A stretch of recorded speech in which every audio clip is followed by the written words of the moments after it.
132 crore investment in my state. I am delighted to share that Takeda has decided to set up their manufacturing facility in Hyderabad in partnership with the Biological E. I'm most welcoming the investment. This facility will make 50 million doses of vaccines each year. As I said, in a world where a virus can create fear, Hyderabad gives hope. I'm happy to share all of you.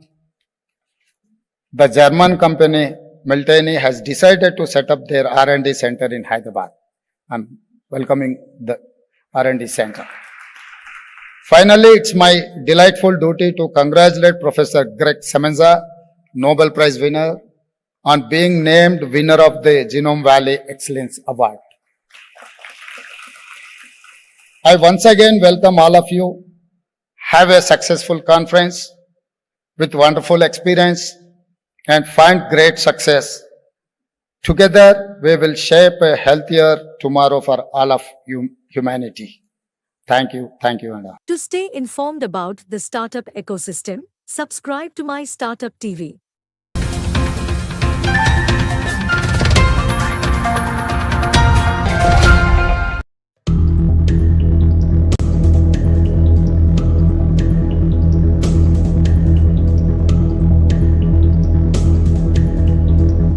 Today, in post-COVID era, people are looking at life, health and disease, and therefore BioAsia differently. They have both fear and hope in their eyes. The hope is because of Hyderabad is the undisputed life sciences capital of India and perhaps world. We make 1 in 3 vaccines made in the world. In last 20 years, BioAsia helped Hyderabad achieve this status. This conference helped position India and Asia Pacific as a focal point in life sciences. COVID has proved that our problems, at least in healthcare, are same. And we must find solutions together. As I said, there is both anxiety and hope. If COVID was a fear, this year's theme, data and artificial intelligence, is both. Thankfully, Hyderabad is also a capital of IT and software, research and startups. My government is committed to create the perfect ecosystem that includes policy, infrastructure and support. Both domestic and international companies are startups. I must confess my focus to drive growth of MSMEs, which are a bridge between the startups and big corporations. Recently, I met representatives from pharma sector to understand their challenges. I promise to support them in a way we can. Your dream is to reach the sky. We will ensure a rocket to take you there is ready. We in Congress know the value of trust. I'm announcing here to establish next phase of Genome Valley in 300 acres of land with 2,000 crores investment. We recently announced launch of 10 pharma villages with an investment of about 1 lakh crore. This will develop infrastructure, create jobs, create opportunities for entrepreneurs. We will create over 5 lakh new jobs. At this village, 3 potential integrated greenfield pharma we have been identified. One is from Vikarabad district, the other one is from Medak district, third one is from Nalgonda district. We are going to create a pharma village, all the 3 areas, 3 different parts of Telangana. It's nearby Hyderabad airport, hardly 1.5 hour drive from international airport. So to reach your infrastructure and your investment. At the recently concluded World Economic Forum in Davos, we got, as my industries and IT minister said, 40,232 crore investment in my state. I am delighted to share that Takeda has decided to set up their manufacturing facility in Hyderabad in partnership with the Biological E. I'm most welcoming the investment. This facility will make 50 million doses of vaccines each year. As I said, in a world where a virus can create fear, Hyderabad gives hope. I'm happy to share all of you. The German company Miltenyi has decided to set up their R&D center in Hyderabad. I'm welcoming the R&D center. Finally, it's my delightful duty to congratulate Professor Greg Semenza, Nobel Prize winner, on being named winner of the Genome Valley Excellence Award. I once again welcome all of you. Have a successful conference with wonderful experience and find great success. Together, we will shape a healthier tomorrow for all of humanity. Thank you, Anna. To stay informed about the startup ecosystem, subscribe to MyStartupTV.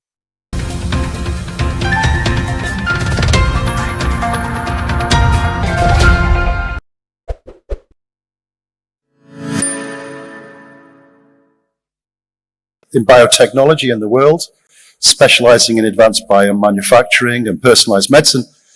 We specialize in vaccines. From the University of Queensland, the Gardasil vaccine came from there. We also supply the Nipah vaccine to India whenever you have a crisis that comes out of our building.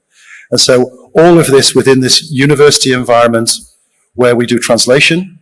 We've translated $62 billion of product in the last 15 years. We have translated more than all the other universities of Australia put together, and then embedded in a Queensland environment of excellence. And my colleagues over there, if you want to do research in Australia. As you know, AstraZeneca is the global pharmaceutical company with an aspiration to bring, being pioneers in science and bring innovation to the globe and also to the world. And we have also been very passionate, apart from bringing innovative science to India, but also on the sustainability. So we're doing a lot, and hope we will have a chance to talk about this innovation and sustainability in our panel discussion today. Thank you so much. Our businesses span from API, generics, branded generics, services, biologics, and drug discovery. Today, primarily our revenue comes from generics, API, and related businesses, but we have a very ambitious drug discovery program, and we should talk about it today.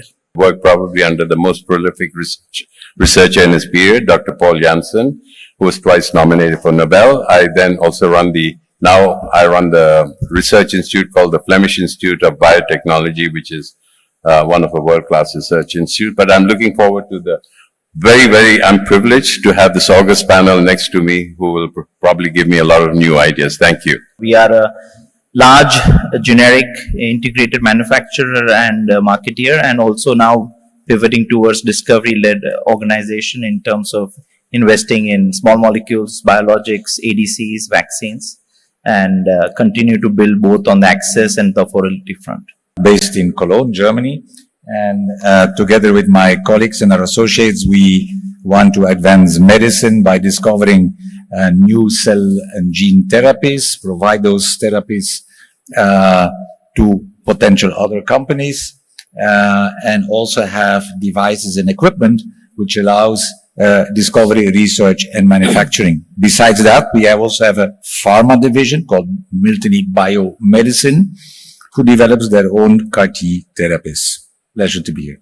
We have recently started treating our patients with first make in India CAR T-cell therapy and first gene therapy from our country. And the first question is to Ton. Ton, based on, and he and I go back in time, based on his experience in Janssen and in Miltenyi, do you find that the mindset is extremely important within the not just the research community, but the entire company community to make innovation a reality? And number two, do you believe that some of the existing and new technologies will play a role as we move forward in the drug discovery area? I go back to two inspirational leaders. I had, like Ajit, the privilege to know Dr. Paul Janssen, who brought with the speed of at least 2 medicines per year, breakthrough medicines, to the market. And at the same time, I'm working now 6 years with Miltony. Dr. Stefan Miltony brings also a breakthrough in cell and gene therapy by a ritual of at least once ASH per year. He has a number of very new tools. What makes it, in my view, in my experience, unique? Both think the patients are waiting. They have an eagerness to address the diseases today. And they're inspired by whether it's HIV, whether it's vaccines, whether it's oncology, whether it's CNS diseases. Address the diseases now. The patients cannot wait for a 12-year development program until we figure out. And COVID was a big example of that. So that's for me the number one reason, the eagerness to treat diseases. The second, being in an ecosystem which is fully equipped with top physicians and scientists who have the same eagerness to develop. And therefore, India is a fantastic place. First of all, India is eager to live longer and better. I mean, there is no doubt in the first category to address the diseases. Secondly, the ecosystem here with outstanding physicians, outstanding scientists who can collaborate and work together is a second driver of advancing medicine much faster than the pace which we had in the last decade. And the third point, I want to commend India's eagerness for local manufacturing. Ensuring that the progress you make, you can also translate and scale it up in an own area or an own country, so that you're not dependent on supplies from all over the world, but you can take your own destiny in your own hands. So I think these are, to my experience, the three elements, and I want to add one behavioral element to it, and then I conclude, which is you must be willing to take a risk. Risk-taking belongs to advancement of medicine, and the risk is not to be taken just on your own. The risk is to be taken in potential partnerships, in collaborating with each other, in entrepreneurial ways and openness to exchange. That's what I think are the key elements to progress, but mainly I want to conclude it's stopping with a slow system of farm development and change to a fast system to get to the patients. Thank you. Then I will hand it over to Sharvil. Sharvil, the question to you is, what is your impression? Sorry, I'm looking away because the mic is here. But what is your impression of the life sciences and healthcare landscape in India in terms of innovation? And how do you think India can transform itself to becoming some kind of a global innovation hub? And then I think we would all be very keen to hear from you, as you are one of the first companies to have developed and registered an NCE. So from your experience, it would be great to hear what are the lessons learned. Thank you. First and foremost, I think it has been a longish journey in terms of, I think, learning about many things in the organization. I think if I want to break it down into a few things for what we also do and what we hope in terms of the evolving sciences, we all started learning good science, which is chemistry, how to do PKPD, how to do ADME studies and all of that.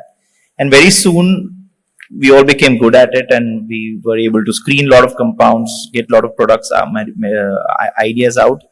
And then the whole development engine that had to be built to manage these kind of programs was the next big challenge for the organization in terms of how do you take a product from discovery to development and a global development, which even became harder. So I think that was the second part of the big learning process in the firm, that moving from discovery to development, and how do you look at all the opportunities and the challenges that you need to move forward with.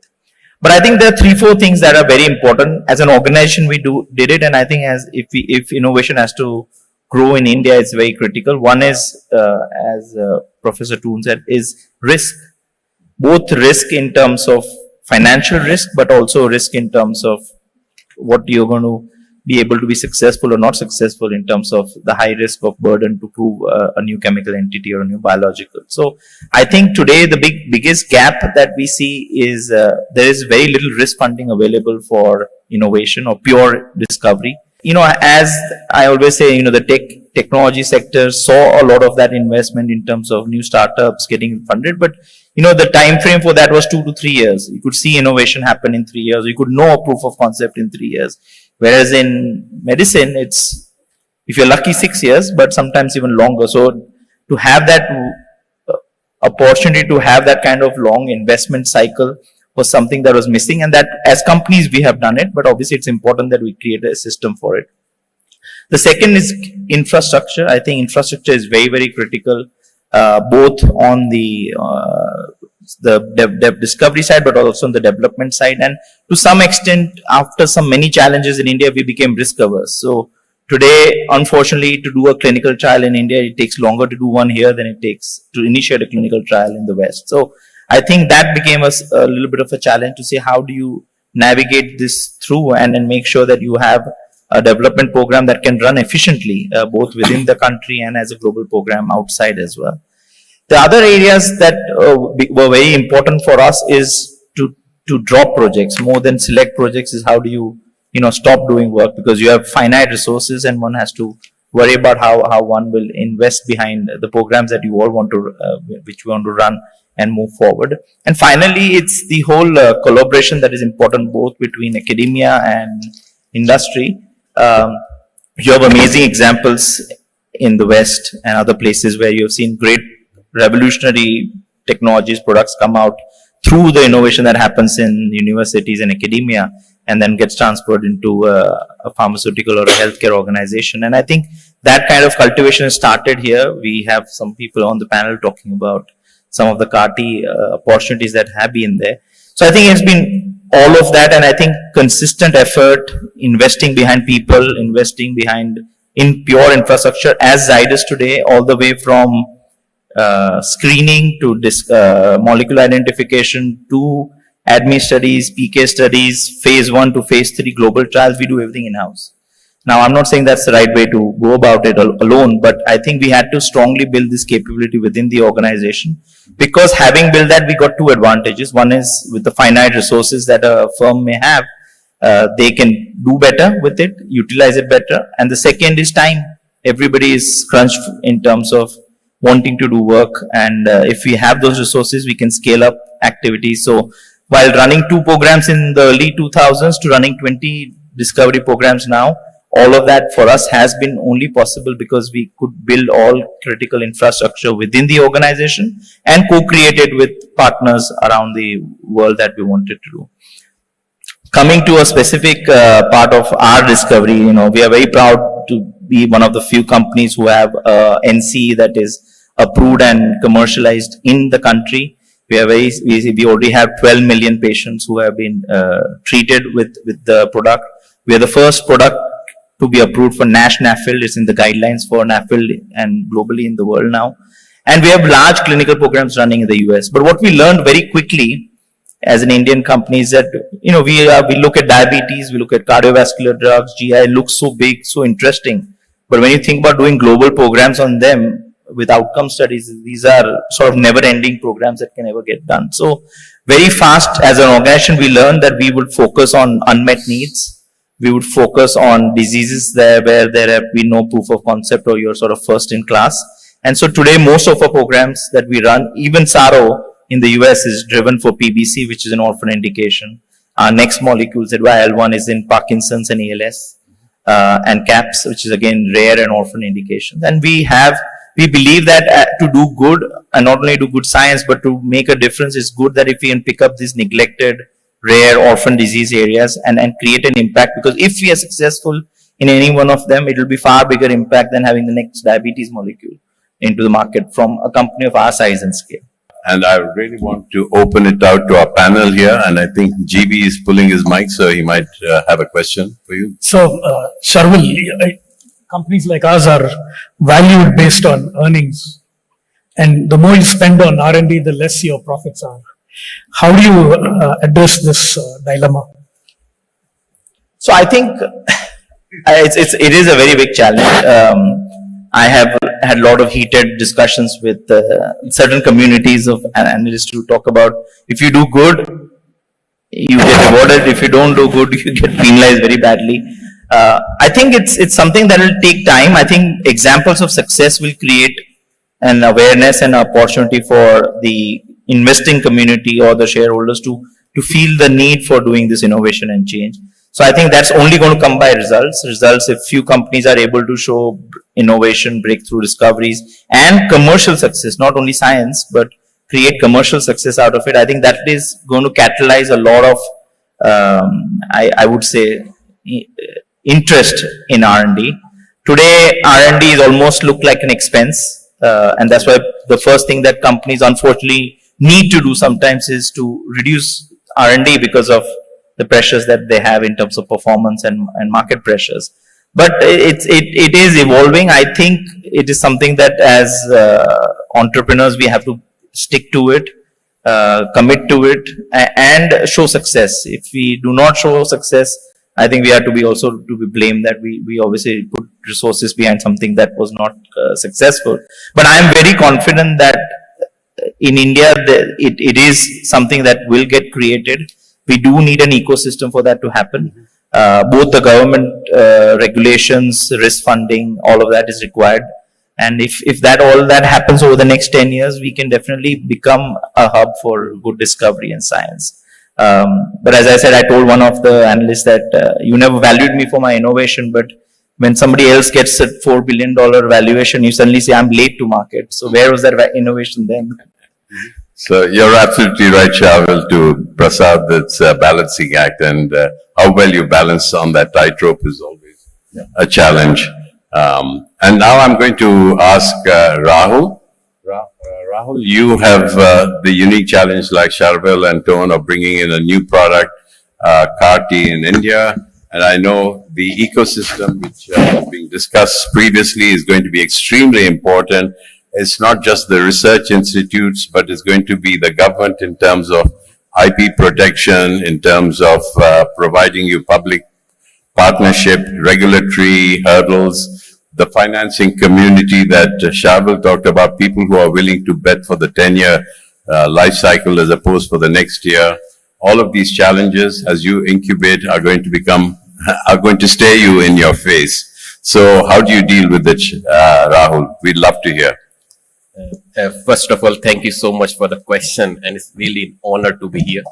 There are so many questions in one question, so maybe what I will do, I will give you a little story about how was our journey. That will give you a fair idea how we innovated in our country with collaboration and how we built the infrastructure in a government setting, as well as how we translated our academic project to a commercial, now commercial success yet, but that time will tell, but just we commercialized first CAR-T in India. So we started almost 10 years back in IIT Bombay as a faculty member. And one of the biggest challenge was that this CAR-T, that time it was still investigational, but it was expected that it will cost around $500,000 US per patient. That means almost 3 to 4 crore rupees per patient in our country. And many of us can't even afford it, that cost, right? So the idea, in fact, the idea came that time that if we own the IP and start till the end, we control the product development. That means we generate the new product. We know how the process works. If we control start to end, that's the only way we can control the price of CAR-T. This was the idea we worked on, and to make this idea really successful, that we control the start to end and control the pricing, that was the idea. And to make it work, we knew that we need collaboration. So IIT Bombay, right from the beginning, started with Tata Memorial Hospital, one of the largest cancer care hospital in our country. We worked together as a partner, and step by step. It in the government setting, as many of you can imagine, it takes a lot of time, lot of funding issues, lot of regulatory issues. But we had our first success after 6 years, when we could see that CAR-T, functional CAR-T are available in the laboratory. And then we founded the company, because as you can imagine, and because many of you are from the pharma, our pharma was not ready for the CAR-T type of work, because our template in pharma success is different, right? So we founded our own company. That was the genesis. As you can imagine, I'm academician, so it was hard to translate that academic to the industry. We started as a startup program. Then comes the Laurus Lab as a visionary, that they felt that they can invest in this. I would say this is a brave move from Dr. Satya and the Laurus team from Hyderabad, that they invested in the company. And then, thank you. And that was the start where we make it scaled manufacturing lab, created infrastructure. First in India, we have a large capacity now, one of the world-class lab facility for the CAR-T manufacturing. Is not second to anybody in the world right now. And we are even going bigger. We are making another facility for the cell and gene therapy program in the country, in Mumbai. So now, first in India, CAR-T now is successful after 10 years. Now I think the success is that now many patients in our country can dream of CAR-T like treatment, which was, I think few years back, was like a science fiction. That 5 crore rupees treatment. Some of you might have heard another gene therapy came, which is costing 24 crore rupees per patient. Now, if India doesn't innovate now, we have to innovate. We have to do product development, right from the product start to the process, and take it to the clinical trial and make it a successful market authorization or make it commercial success. I think that's the only way we can control the pricing and can ensure the access to our patient. Otherwise, it is very, very hard. And I think one of the things we should discuss, it took us almost a decade to bring CAR-T to the market. This should not happen that next product comes in 10 years. Now we should collaborate extensively, like Dr. Toon and others who already are having lot of expertise, lot of research, how we can bring many products now to our country and make, because all these patients should have access. If one of the things you all might realize, we have high numbers of patients in our country. This part of the world has higher numbers of patients. But unfortunate thing is, we do not have access to technology and access to these expensive curative treatment. And that's the need. Where there is a need, there is no technology available. Where the need is little, technology is there. So I think with these kind of platform, we should think about how to ensure access and fast track these therapies availability. And there might be someone on the panel who, Alan?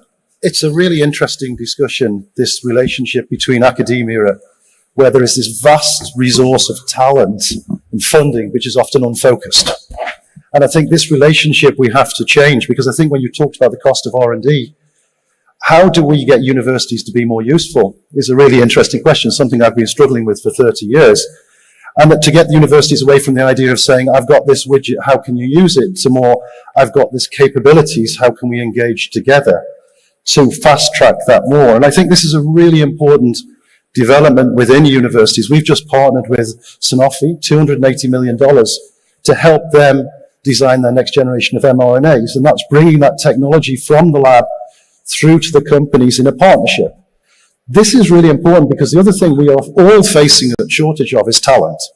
And talent which has the right skill sets in this revolution we're going to see in biotherapeutics. So I think we need to re-educate also the academics about how does a business work, get them to teach the upskilling courses. So I think that synergy of partnership there is something which India has a real opportunity. I don't think it's as strong as it is now, but together working there, you can actually do amazing things as you've done at IITD. Yeah. Sure. No. I think it's absolutely important you stress talent and partnership. Absolutely. And I'm sure the next speakers are going to talk to it. So I'm going to hand it over to Sanjeev, who heads a major multinational in India. How can the multinationals help in this whole development of the ecosystem, bring partnership from small biotechs in Europe and America into Asia and so on and so forth? Over to you. Thank you very much. I think it's a great discussion from the panel. So we are a global pharmaceutical company, and our aspiration is to be pioneers in science. And we really believe fundamentally that the science can't come to people if we don't collaborate. And especially after COVID, we have seen the importance of collaboration with public-private partnership, academia, industry, and all together. And I want to give this example again, that when we were doing this partnership for the vaccine with the Oxford, within 9 months from discovering to bringing the shot to the arms in the people across the world was a big example where the academia, industry, the government across the country have come together to make this happen. And we really feel proud. How did we bring the access to this vaccine to India specifically?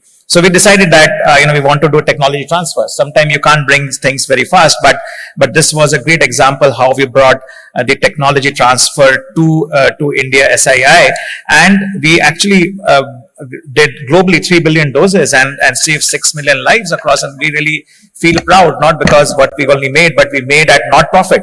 So we are really doing an equitable access of our vaccines with 3 billion doses across the world, and couldn't have happened because of the collaboration. So the theme coming here is that if you have to bring innovation to the world and to our country and to our nation, this is very, very important. That's number one. Number two is what we are doing in AstraZeneca here is not only about innovation of bringing science from a drugs perspective. What we're also trying to do is that how do we bring equity in access to screening? So we have announced, AstraZeneca announced in the last 2-3 months, two big things, partnering with the government of Karnataka. How do we bring early lung cancer screening? We see a huge burden of lung cancer in India and across the world, where the cancer is being diagnosed at the 4th stage, which actually cause huge burden for the system. So what we are doing with the government in Karnataka and also with Goa, with Ministry of Health, we have announced that we'll bring AI technology, work with the government, with industry and AI companies to ensure that can we bring a stage shift of diagnosing cancer early. Once we do this, so innovation is not only bringing drugs, but also innovation is to bring the screening early in our country. And I'm really passionate about that. Can we reduce the burden of cancer in my country, which is India? But you can't do it alone. You have to work with the government, with the academia, put together. That's very important. Again, part of collaboration. The third thing is the startups. So we announced Sweden India Innovation Hub. We are giving chances to the companies in India who can solve a common problem, and here we are trying to help startups in our country to bring those solutions to table. So the innovation is not only, we believe, is not only drug innovation, but you have to really work across the chain at which component you can work with the partnership. And finally, I think we really feel proud of what we have done for our country. And I want to really say this, that we announced that health and healthy planet and healthy people is important. So we announced 64 million trees to be planted in Meghalaya state, which is 6.4 crore trees. And we are doing a pioneering stuff on sustainability. So we can think of innovation, but if you don't embed sustainability as a key thing of doing it across, it's important. So while we did vaccine for public, but we are also doing for the planet, and this is vaccine plus planet together. 64 million trees in Meghalaya. What does it mean? We are planting trees on a 22,000 acres, hectares of land, and helping employability for 80,000 households in the country. So as a multinational company, we are really committed to bring that science and innovation, but also ensure that we bring that sustainability into our country. So I really feel proud while being a global multinational company, we are doing for India as a whole. Any questions from the panel? I'm just wondering, from the discussions I hear, is there not an opportunity for India, which I strongly believe, to get out of the volume, the low end leapfrogging to the super high end of medical and medicine advancement? Like you were saying, do we need to wait 10 years to get the CAR-T, just as an example, or any other product which you mentioned? And can India not become, and as to my fellow panel members, a world leading nation, bringing new medicines which are nowhere else in the world? Because there is the technology here, there is the will, entrepreneurship, and all the skills in place. That's a question to my fellow panel members. No, Tone, it's a great question, and maybe some of the panel members can address it in their final thoughts, because we need to get through the others. And next is my friend GV, who heads up one of the largest companies in India, Dr. Reddy's, and he has the opportunity to transform it from what somebody called volume to value at the high end, and not only doing it himself in Dr. Reddy's, but together with the rest of the ecosystem, which should facilitate this process. Over to you, GV. First of all, Ajit, it's an honor to be sitting next to you. Paul Janssen was a great inspiration for many of us. Our founder actually started drug discovery after he met Paul, and he was so inspired that he lost complete interest in our and I can see other connections between you and me. You're his Paul Janssen's son-in-law. I'm Dr. Reddy's son-in-law. Also, we both were born in the same town. Miraculously, we found this. He discovered it last night, I discovered it last night. But go ahead, GV. Yeah. So that aside, I think drug discovery is certainly a very, very exciting, risky, and thrilling proposition for our industry. Having said that, it is also very resource intensive. When we started drug discovery, it was in the mid-90s. We were the first company in India to start. Dr. Reddy, he was a diabetic himself. So he chose the area of metabolic disorders, which already had a very high standard of care. It was a very difficult area to get in, but he went into it bravely. We worked on it for many years. We had great successes. We licensed our products. Some of them went up to phase 2, one went up to phase 3, and then discovered toxicities. And then we had to kind of move away from that in 2010. And we had spent over $150 million in those years in drug discovery. The good thing about that whole effort was that we built an ecosystem of talent.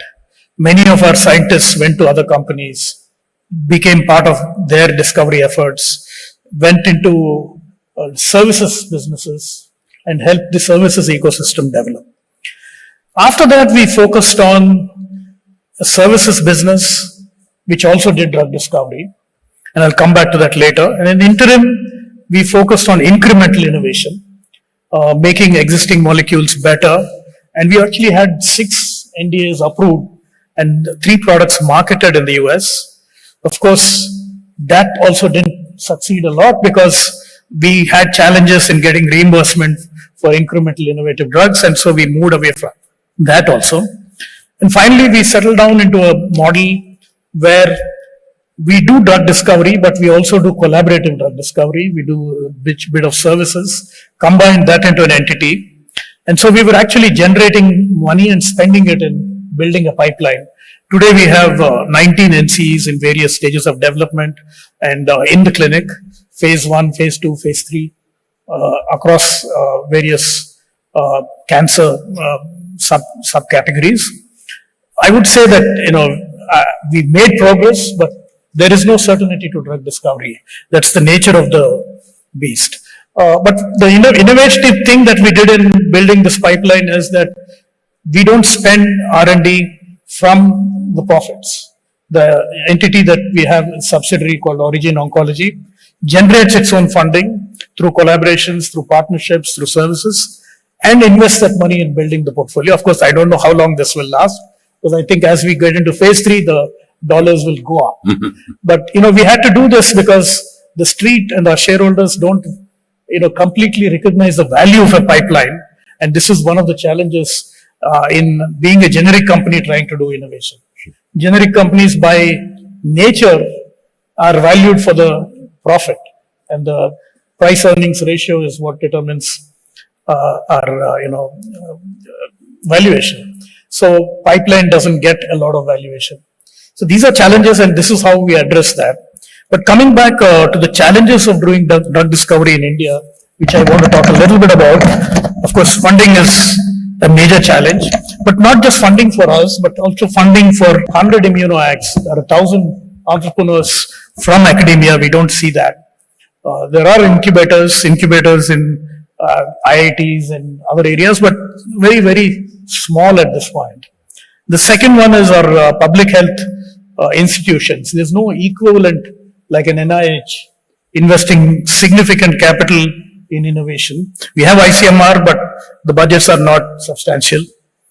The ecosystem, when people talked about the ecosystem, there is talent, there are skills, we have good corporate hospitals, and we also have great biotech entrepreneurs in this country. But I think the collaboration is still very suboptimal, especially with the medical profession.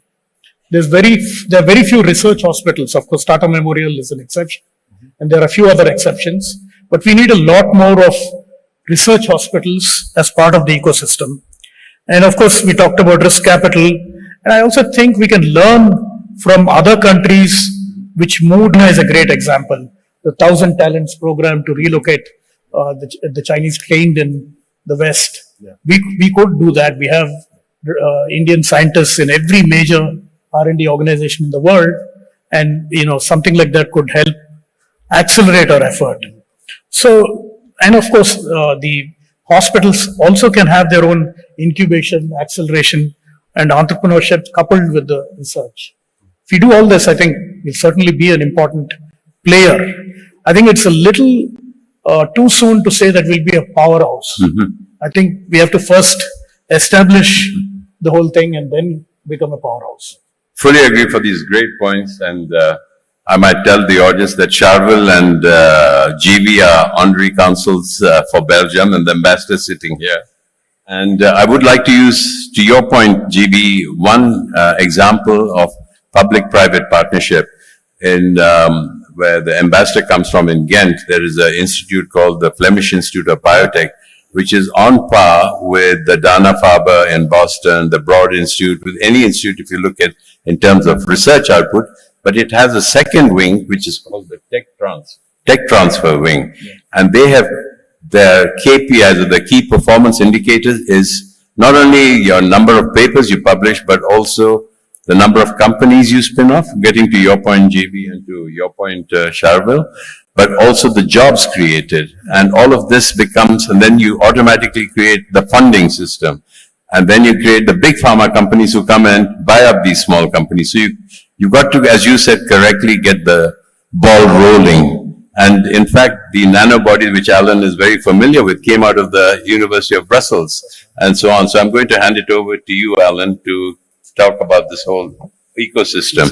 Yeah, I mean, my compliment to you all, because I visited the Genome Valley and I was incredibly impressed. It is an amazing achievement, and I just think it's just going to get better and better. So my compliments to you all. It's absolutely fantastic. Indulge me for a second as a scientist, because you saw something that Christopher Borner mentioned about the changes we're going on. For me, we're in the decade of the cell. We're going to see transitions which are going to like the speed of a train. The Nobel laureate talked about 33 years of doing it. Today, we would probably do that in 7 years. That's the speed. And let me talk about machine learning, which is coming in to allow us to analyze data correctly. Spatial transomics. We're building a whole new series of quantum biomicroscopes, which are allowing us to see the kinetics inside a cell in real time, 10 to the minus 9 seconds. So we're seeing all of how it works. Things which would have blown my mind a couple of years ago. Throw in the mRNA revolution. We made 380 protein equivalents for therapeutics cascade on top of each other, that we have such an amazing opportunity to pick these technologies up and really create this end-to-end therapeutics pipeline. That's what's going to be driving everything. It's really about how do we join the dots up, because they're there. We're trying this actually in Queensland. We're trying to get all the different University of Southern Queensland, QIMR, TRI, trying to get all these research establishments, which is 5,000 researchers, trying to work on that one line, where we can actually pick and do, and say to somebody like a company, well, go here and move here, and along that pipeline, you can end up into phase 1, phase 2, and phase 3. We'll help you along the way, rather than trying to own things, trying to lead them. And it really ties into this big breakthrough, which is going to be towards personalized medicines. We haven't even seen how this started. I mean, human organoids, and I'll come back to where I think there are opportunities for the Genome Valley. I think they're going to be a huge breakthrough. The idea, we've paired with PerkinElmer to make fully robotic systems, so you get a 96 well out of human organoids, where you are making, I can take one of your muscles, I can grow it into a brain organoid from you, and in 3 months it starts to dream. We then can look for schizophrenia and diseases. That's yesterday's technology. What can we do tomorrow? Embedding that into the research. The personalized delivery. We've only just touched that. The accompanying diagnostics, where every drug is accompanied with a diagnostic, so you can say within a few days, is it working, by measuring the cytokines. The cell therapies, I mean, the cost of them now, I'm fairly certain in 10 years it will be nominal cost. We will develop techniques how to reprogram a T cell which do not need you to take it out of the body. This is where we're going. And the question is, how do you join that up? And it's all about what we said before, collaborations. It's collaborations of bringing these different partners in a pipeline. And these boundaries are international. There are no boundaries international. I mean, there is no problem of having somebody developing that bit in Australia. I would recommend Queensland. But doing it and then doing the manufacturing here. So there's a whole world, and that came from COVID, that we have world problems to solve. So don't think just locally. You think locally about how can I join up the dots globally. And I think as we go down that line and we develop those pathways, IP flow will become easier. The speed will become easier, and we'll also generate all of those innovators and entrepreneurs. And coming back to the point mentioned about how would you make India this, not just manufacturing, but the world leading, it's picking up these innovations quickly. It's saying, well, let's build a facility here which has state-of-the-art MRI so the vaccine people can go straight into it with radiotherapeutics.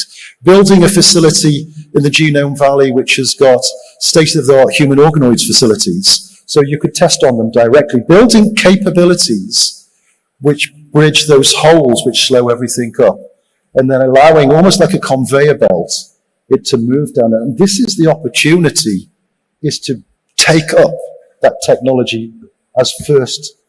That's the key, yes? Great point, Alan. It's all about opportunity, not about problems. How do you overcome the problems? Exactly. So, now with that, the theme has been very much into data analytics, artificial intelligence, intelligent decision making, all to make it faster and cheaper. So I'm going to ask each of the panelists to confine themselves to 1 minute to end up there with their takeaways and their summary. So let's start with the left with Rahul, to Tone, to Sharvil, and then to GV and Sanjeev and Alan. Yeah. So 1 minute. Sure. So I think we should collaborate and continue with the innovation. That's the only way to ensure the access in our country and the people in the low resource settings. I think that's the key here. And data analytics and AI will certainly shorten the drug development process, patient monitoring, etc. So I think AI and data will certainly help, and we should continue to collaborate. Thank you, Rahul. That's very insightful. Over to you, Tom. I think there is a tremendous amount of science currently available globally. For example, in our company, Miltenyi, we have the 401 inhibitors for ovarian cancer, GDL2 for brain tumors, CD19 for lupus, multiple sclerosis, and so on. Huge unmet medical needs here right now in India. And if we continue to develop, I'm sorry to come back to the same text, at the same pace as the past, it will take forever before we can treat ovarian cancer. With claudin inhibitors, we could treat colon cancers. We need to find jointly a way that regulators and industry working together finds a way with the academia to accelerate dramatically the pathway from discovery to the patients. Because all the time we lose, simply those patients are passing away. It's very simple. Thank you, Tom. Over to you, Sharvil. So I'll quickly talk on two things that I'm passionate about. One is, I think the way real world evidence data and the use of generative AI has been able to be combined to not only work on repurposing drugs or finding new indications for existing drugs, or in the matter of fact, being able to work on new molecules, I think that's going to significantly transform the speed and the success rate that exists in R&D. The second is, I think all the way in the development, you talk about POP PK, you talk about the pharmacodynamic studies, you talk about clinical work, all AI, all different types of AI and machine learning, as well as these knowledge scripts will help in terms of reducing time. So I think that's going to be a big revolution in terms of what used to take 10 years, 6 years, potentially has a time to be reduced to lesser. I think the next other point, which I think a lot of panelists raised, which I think we as India have no choice but to innovate. The new diseases of the future, the medicines are too expensive. I talk about CAR-T and all of this. I mean, talking about 24 crore rupees is almost a disservice to innovation, because you're not allowing access to these medicines globally, and this is because it's all cartelized by companies, by manufacturers of machines, by manufacturer of reagents, and everything is such a closed system that if somebody wants to make an affordable treatment for CAR-T, indigenous ways or only Indian way of doing it is the only way will bring cost of therapy down. So I think for India to innovate is super critical, because we are never going to be able to afford, and not only us, many countries in the world are not going to be able to afford these kind of life-saving medicines, which are preposterously priced. And while innovation has a premium, but I think innovation cannot have a premium that is disproportionate to doing good for society. Great point, Shavel. That's from $300,000 to 30,000 rupees. Let's with that slogan.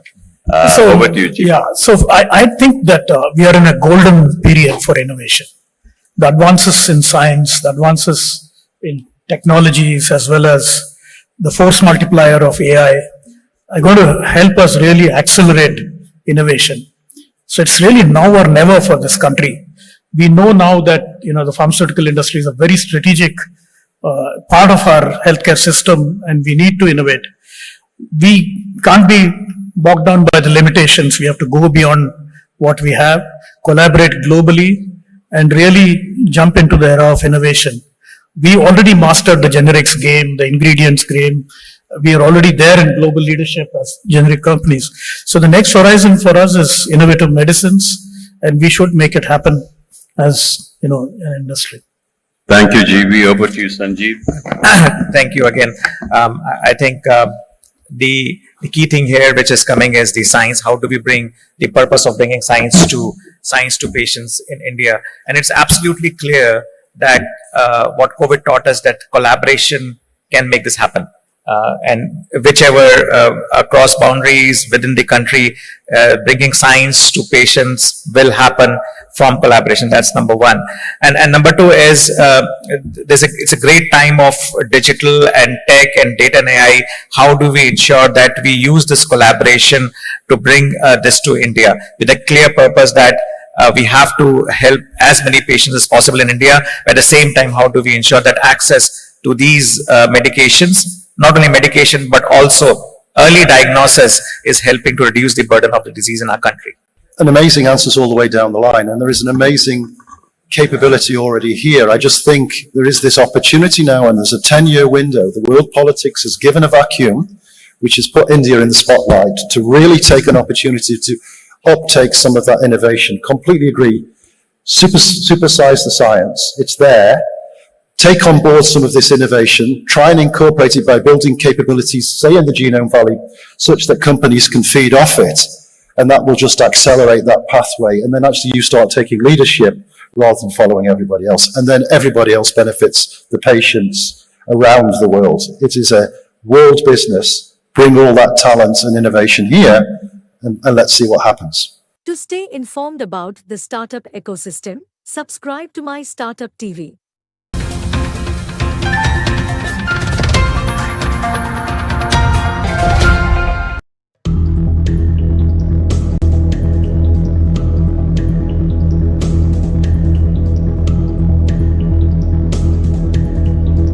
Good morning, everyone. Honorable Chief Minister, Honorable Minister, and respected guests.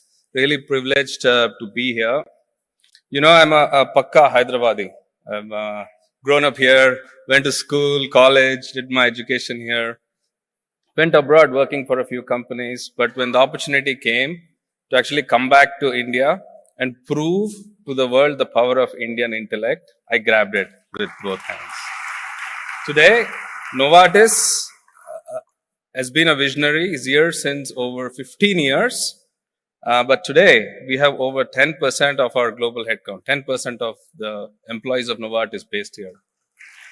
The impact of that, the easiest way I explain what Novartis does to my mother is when I tell her that the average lifespan has gone up 20 years in the last 50 years.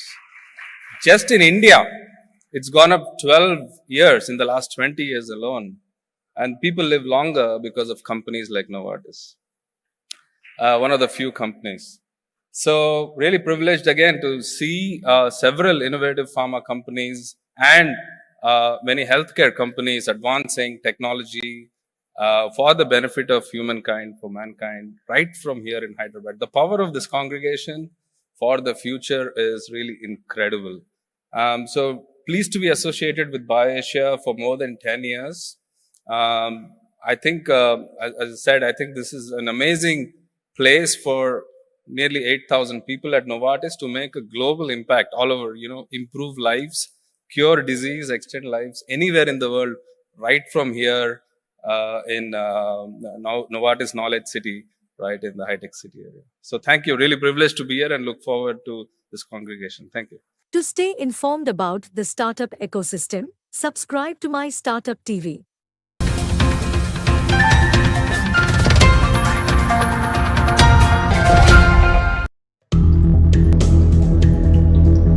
I now invite Mr. Jayesh Ranjan to share his insights and deliver the welcome address for BioAsia 2024. Let us welcome him with a huge round of applause.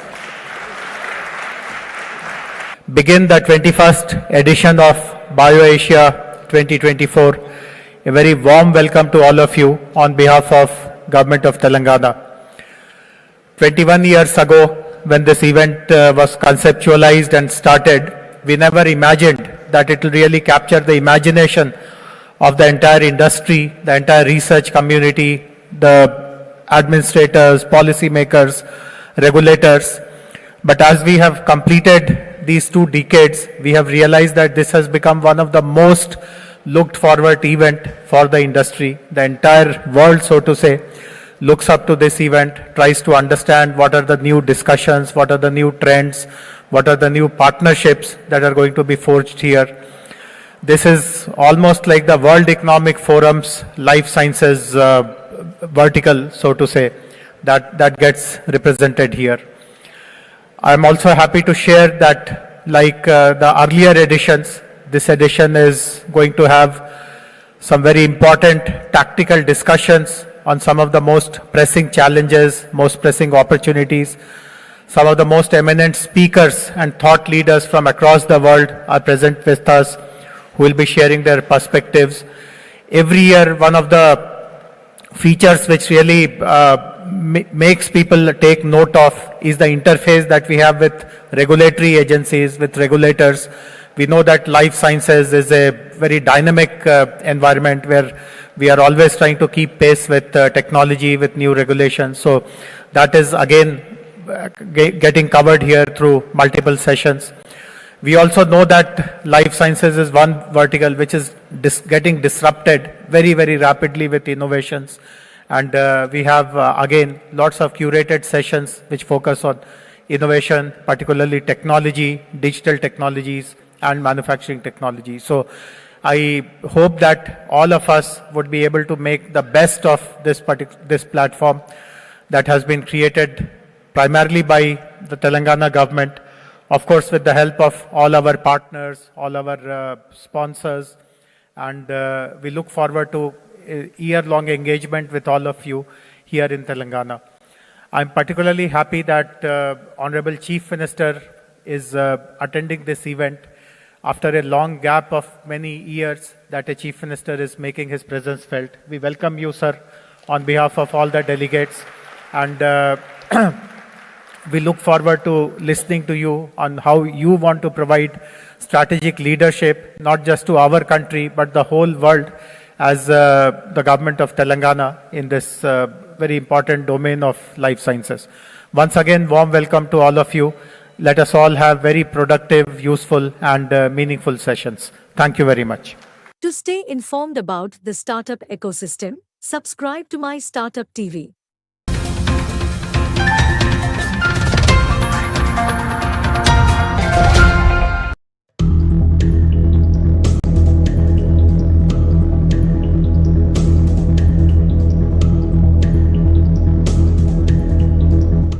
Good morning, Honorable Chief Minister and rest of the dignitaries on the dais, and then the dynamic life science ecosystem of Hyderabad.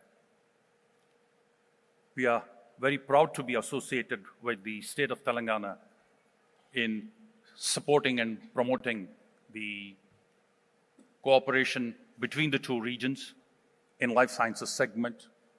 It's been underway as the international partner region for the past 2 years, and then we look forward to having more such engagements.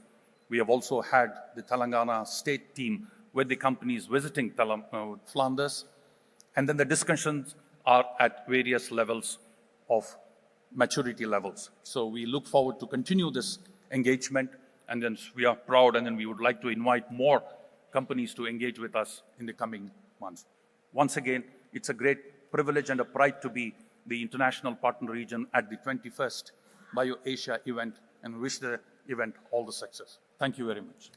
To stay informed about the startup ecosystem, subscribe to MyStartupTV.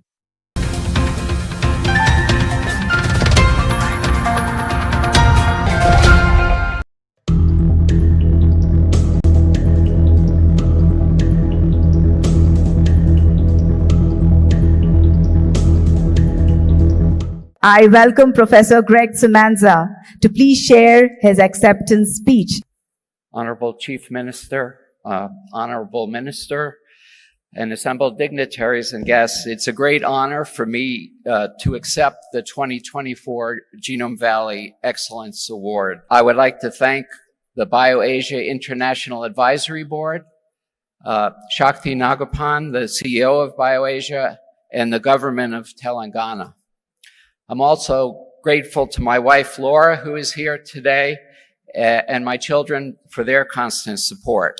Throughout my career, I have endeavored, despite my many imperfections, to increase our understanding of fundamental biological processes with the hope of translating that knowledge to the clinic in the form of novel therapies for common diseases.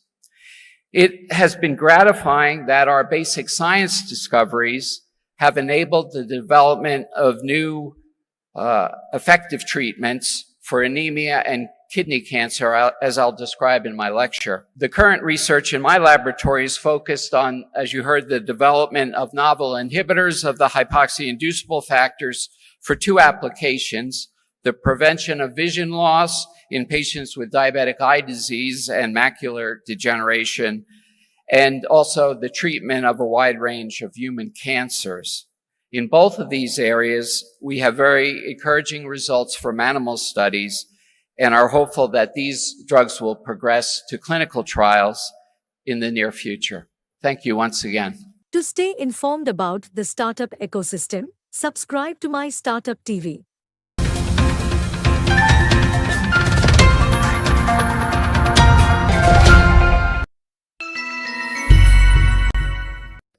It's a great honor to speak to you all today about a subject near and dear to my heart, which is oxygen. And we require many things in this life, but nothing more than oxygen. And if you dispute that fact, please hold your breath and I'll get back to you later. The discovery of a system that ensures that every one of the 50 trillion cells in your body receives adequate oxygen at every moment of every day for your entire life. And this is basically a very simple matter of supply and demand. The cells use oxygen to generate energy in the mitochondria, and then we have respiratory and circulatory systems to deliver that oxygen.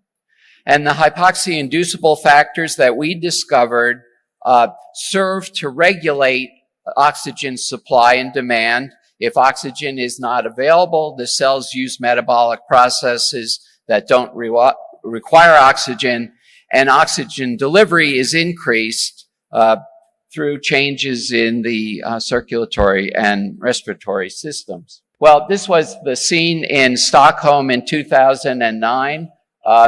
You can see the royal family on the right, the laureates on the left, and Nobel in the middle there. This was the King of Sweden giving me the Nobel Award, and this is the award. Thank you very much.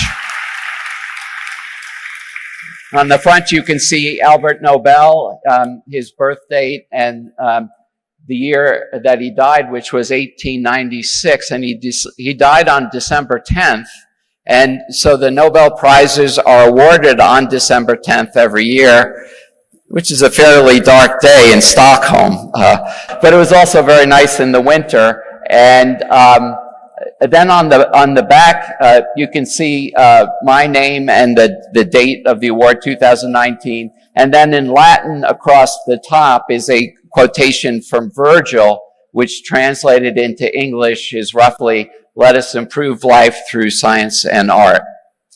And truly, we've tried to improve life through science. And this started 33 years earlier when we asked a question. We knew that the kidneys produced a hormone called erythropoietin, or EPO. And EPO is secreted into the bloodstream and goes to the bone marrow and stimulates red blood cell production. And of course, it's red blood cells that carry oxygen to all of the cells in the body. And the body doesn't count red blood cells. Only hematologists do that. What the body does is sense oxygen delivery. And if oxygen delivery is not adequate systemically, it increases the production of EPO, and that leads to an increase in red blood cell mass and oxygen delivery. So it's a beautiful homeostatic system to maintain systemic oxygen delivery.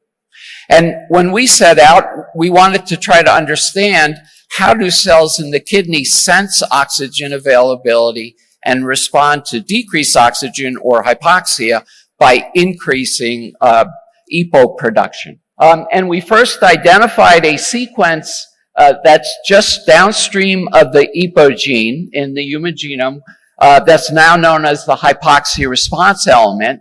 And this short 33 base pair sequence has the property that it can be taken out of the EPO gene, inserted into a heterologous gene, and the expression of that gene will now be induced by hypoxia. And we use that DNA sequence to identify a protein that was present in hypoxic cells, but not in cells that had adequate oxygen, and which bound to this DNA sequence. And we called this protein hypoxia-inducible factor 1, or HIF1. So a factor is a protein. Inducible means it's made in response to a stimulus, and the stimulus is hypoxia or low oxygen levels. So this protein HIF1 was the first member of a family of proteins identified that are critical for oxygen homeostasis. And when we looked at the levels of the two subunits of this protein, which we called HIF1 alpha and HIF1 beta because we're scientists, so we like to use Greek letters, we found that the HIF1 alpha subunit was present at very high levels in the nucleus of hypoxic cells, and then decayed exponentially as oxygen concentrations were elevated. And it turned out that the levels of the HIF1 alpha protein were regulated by a very elegant mechanism, which is that when oxygen is available, an oxygen atom is inserted into the protein, and this is a signal for its degradation. So when oxygen is available, this hydroxylation event occurs. It occurs on one of two different proline residues within the protein. And this allows the binding of a protein called the von Hippel-Lindau protein, or VHL. And when VHL binds to the hydroxylated HIF-1 alpha, this is a signal for its destruction in a area of the cell called the proteasome. So your body is continuously making HIF-1 alpha, and if oxygen is available, it's degraded, and if it's not available, the protein rapidly accumulates within hypoxic cells. So this ability to regulate the levels of the protein is critical for understanding, for example, why erythropoietin is made at increasingly large amounts under hypoxic conditions. So hypoxia, as I mentioned, is an imbalance between oxygen supply and demand. It can be due either to the fact that cells are using more oxygen. So, for example, in a tumor, there are more cells consuming oxygen, leading to a hypoxia within the tumor.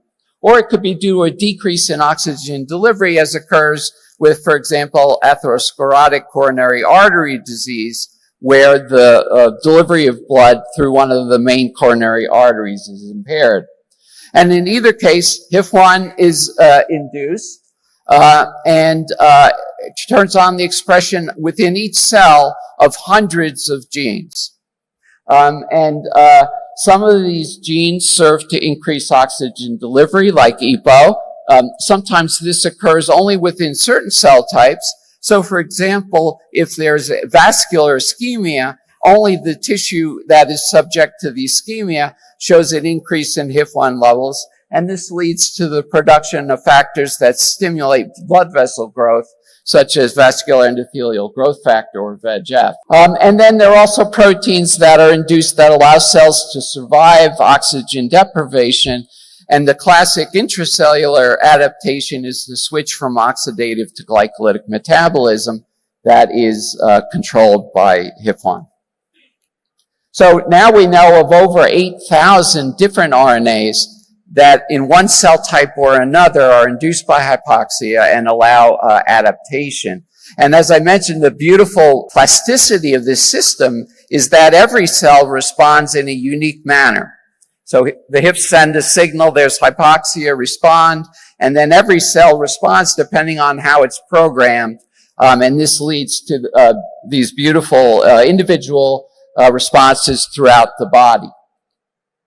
Well, it turned out that HIF-1 had two siblings, HIF-2 alpha and HIF-3 alpha. These proteins are structurally and functionally similar to HIF-1 alpha. They're regulated through the oxygen-dependent degradation, and they can also dimerize with HIF-1 beta and activate transcription. And whereas HIF-1 alpha is present only in all metazoan species and pretty much all nucleated cells within every metazoan species, HIF-2 alpha and HIF-3 alpha are only present in certain cells and only in vertebrate species. So with the evolution of vertebrates, you had a much larger body mass, and this required in the specialized systems of oxygen delivery, like the respiratory and circulatory systems, to evolve. And as part of that process, HIF-2 alpha and HIF-3 alpha came about principally they're active during development to establish the systems of oxygen delivery. Well, I mentioned this beautiful system for regulating red blood cell production through EPO. And this system is dysregulated in individuals with chronic kidney disease. And the more severe the chronic kidney disease, the greater the deficiency in EPO production. And prior to 1986, patients required transfusions of red blood cells, and that put them at risk of various viral diseases. And so it was a really tremendous advance when the EPO gene was cloned and recombinant EPO was produced as one of the first biotech drugs in 1986. And this greatly improved the quality of life in patients with chronic kidney disease. the patients would go to the doctor and say, I feel terrible. The doctor would say, of course you feel terrible. You have chronic kidney disease. But the reason they felt terrible was that they were anemic. And when the anemia was treated, they felt much better. So this was a great improvement in the quality of life. Of course, it's an injectable biologic, which has certain limitations. And some patients, for various reasons, don't respond to EPO. So the next advance was the identification of drugs that target the protein, the HIF-1 alpha hydroxylation that I described. And these drugs inhibit the enzyme that inserts that oxygen atom, so that now there are higher levels of HIF production, leading to higher production of EPO. And this probably involves EPO production in the liver, where EPO is made in the fetus. And that probably accounts why even patients who don't have kidneys, who have their kidneys removed, respond to these drugs. So these are small molecules, so they can be taken by mouth.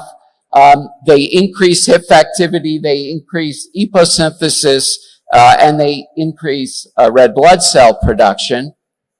And this is the chemical structure of the first of these drugs that underwent clinical trials, and that first clinical trial was performed here in Asia.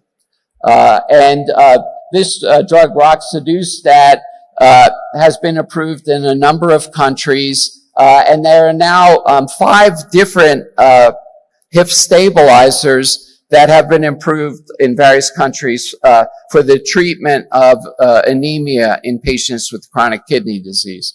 So this was really the first translation of our basic science discoveries to the clinic. Well, the next part of the talk involves this very distinguished gentleman, whose name was Eugen von Hippel, and he had the title of Professor Extraordinary, which is quite a title, at the University of Heidelberg. And he was an ophthalmologist in the early 1900s who identified patients who had retinal lesions, and these were retinal tumors called hemangioblastomas, retinal hemangioblastomas. So he identified these tumors, and then a Swedish pathologist named Lindau in the 1920s performed autopsies on patients with these retinal hemangioblastomas and found that these patients often had tumors elsewhere in their body, particularly in the kidney. And so this collection, and this was found to be inherited through an autosomal dominant mechanism in families, and this became known as the von Hippel-Lindau syndrome. And this is a section of a kidney cancer from a patient with von Hippel-Lindau syndrome. It's called clear cell renal cell carcinoma because you can see the cells don't stain well with hematoxin and eosin.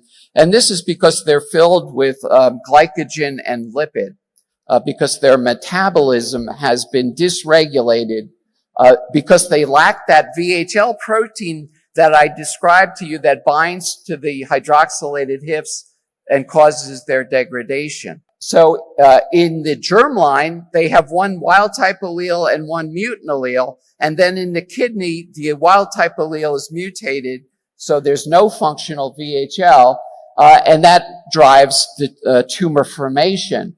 You can see on the left the parental cells from a patient who has a kidney tumor, and you can see that regardless of whether we culture the cells at high oxygen or low oxygen, there are very high levels of HIF-1 alpha and HIF-2 alpha. But if we insert a functional copy of the VHL gene back into these cells, you can see now at high oxygen conditions, the HIF-1 alpha and HIF-2 alpha are being degraded again.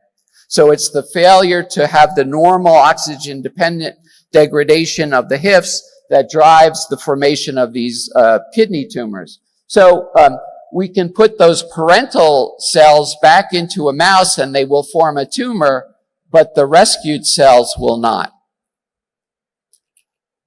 And we know now that the HIFs are activated in common cancers as well as in the hereditary von Hippel-Lindau syndrome, and that the HIFs contribute to cancer progression by turning on the expression of genes that contribute to every critical aspect of cancer progression. And so it was very exciting when a small biotech company called Peloton in Dallas developed a small molecule that can bind to HIF2 alpha, which plays a particularly critical role in kidney cancer in von Hippel-Lindau syndrome. And when this drug, which is now called belzutifan, binds to HIF2 alpha, it prevents HIF2 alpha from forming a functional dimer with HIF1 beta. So there's now no functional HIF2 within the cells. And this was one of the first trials of belzutifan, and this is a waterfall plot looking at the change in tumor growth. The yellow bars show patients who have had a decrease in tumor growth. That's called a partial response. And then the black bars are patients whose tumors have not changed significantly, and that's referred to as stable disease. And the combination of those two, which is known as the disease control rate, was 80% in this trial in a disease where there was basically no effective therapy once the tumor had spread beyond the kidney. So this was a truly remarkable result.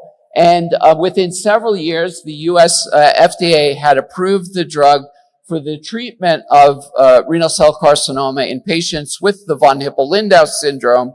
And then more recently, last year, the FDA approved belzutifan as a third-line treatment of other renal cell carcinomas in patients who don't have the hereditary form of the disease. As I mentioned, in my lab, we've been developing drugs that are both HIF1 and HIF2 dual inhibitors that work well in a variety of cancers. And one of the really remarkable effects of these drugs is that they take the response to the immuno-oncology drugs that you heard about from a very small number to a very high number, so that we can completely eradicate the cancers in half of the animals that we treat with the combination of these drugs. And we think that this is going to have a dramatic impact on the response to the immuno-oncology drugs that you heard about earlier. Well, I just wanted to have a few closing thoughts. The first, as we all know, is that it all starts with education, specifically science education. And unfortunately, you know that in India better than we know that in the US. It's sad to say. But we start with that. We do basic science because that gives us fundamental discoveries that impact on disease processes. And then if we're lucky, we can translate that into novel therapies, which if they involve small molecules can decrease costs and increase global healthcare accessibility. The focus on development of biologicals, which is very great interest now, has perhaps the drawback that these drugs are difficult to transport and store in areas without advanced healthcare systems. And so there are still many advantages to trying to develop small molecule drugs, I think. On the right is my high school biology teacher, Rose Nelson. She was my inspiration for a career in science. Thank you very much. To stay informed about the startup ecosystem, subscribe to MyStartupTV.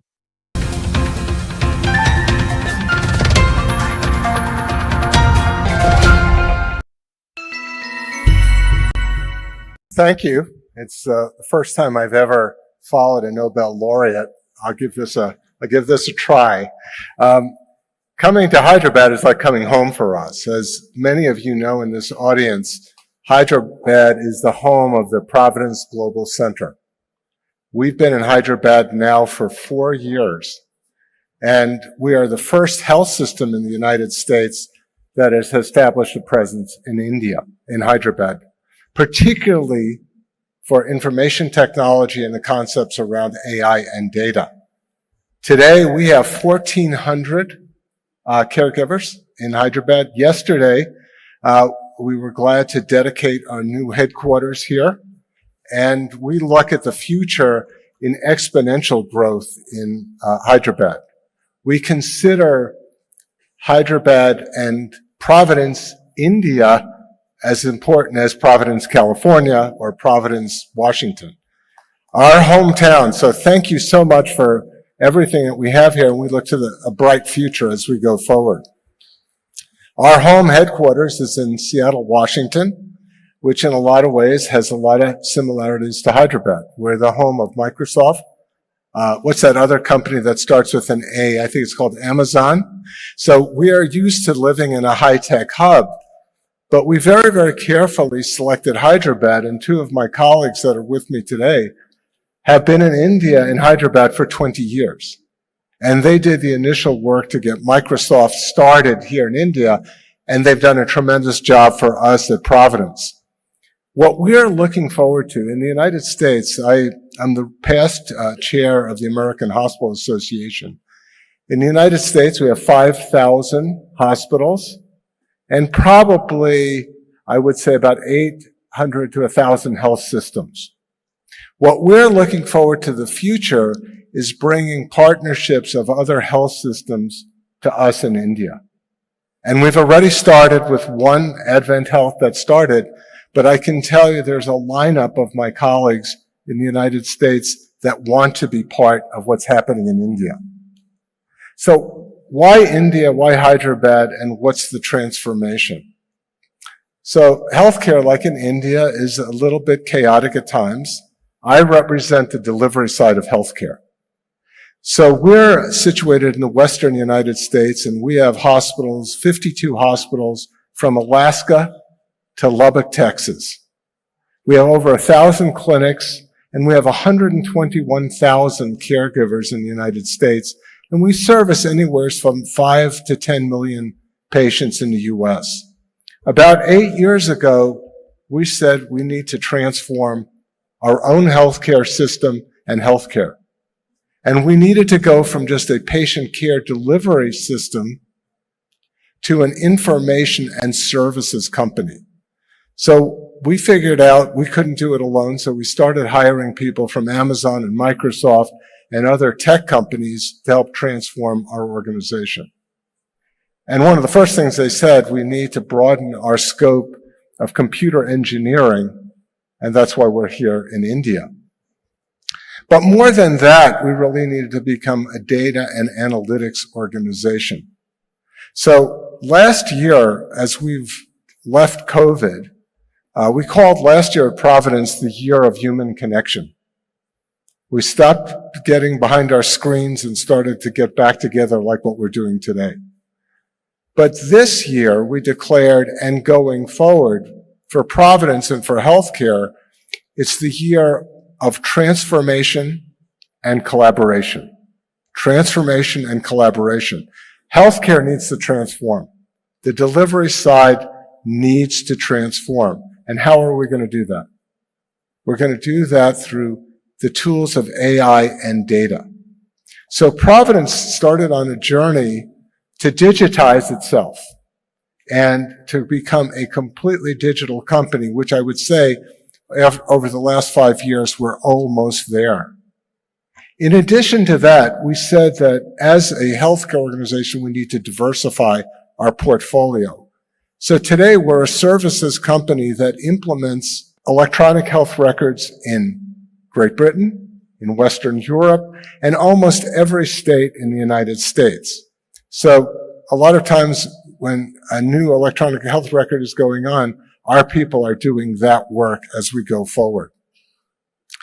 The second thing that we said is that we need, data is chaotic in healthcare. And we were not willing to allow our friends at Microsoft and Facebook and Amazon to take our health data. So what we did is said, let's get the health systems of the United States together to create our own data company. Today, Truveta is about 3 years old. It has over 35 health systems that are contributing all of their healthcare data to one point. The power of this is immense. So we account for anywhere from 12 to 15% and growing of all healthcare data in the United States. The importance in terms of biomedical research is that database is incredibly diverse. So it has everything from Hawaiian Islanders to people living in South Central Los Angeles to people that live in Alaska. That kind of a database is critically important to our friends in pharma who are looking to unlock unique properties for medications that they have. Amongst that is almost limitless. The United States government has started to ask us about our data and how we collect it. And we think this is going to be a revolution in the way we do it. But what's critically important is it's data owned by the people that actually do the work and take care of the patients. And we have been tremendously successful in that. In addition to that, we created an organization called Tegria, which enables us to provide services to other hospitals all around the United States and ultimately around the world and particularly in Europe as we stand now. So we've really diversified our portfolio. In addition, we talk about the 6 Ds at Providence: digitization, diversification. Then the third one's a little controversial: deconstruction, which means we take the health system apart and decide which components are the most important, which ones have value. Today, Providence, in addition to its 52 hospitals, 1,000 clinics, 120,000 caregivers, we're in supportive housing. We have our own health plan. And we even have a high school in Burbank, California. And all of my investors ask us, why did we hold on to a high school in Burbank, California, Providence High School? And when with our investors, they say, we need to know what 14 to 16-year-olds are thinking. And it's really our laboratory to understand where the future is going. We were started 170 years ago in the territory of Washington in the Western United States. That tradition, we've always changed, we've always innovated as we went forward. And our saying at Providence is that we exist at an intersection between compassion and innovation. Last year, we did over $2 billion of free care community service in the United States, in addition to being a $28 billion healthcare corporation. We're looking at the collaboration amongst healthcare systems to really solve some of the problems that we have in the United States in the development of care. So those are the first 3 Ds. Well, what else is there in other Ds? The other D is the delivery of care.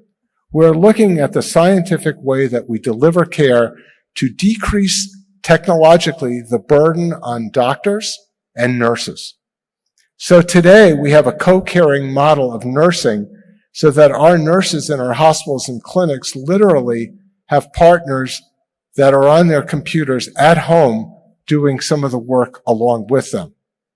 So we look at that as a way to make the difference in healthcare, and we look at things like telemedicine and all of those techniques to really revolutionize the D, which is the delivery of care.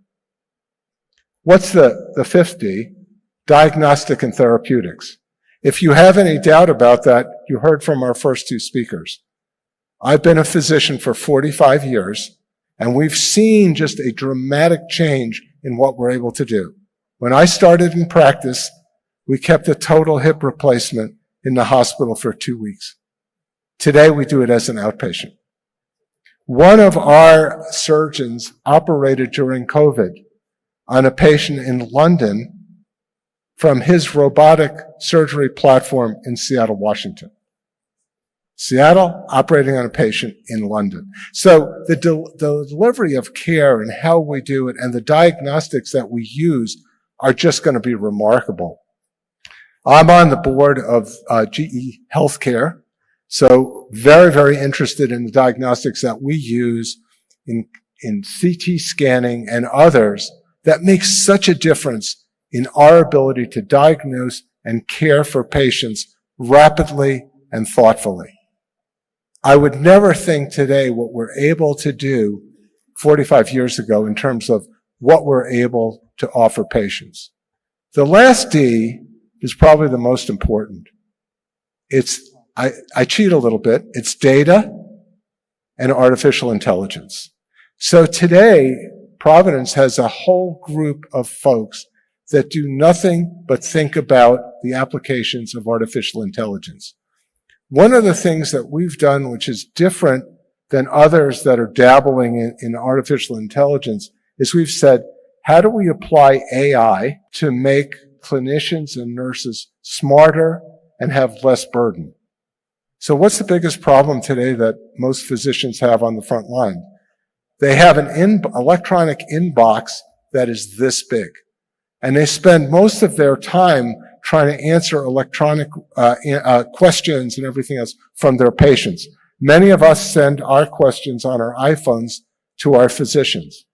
Well, we've used AI to basically empty the inbox for physicians. So using bots and using artificial intelligence, we triage what the questions are, what has to be answered, and most importantly, who has to answer them.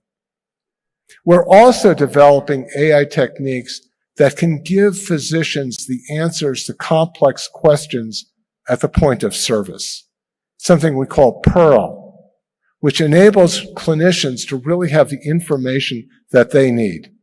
When I was back as an intern and a resident a few years ago, I had everything in a book in my pocket. Today that, I can listen to it in my ear sequence to understand what are the choices and what are the things that we have to do to make patients better, faster, and smarter. Today, we don't read an EKG. It's read electronically for us.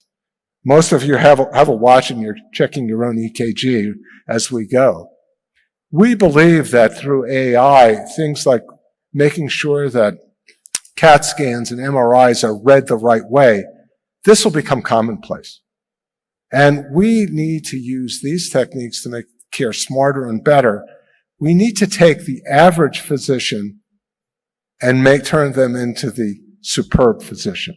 And that's where we really see this exciting interface between technology and healthcare. When we first started hiring technology people at Providence, technology people did not understand healthcare people. Healthcare people did not understand technology people.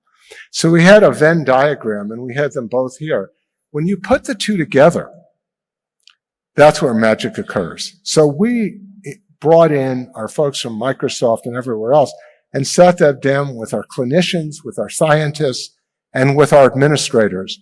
And I think that's the secret sauce, to understand how technology can work practically and how data can be used to accelerate what a healthcare system can do. And that's what we believe. Today, we think there's going to be further consolidation of the health systems. We're talking to health systems in India about what they're doing because we believe there's commonality in the problems that we're solving.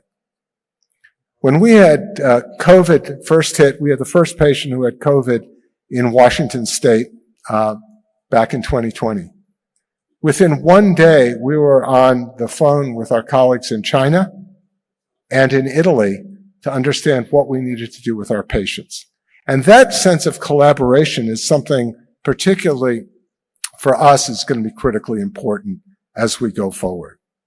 But we're looking at consolidating all the business practices of healthcare systems in the United States together. So I pose the question, why should every healthcare system in the country and the world have their own cybersecurity? It makes no sense. In order to combat what we need to do on the cyber side, we need to do this together. So we believe things like information technology, cyber, data, actually even finding the right people to work at our hospitals and clinics are things that we should do together as a group of health systems. So we'll be announcing within the next few months what we call the Health System Collaborative, HSC, which means these are health systems in the United States that have said, we're going to look at the whole back office of healthcare and drive that together, both to do it less expensively, but better. So, our vision, as you can see up here, is health for a better world. We look at ourselves as not just a United States-based health ministry, but an international health ministry. And we feel that one of the keys to our success and the success of healthcare in the United States is going to be our commitment here in India with some of the smartest IT technology people we have, and that collaboration. So thank you so much for having me here today. To stay informed about the startup ecosystem, subscribe to MyStartupTV.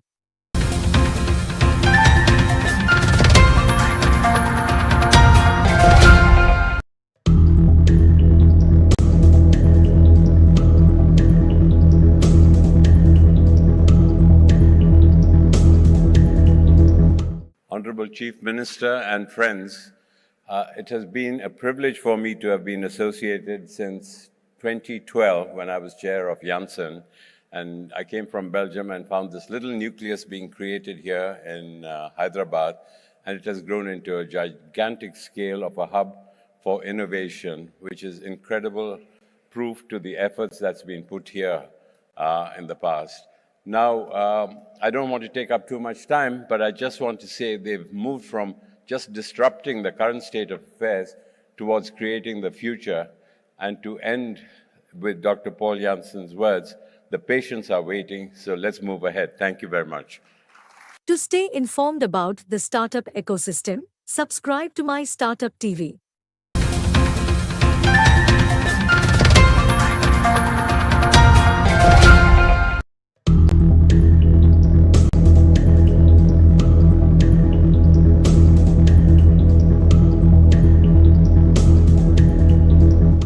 Very good morning to all, and welcome to the state of Telangana, the pride capital of our people of Telangana, Hyderabad. Honorable Chief Minister, Sri Revant Reddy Garu, Honorable Minister from Western Australia, the Honorable dignitaries on the dais, esteemed guests, and the valued members of the life sciences community. And it's absolute pleasure and honor to address you all today at the prestigious 21st edition of the BioAsia Summit. The journey began 21 years ago, and we congratulate and honor all the life sciences community partners who have played the role in building the beautiful ecosystem in and around the world and India too, to create a better world for the citizens of the global and also to the Indian citizens. I thank you all for playing a pivotal role, for creating and putting all your energies, strength, intellectual capacities to create a beautiful world for the people. So it is not every day that we see the several Fortune 500 company CEOs, accomplished scientific leaders like Greg Semenzo, honored Nobel laureate, who is here with us today, that too in state of Telangana. We are honored, sir. And also the captains for several industries who gathered here in this part of this world. This is only possible because of the reputation that the BioAsia event has built. I am truly inspired by the enthusiasm displayed by you all, your dedication and for this advancement of science and healthcare, and which is truly commendable. I am honored to be a part of this esteemed community with the presence of Honorable Chief Minister. Honorable Chief Minister, Sri Revant Reddy Garu and I were in Davos for the World Economic Forum annual meeting last month.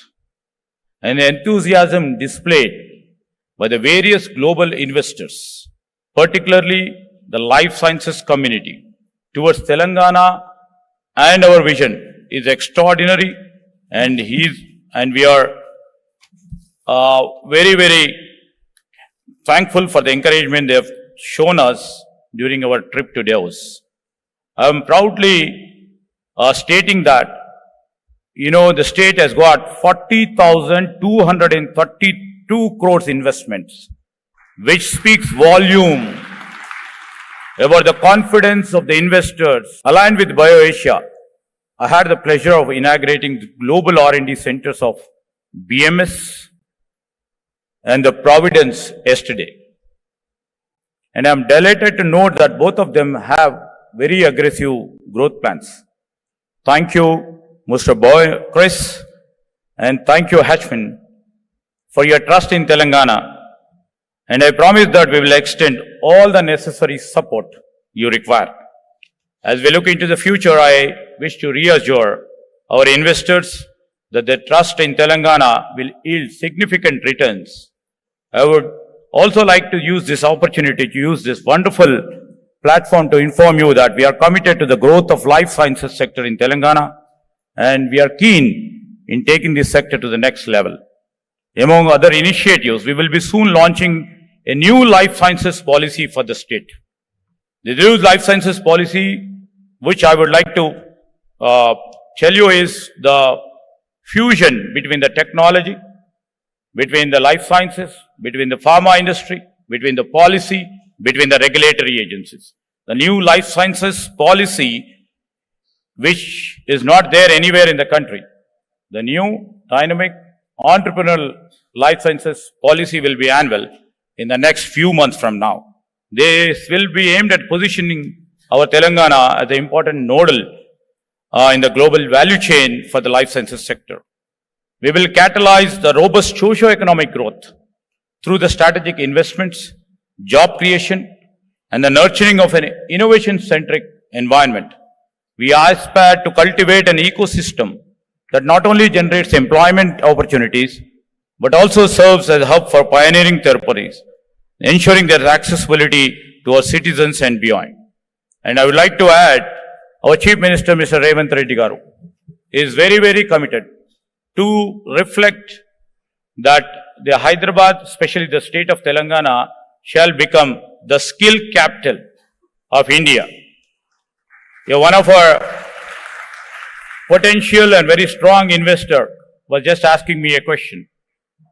All the investors, all the global players are looking forward to keep their centers in and around Hyderabad and in Telangana. What will happen to the skill which is available right now? So keeping that in view, our Chief Minister and our government already envisioned a plan of putting skill universities. The skill universities will produce enough talent, enough skill. 2 years' time from now, we are trying up with a policy which will be linked to our education system and to the industry, bringing out a new revolution in terms of providing value to academia. This is like we are making mandatory the internship programs with the industry. All the students who would be studying in state of Telangana would be exposed to the industry needs. That the internship program of 3 to 6 months will give a platform for all the students who would be, becoming the employees either for the life sciences, either for the IT, either for the manufacturing sector. So I don't see any human skill deficiency. And you have all seen on the dais, like we have Mr. Satish Reddy.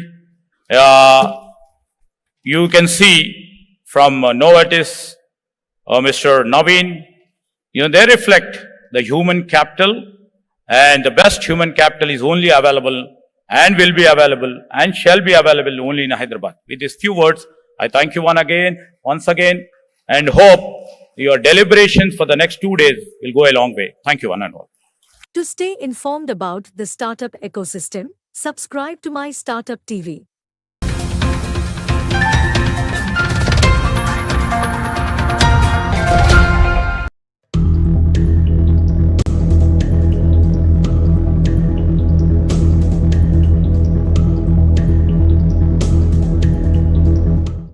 morning, and thank you all, Honorable Chief Minister Reddy Garu and Minister Baba Garu, and as well as distinguished guests. It's such a tremendous pleasure to be representing Bristol-Myers Squibb at this important conference, and it's a true honor to be giving the keynote address shortly. I just want to say a very sincere thank you to the organizers of this event. This event really does epitomize the ecosystem that has been created here in India and here specifically in Hyderabad. Bristol-Myers Squibb has an almost 30-year commitment to India, and I'm extremely pleased that we have established a presence now here in Hyderabad. In less than a year, we have taken our presence from an idea to almost 1,000 employees. And that success was not by accident. It came about because of the tremendous support that we've received from the honorable ministers, from the government of Telangana, from the organizers of this event. And I sincerely thank all of you. India and now Hyderabad are at the center of our mission as a company to deliver truly transformational medicines to patients. So it is a heartfelt thank you to all of you, and I look forward to this conference. To stay informed about the startup ecosystem, subscribe to MyStartupTV.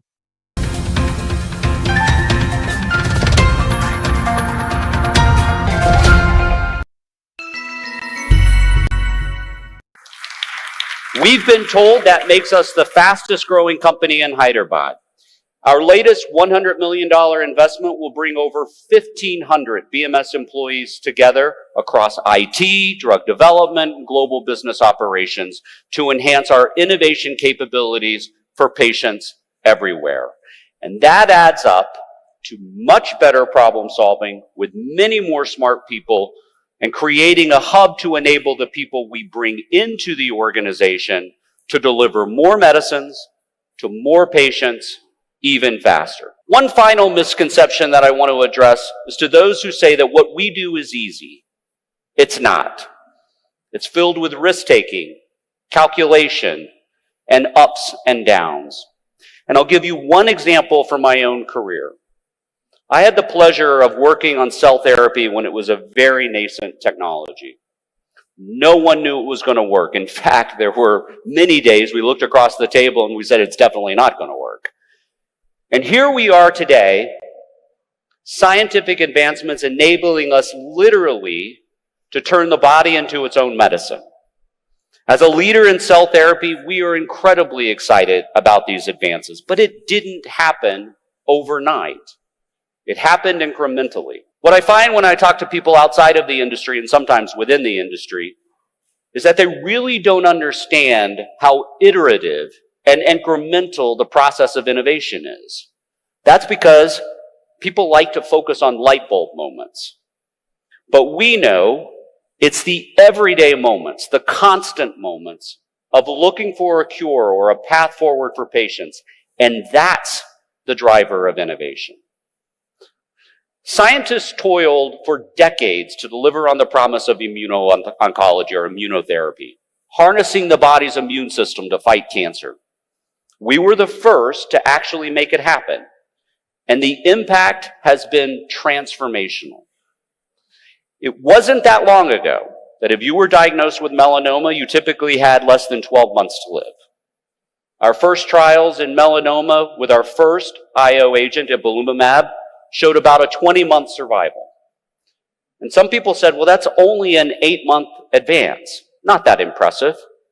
But what they didn't realize is that 8 months raises the bar. It becomes the new baseline, the new standard against which the next generation of medicines will be measured.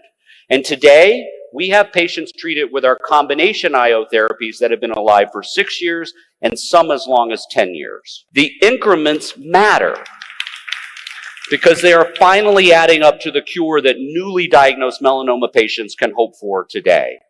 And as the only company with 3 approved IO agents in the United States, we continue to raise the bar again and again. There are countless other examples of how increments really add up to patient benefit. But what if we could go from incremental to exponential? I am super excited about the promise of AI and other digital tools to help us move faster and with a higher probability of success. It's the accelerant that can help us deliver more medicines even faster. We can talk about the impact of this technology from a couple of different perspectives. First, it can be an accelerant operationally. I'll use BMS examples, but I really think this is something that's happening across the biopharmaceutical industry. With AI tools, we can write protocols for clinical trials much faster. Instead of months, we can do it in days. The magnitude of impact can be the difference between a patient enrolling in a clinical trial or not. And for patients with serious diseases like cancer, that can mean the difference between life and death. And here's the great part. This work in large part will be happening right here in India for BMS. We've used digital tools to model real-world data so that we know if our drugs are working, if they're going to be better than the standard of care. We harness real-world data to create virtual cohorts, collections of virtual patients that enable us to reach decisions much faster. That means instead of recruiting 1,000 patients, we only need 500. Instead of taking 6 years, that trial might only take 3 years. And within research, we're using AI to make better molecules faster. In fact, all of our small molecule trials will be enabled by AI by the end of this year. And again, all of this work is or will be happening right here in India. Those are pretty nice examples of incremental improvements. But what I'm really excited about is how can this make us better at doing what we fundamentally do as a company, applying digital tools to really complicated areas of science to make game-changing advances. Remember how I said that 10 years ago we didn't know if cell therapy would work? Well, today, once a patient is diagnosed with certain blood cancers, we can take cells out of the body and re-engineer those cells to recognize their cancer and then eventually reinfuse them back into the patient. Once inside, those engineered cells attack and kill the cancer. It's a truly remarkable scientific breakthrough. When we first started, there was so much we didn't know. Which patients would benefit, how to design the clinical trials, how to best engineering the manufacturing process. With digital and computational tools, we can now answer all of those questions. And that's enabled us to be a leader in this fast-growing and incredibly exciting field. So much so, we're now moving beyond cancer and taking aim at autoimmune disease with our next generation technology. We call this next generation technology Next-T. Using our broad experience in autoimmune diseases such as MS and lupus, we can jump the gap by using AI models trained on thousands of patients to predict features linked to manufacturing success and to safety. And if successful, this will be groundbreaking. We're aiming to provide a functional cure for these types of diseases, and that's never been seen before.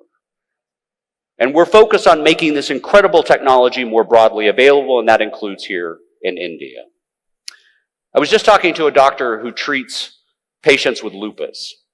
He told me about a 30-year-old woman with young children at home, and when he provided the lupus diagnosis, the woman was relieved. Now she knew what was causing her to feel incredible joint and muscle pain. She was prescribed a powerful immunosuppressant, which is the standard of care. And then she asked, when do I come off of this medicine? And the physician had to tell her never. Now imagine being 30 years old and finding out you have to take an injectable medicine that puts you at risk for infection for the rest of your life. Being able to offer this woman a functional cure would be life-changing. It would be a major disruption in the standard of care. These are medicines that matter, that bring transformational benefit. But let's not stop there. What if we could improve the standard of care for diagnosis? Obstructive hypertrophic cardiomyopathy, or HCM, is a thickening of the heart muscle wall that makes it difficult for the heart to fill with blood. Untreated, HCM can result in life-threatening irregular heart rhythms and sudden death. Mavacamten is our game-changing treatment for HCM. Just last week, a physician showed me this picture when he was reviewing scans from his patient. And he said, look, you can see that the heart is remodeling itself. But HCM has always been hard to diagnose, even for specialists. It can take an average of 2 years from the time the patient develops symptoms to when they get a definitive diagnosis and treatment. So the question is, how do we identify patients with HCM sooner and enable earlier detection? Well, we partnered with Viz.ai, which is a company that supplies analytics to hospitals that help interpret the thousands of electrocardiograms administered across those systems. With our sponsorship, they developed an algorithm to analyze ECG results, looking for very hard to find markers for HCM. And when the algorithm detects possible HCM, it alerts doctors which patients need additional evaluation, and that can shave off significant time to when patients are able to benefit from this medicine. Just last August, the FDA issued clearance for this algorithm, and that's a first. It's also a great example of the value of collaborations and partnerships and how they can speed the way to patient solutions. We've always said we don't have a monopoly on great ideas.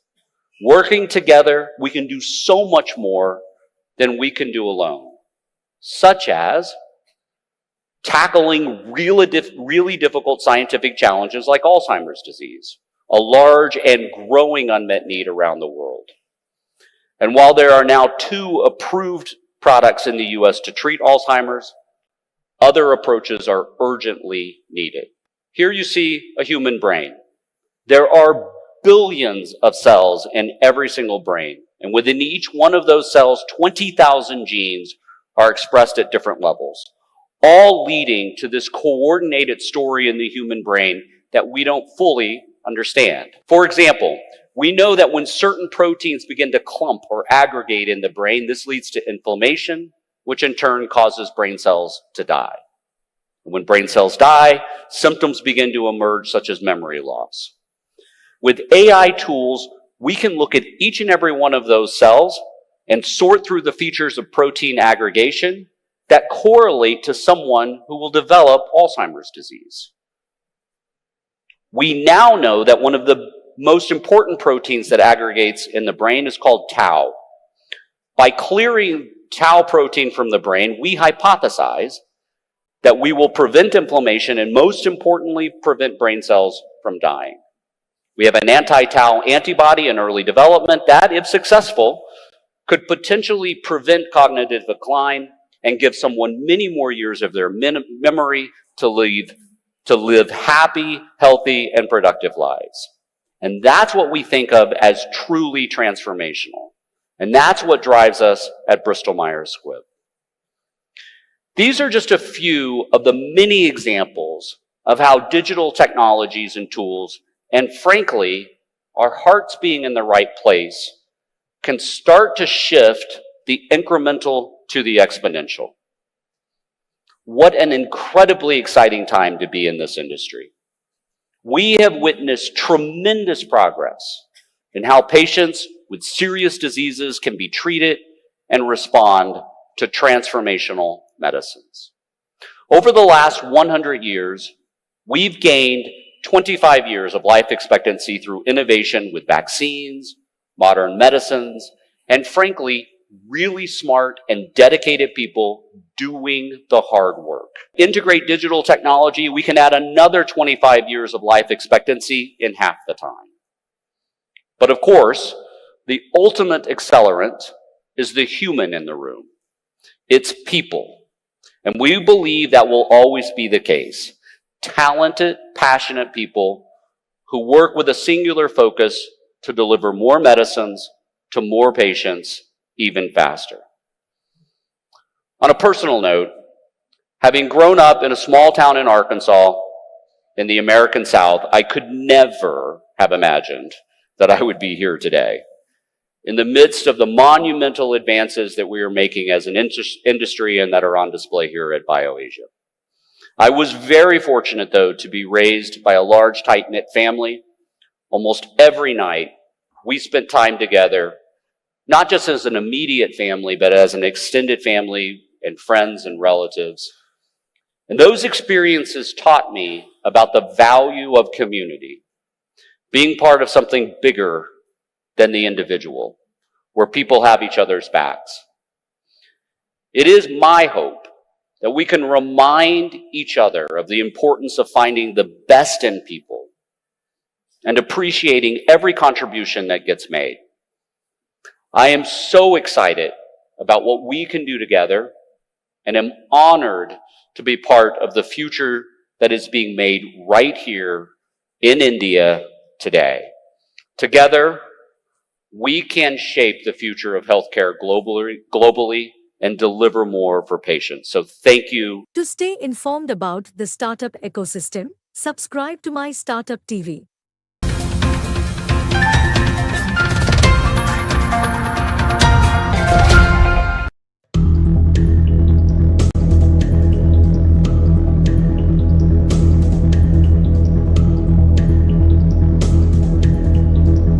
Thank you for that very warm welcome. Kaya Wanju and Namaskara. Kaya Wanju is the word for hello in the language of the Whadjuk Noongar people, the traditional owners of the land where I live in Perth, Western Australia. The Whadjuk Noongar people have a cultural heritage that dates back many thousands of years. And it has been wonderful to learn more about the equally rich cultural heritage of the state of Telangana. I'd like to acknowledge and thank the Honourable Anumula Ravant Reddy, Chief Minister, the Honourable Jodila Sridhar Babu, the Minister for Information Technology, Electronics and Communications, Industries and Commerce and Legislative Affairs, and for the very warm welcome to the great state of Telangana. I'm delighted to be here in Hyderabad today at BioAsia 2024 during this official ministerial visit on behalf of the West Australian Government. It's been a pleasure to meet many of the representatives from your thriving biotech industry as global partners. The size of your globally renowned life sciences sector is breathtaking, and I am thrilled with the opportunity to experience it firsthand. As well as sharing an Indian Ocean, both of our states share an entrepreneurial spirit. This is reflected in our shared vision of transitioning to future economies that decarbonise, inclusive and innovative and diverse. It is also reflected in our shared emphasis on the knowledge economy, with a mutual understanding that fostering the growth of our innovation ecosystems will result in jobs, prosperity, and increased accessibility to world-class healthcare. I'm honoured to speak with you today about West Australia's vision for our own health and medical life sciences sector. The West Australian Government has a clear vision for our future economy. A vision that by 2030 savvy economy that provides high quality jobs and high quality products and services to the world. The West Australian Government has been embarking on a targeted approach to attracting investment and growing trade opportunities that will enable Western Australian industry to become smarter, more sustainable and more diversified. As a $410 billion economy, our interest is in growing industries to diversify this economy, which includes support for 8 key industries. Prominent amongst these is the health and medical life sciences sector. With 1/3 of Australia's land mass, our healthcare system spans the largest geographical healthcare jurisdiction on the planet, delivering in some of our harshest and most remote conditions. We have recognised the importance of activities that will improve the value and productivity across multiple sectors of the external-facing economy. With respect to health and medical life sciences, our goal is to leverage our investments in our world-class hospitals, medical research institutes, and research universities. Over the past 5 years, WA's health and medical life sciences ecosystem has doubled. As we are well aware, COVID-19 highlighted the importance of innovative healthcare solutions. It made us aware of the importance of building sovereign capability, of ensuring and securing local and global health and medical supply chains, so that ourselves and our partners are resilient in the face of supply disruptions and global healthcare challenges.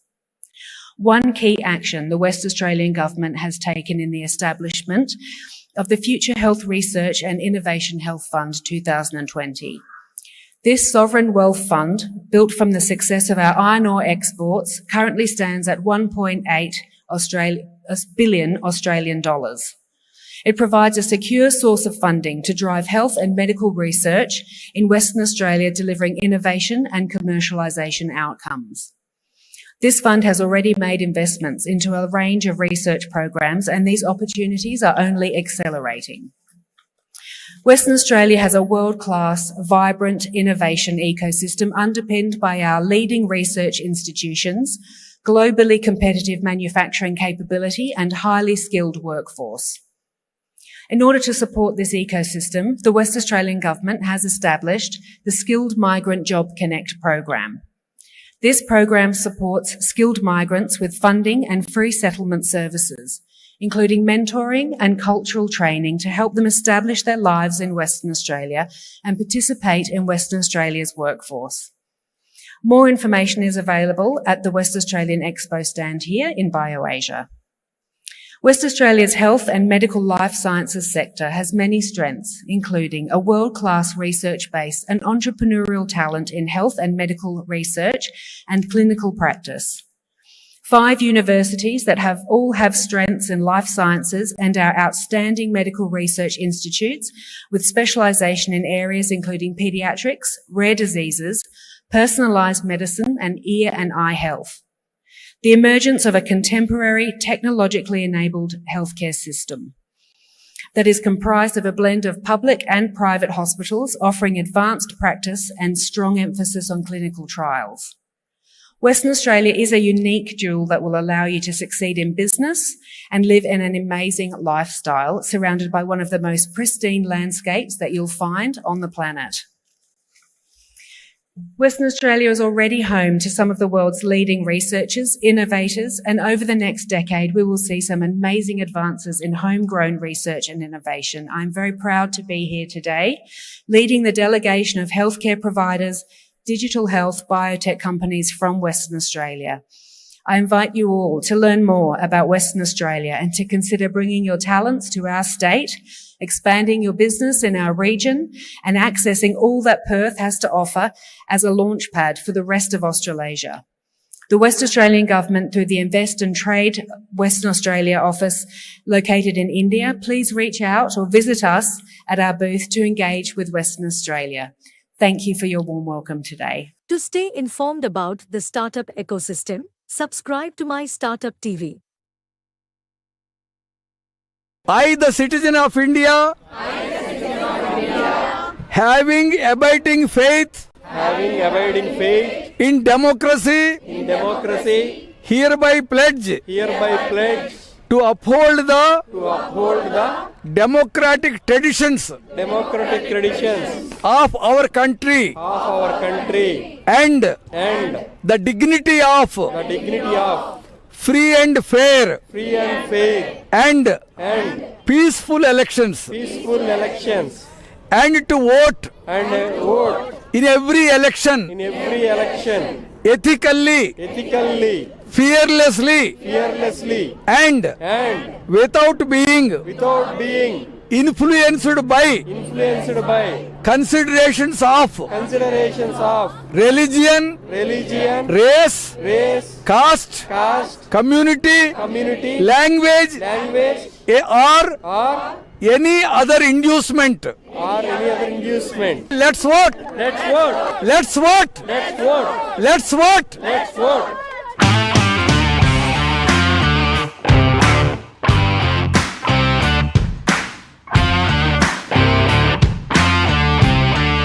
We've been organizing sports tournaments for the last couple of years and more now. And this is the first time that we are organizing a tournament in box cricket and for women.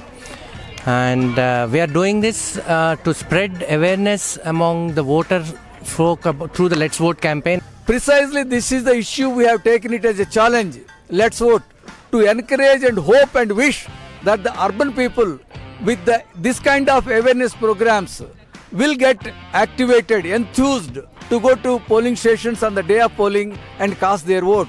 Here we are today having this tournament with the aim of promoting awareness of voting. So as we all know, voting is not only a responsibility, but it is a very cornerstone of democracy. But unfortunately, in the cities, more and more people are, becoming apathic towards this process of voting. The simple act of thinking that, how my one vote will make count. So as we have seen in the recent Telangana elections, all this, rural population and the urban population, two-tier towns, everybody exercised their vote very nicely, where we have seen the percentage was 65%, 70%. So on this occasion, I urge all voters to please vote compulsorily and then elect right leaders for the bright future of our country and then bright future of your children and grandchildren.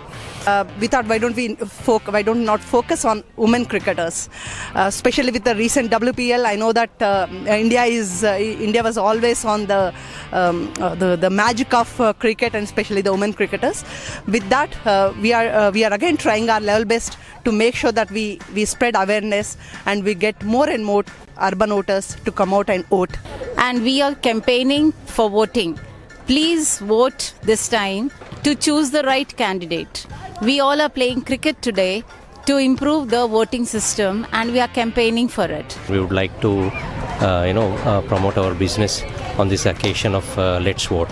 I support being a responsible democratic citizen of India, and as an educator, I take a vote today to promote the campaign in the school and make the children request their parents and be a part of democratic India, avail their rights and become a responsible citizen and choose their leader. This is a very good cause for our state and whole country actually. We want to encourage everyone around me in schools and wherever in my society that all the adults should go and vote on voting day. ఓటేద్దాం రండి, vote మన హక్కే కాదు బాధ్యత కూడా అనేది గుర్తు చేయడానికి మెయిన్గా ఒక సందేశం ఇవ్వడానికి ఇలా మీ ముందుకు వచ్చాను. I believe right to vote is a right to represent your future. So go ahead and vote. Everybody should vote. Right to vote. Grab the vote because you have the power to change the future. Vote and bring the change. Voting is a privilege to shape our futures. Let's vote.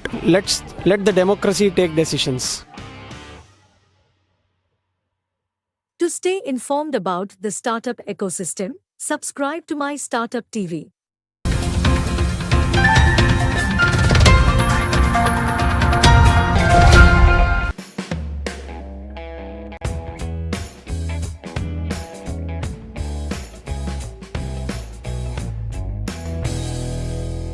Food and beverages is one of the largest sector in the nation, with many new startups being launched daily. However, most founders don't have easy access to qualified mentors who can guide them through this fastest growing sector. Hello, welcome to Thought Leader Show. I'm Major Sunil Shetty. Today my guest is Nakul Chandana. He's a F&B and retail veteran with 27 years of experience. Nakul was the ex-CEO of a leading food chain and has led a variety of food formats from fine dining restaurants to busy coffee shops. His background goes well beyond boardroom. He has been guest speakers at various food and beverage events and with some of the leading prestigious universities. Welcome, Nakul. Welcome to the show. Thank you, Major. Major retail, major growing up industry. Yes.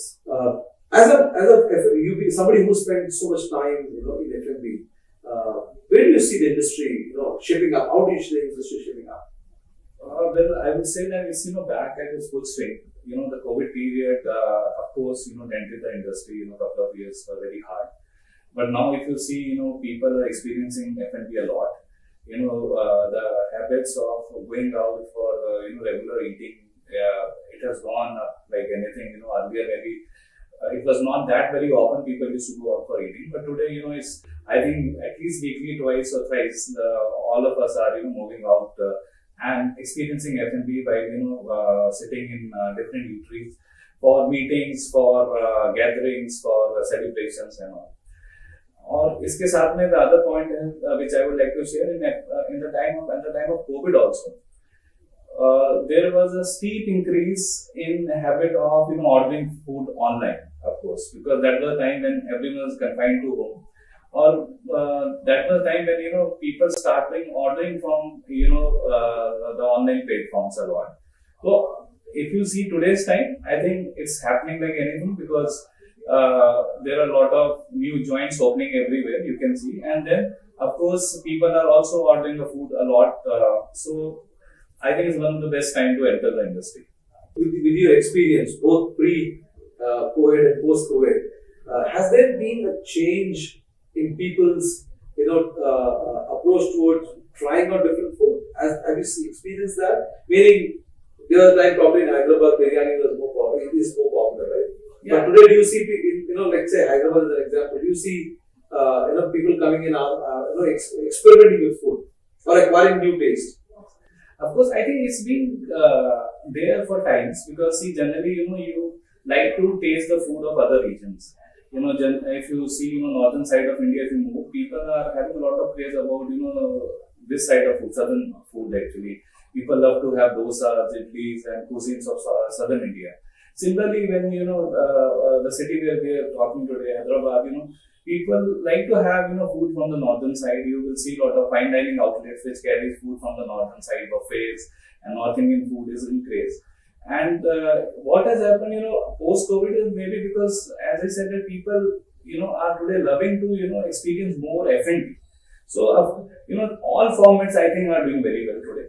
Whether it is, fine dining outlets, barbecues, bakeries, cafes, ice cream parlors. So, yes, there is, people are experiencing, and I think all the formats are doing very well. And also, food is no more, it's no more limited to the fact that people are going to have food there. Now it's also become an experience, isn't it? That people, especially the millennials and the younger generation, right? They're going into these coffee shops or the restaurants. Not just food, there is more. Could you add your experience from your experience? Yes, so see, first of all, I would like to say Hyderabad is a city of foodies, of course, and there's a lot of craze about food out here. Being in this industry, we have, experience talking to a number of guests, and, many of them, would share the experience that today, I just came 2 kilometers, 3 kilometers just to taste my, the special dish or ice cream, which, I really love, I'm fond of. So that is one of the part. Yes, so one thing which has happened that today, as you're talking about cafes or maybe, the fast food joints or eateries, people are, at times, they're also, having a lot of meetings out there and a lot of discussions out there. It's not, earlier, very formal office discussion which used to only take place in offices. Today, a lot of, organized meetings are happening at eateries actually. Especially with startups. Yeah, especially with the startups. They're providing that kind of a sitting place and ambience where people would like to, carry the meetings with and also gatherings. And so that is happening. And then, with the corporate also, there is one more thing that they also like to take their team out frequently, for a change actually. So they definitely go out, hunting for maybe the convention halls or, banquets, or maybe the fine dining outlet where they book for a particular day where they can have, they can call the families and employees together for a gathering. So all this is happening, yes, and yes, food is also not restricted today just for, lunch or dinner. A variety of things, especially, you can see there is a big rise in, today bakery products, which is, a lot of snacks are happening, healthy snacks are happening. And so desserts also, if you see, so there is a growth in each and every segment out there. So if you see, from the time maybe last 10 years, if you witness a number of varieties out there, which was, earlier not there. So even if you see a single format today, let's say we talk about bakery today, there is no fixed definition that, what menu a bakery should run.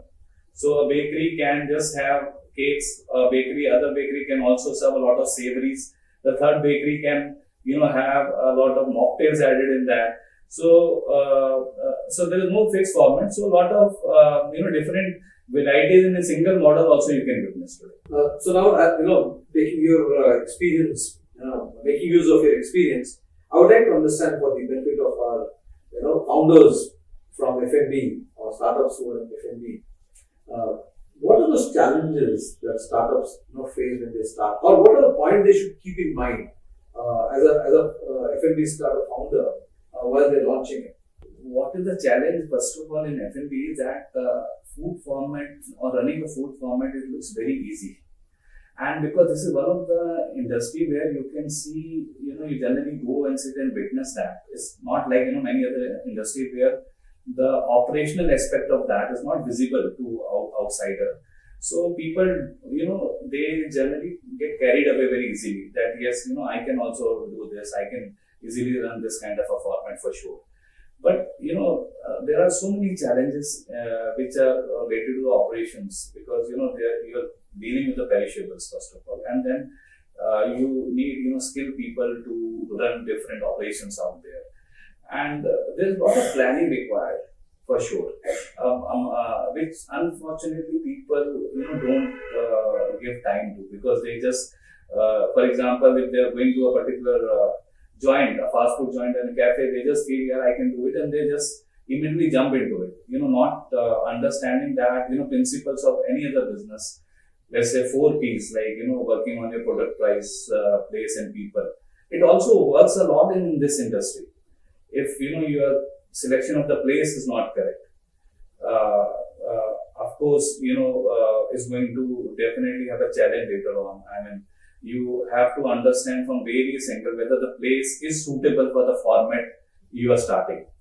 I mean, for example, let's say if you even have a place available on the main road, but and you want to start an ice cream parlor out there, but it is very near to a hospital, then most likely it is not the best suitable place because for people to just stop there, in such kind of a place where, hospital is nearby, to have deserts, somewhere it's going to be a challenge. So there are so many, different things to be analyzed, before you select even a place.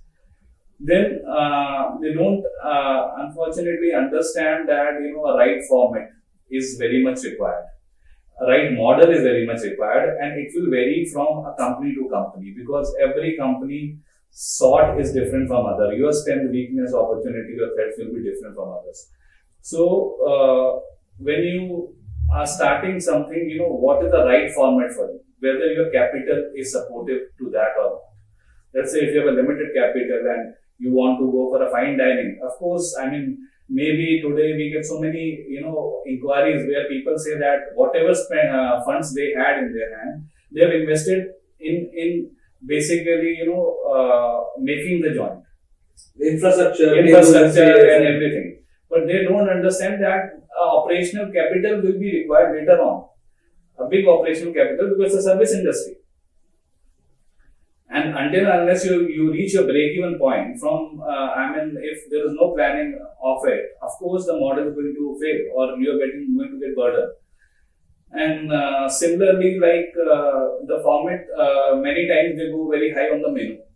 They want to serve a lot of dishes out there, not understanding that, how you're going to carry it. What is the, budget for the manpower you have? What is your HR budget? From where you're going to procure your ingredients, whether the ingredients are available or not. Right? So, I always say that, you generally, if a joint is just serving a simple tea, right, and tea is good, you are going to go there again and again. Instead of, going very high on your menu and, not understanding the challenges which are going to happen. So, there's a lot of guidance required there from the day one. So, so even if it is, your product, suppose once your product is also good, if the place is not right, or the people who are serving out there, they're not able to, really carry it well, basically, right?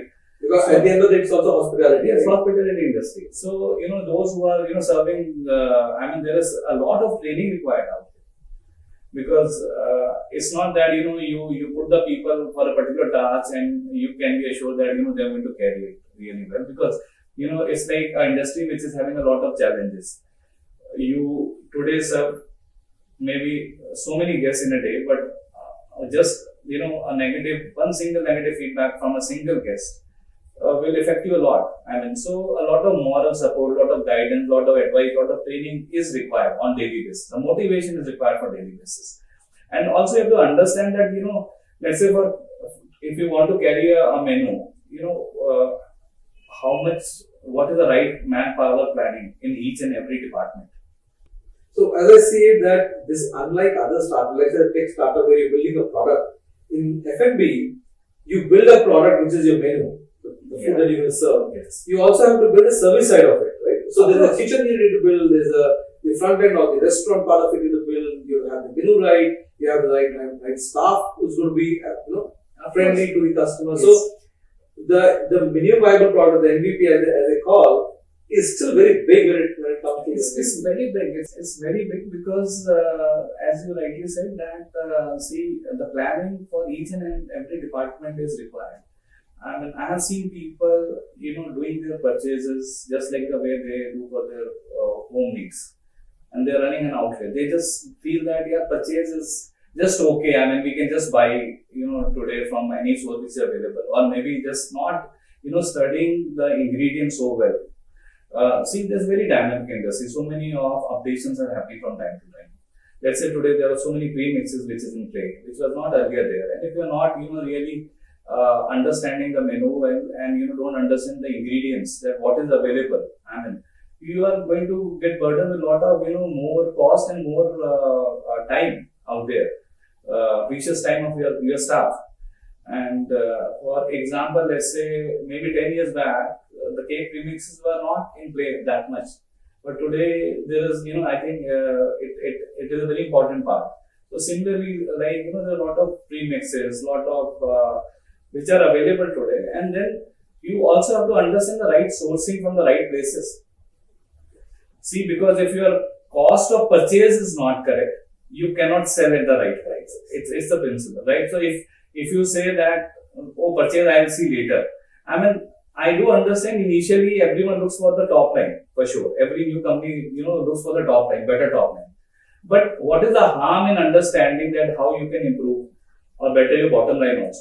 Ultimately, the goal of each and every company is to make profits, right? So to understand and, to strengthen your back-end department, like, the purchase department, the supply chain, the HR department, maintenance department, housekeeping department is also very important. But for a startup, we can't have all these things, because startup by definition would start with very minimal resources. Yes. So what is your advice? How would you, like you said, ek chai banao, start with 1 tea probably. Yeah. What would be your advice? I would say, the guidance from the day one is very much required. I think you should, definitely have some mentor, some experienced person, who can carry through, you through this journey. Because if initially you're able to plan your format correctly, that, what is the right format with the right market survey. Let's say, I just give you an example. Today, people generally say, I talked to some people recently, and they were telling me, sir, I was just thinking to, open a tea joint, because, chai to log piyenge. So, yes, it is good to listen, but if you see from the other angle, let's say there are 10 people in a place, or if all 10 open a tea shop, then, who's going to go to other shop? Instead of, the right survey is that if 9 have already opened tea shop, why not you start a cookies business? Yes. Because, apart from the customers, the 9 other shops are also going to be your customers. Tea shops are also going to be your customer. So, right planning at the stage of format is required. That what is the right format? Hota kya hai ki there is a success for us, maybe an ice cream parlor. Then everyone, jumps into that format. If recently, if there is, opening of maybe, mandi outlets, or maybe, people will jump into it. But not understanding that, there is a market survey required, to understand that what kind of a population you're expecting, what is your customer segment. So from that stage you have to plan, and then comes the menu. Menu is very important. It's like, because ultimately on the basis of menu, all the planning will happen. But to design the initial step to have the right format and the right menu, of course you have to also understand the strength, weakness of that particular company. So ये generally is a missing step in the industry. Mostly people feel the food is very easy. हम लोग इसको कर लेंगे. But it's like, I'll just put in another verse today. Maybe online today there is advice and guidance is available for each and everything today. It's that kind of time we are living. But then also specialized coaching is there. You provide mentoring to startups. Your experience, 27 long years in F&B and retail, you provide mentoring. So do you want to talk about what kind of service do you provide? And first, for founders out there who probably want to associate with you, what kind of service do you provide and how do you go about? Yeah, so see, generally it is good that if people approach us at a time when they are starting, that is the right time to approach a mentor, because therein, he can really contribute, in defining the right model which is suitable. I mean, food gives a variety of choice, from a fine dining to a barbecue to a fast food joint, cafe, bakery. A lot of choices in terms of models are available. But what suits you the best and the phase. So tell us about your service that you provide. Yeah. How do you help these startups? So that is one thing. If they approach at the initial time, we can generally look into the format, look into the menu, and then plan and do the right planning for all the departments. Settling all the various departments from the operations to the production, then the planning required for the back-end department with purchase, HR. So all departments can be settled well. But yes, there are so many inquiries which comes where the people have already started. Now they are verge of closing because they don't really understand that why the top line is not coming or the bottom line is not coming.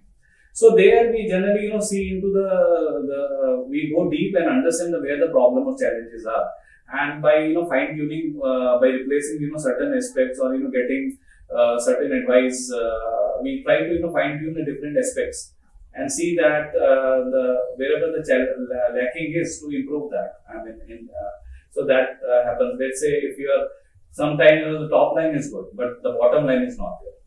So there is a challenge, and they are not able to understand why bottom line is not there. So there can be like difficulties in that maybe you are carrying a large team on board, which is not required for that menu. So you can of course see to the size of the team. So you have to have the experience out there to understand that to run this kind of operation, what is the right size of team required. That's why I'm telling that from the company to company is going to vary. And so similarly, if let's say if your purchases are not right, you are not sourcing the ingredient well, and your food cost is again an important aspect. There is a defined food cost for the menu. If it is on a higher side, then of course your profitability will not be there. Now again, if your sales is weak, then there can be a lack in, and maybe you need to improve your product line. You need to get some sort of a USP to attract the customers, or else maybe you have to improve on the service part or the branding, merchandising part, because today you kind of work with all these all areas. Because You have to see finally that which area is having problem. So at times maybe your everything is good, but your branding is weak. I mean, it is not coming across. You are not maybe today, because there are a lot of different channels available for the right branding. You have to work with the right PR agency. You have to also understand that. Of course you have to see where the problem is. You have captured all your experience into the book that you wrote, which is Corporate Club here. You want to talk about the book? Well, it's not about F&B. It's like, I was fortunate to work with a lot of youngsters in the recent past. I mean, and also by going to colleges, I was interacting a lot with them. And one of the things which I realized that because there are a lot of opportunities out there today, it brings a lot of confusion, because every second day there's a new opportunity coming, there are new goals coming. So at times they feel that, oh, I have not, chosen the right career for me, and they get into that kind of a zone of feeling low, and it's a very common thing which I have realized in a lot of youngsters today. So the book which I have written is, as the title say, Eklavya story inspires us that, by the right, by observing and right learning, actually you can master any skill, basically. So that is what, I have narrated 16 points out here, which gives a better understanding to a youngster about their, themselves, first of all, that how they can analyze themselves better. The first point which I mentioned is that the gift of Mother Earth. So the gift of Mother Earth, in other words, is that, when we are all born on this Mother Earth, we got a special gift because we have seen, kids who are better in one activity or other.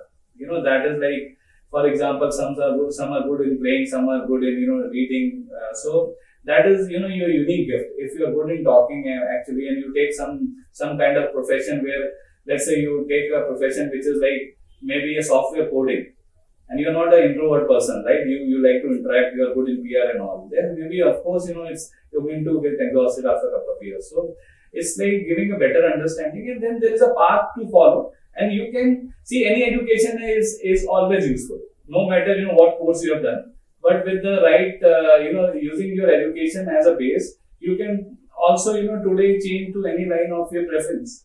So that is what that book is all about. And fortunately, I was able to release this in a couple of leading colleges and got a good positive feedback. So it is written with the aim that maybe to somewhere guide and advise youngsters so that they can choose their careers and maybe have a great career. Thank you, Dr. Thank you for being on the show, and we look forward to hosting you again on some of our other discussions. To stay informed about the startup ecosystem, subscribe to MyStartupTV.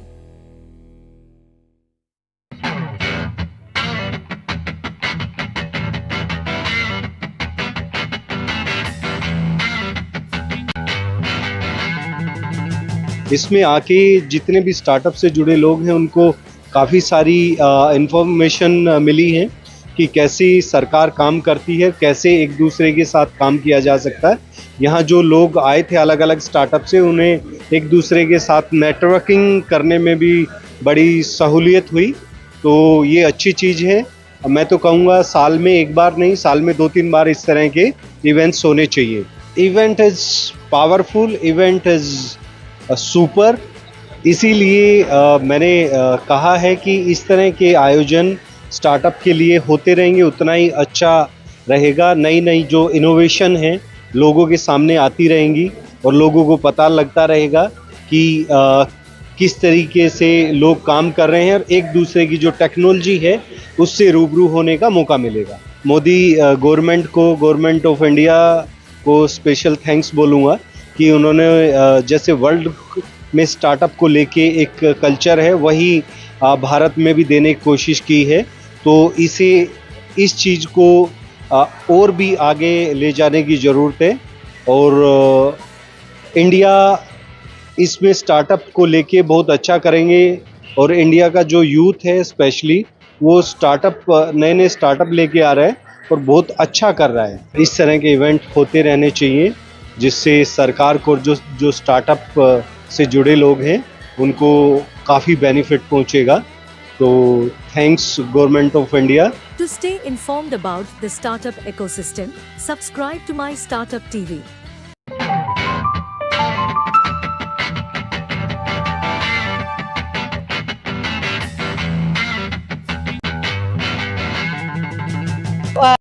This event was for 3 days and we got the opportunity to come and present over here.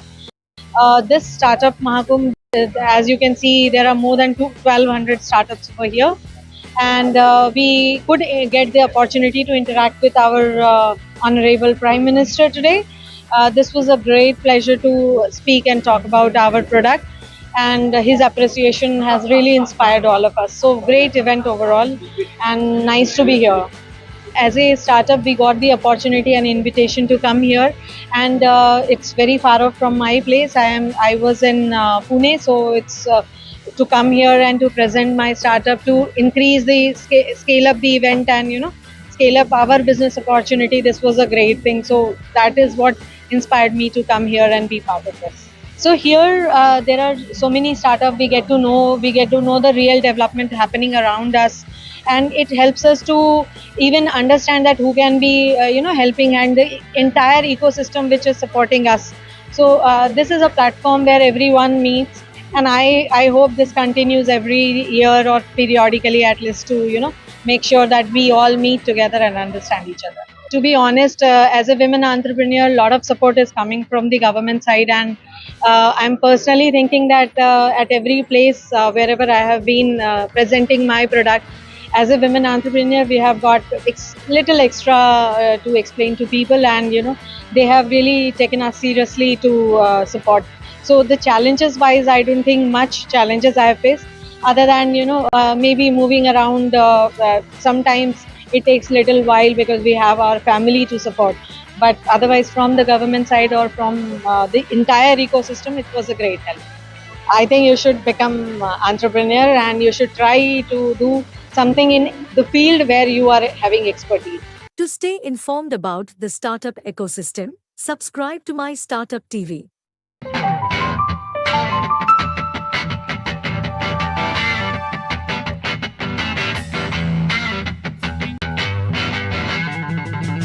So basically our startup works on a medical alert system. Like it's a smart wearable that focuses on the medical alert system, like fault detection and crash detection. Like in India, in every 2 minutes an accident occurs, and from that a casualty also happen. If we remove the on-spot casualty, the second most reason of the casualty is the delayed emergency response.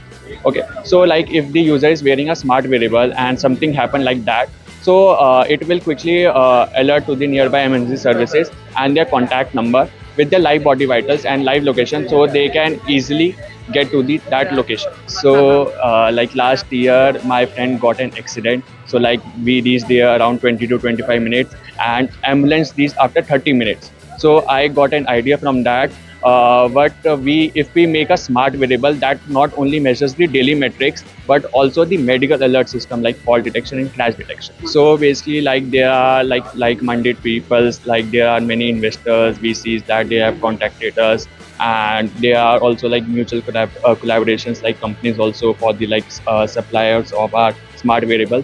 So like my main motive is to like the networking in the event. One of the opportunities, like I got like 2-3 deals for like getting the investments in that. So like that opportunity I got, and also the MSME chairman has visited a stall. So he has invited me to like attend their future events also. Okay, so basically like this is the first kind of event, like this is at a very large scale. I also attended the Google for Startups, like we got recognized by Google for Startups also.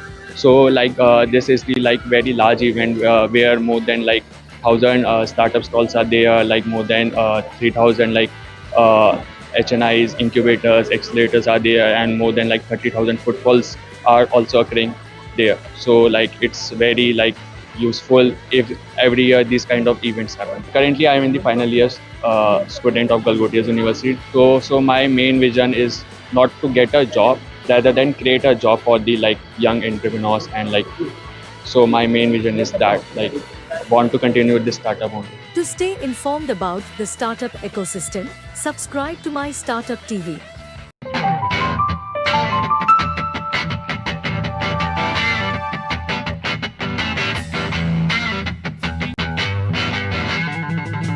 We are digitizing the unorganized segment.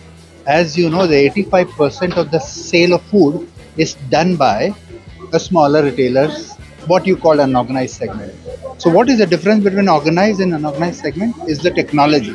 So we are providing technology to these smaller businesses, like a small hawker, a thelawala, or a small shop, so they can organize their business, which helps them to sell online and also digitize their offline business. Like if they want to do a billing, they can just speak to the system. They say half kg tomato or 40 rupees ka bhendi. It will digitize that and automatically create a bill. So it's a micro ERP we provide to them, which helps them to digitize their business. and they can compete with the new world because everyone is getting digital as more and more people moving towards digitization.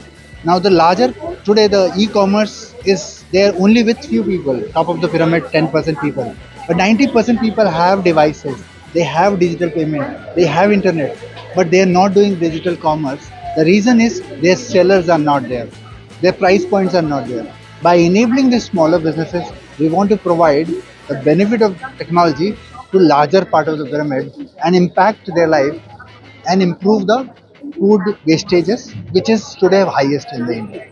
So this kind of event helps us to reach out to a lot of people, understand what their needs are, which will help us to improve our product. And also we are looking for franchisee in one area. So for example, currently we have 1,000 shops in Bangalore and we want to launch in Delhi. Then we are looking for one partner who helps us in launching that. And also it helps us to look for the investors. And third, it helps in spreading awareness because now people know that this platform is there. For example, if I am in Delhi and I'm in an apartment, now I can tell my nearby shop guy, "Ki please use this platform," and it will help him also and help me also. To stay informed about the startup ecosystem, subscribe to My Startup TV.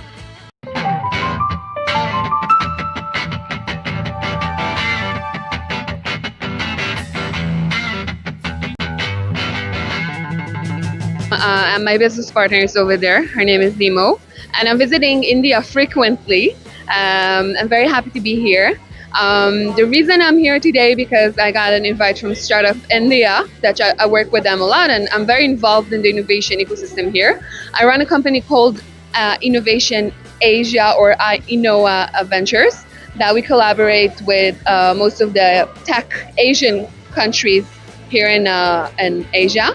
And we also have a venture capital that invests in Indian and Israeli companies. I think that being one of the only foreigners here in events like this, it's an amazing privilege and asset.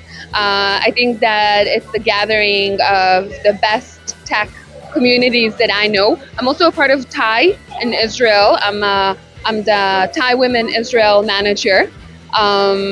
I think that it allows me to experience and to meet new partners and old partners. I met some of my good colleagues here today as well that I work with.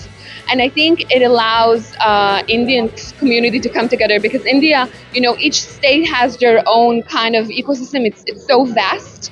So those gatherings allows India to connect. I was also here for G20 during August.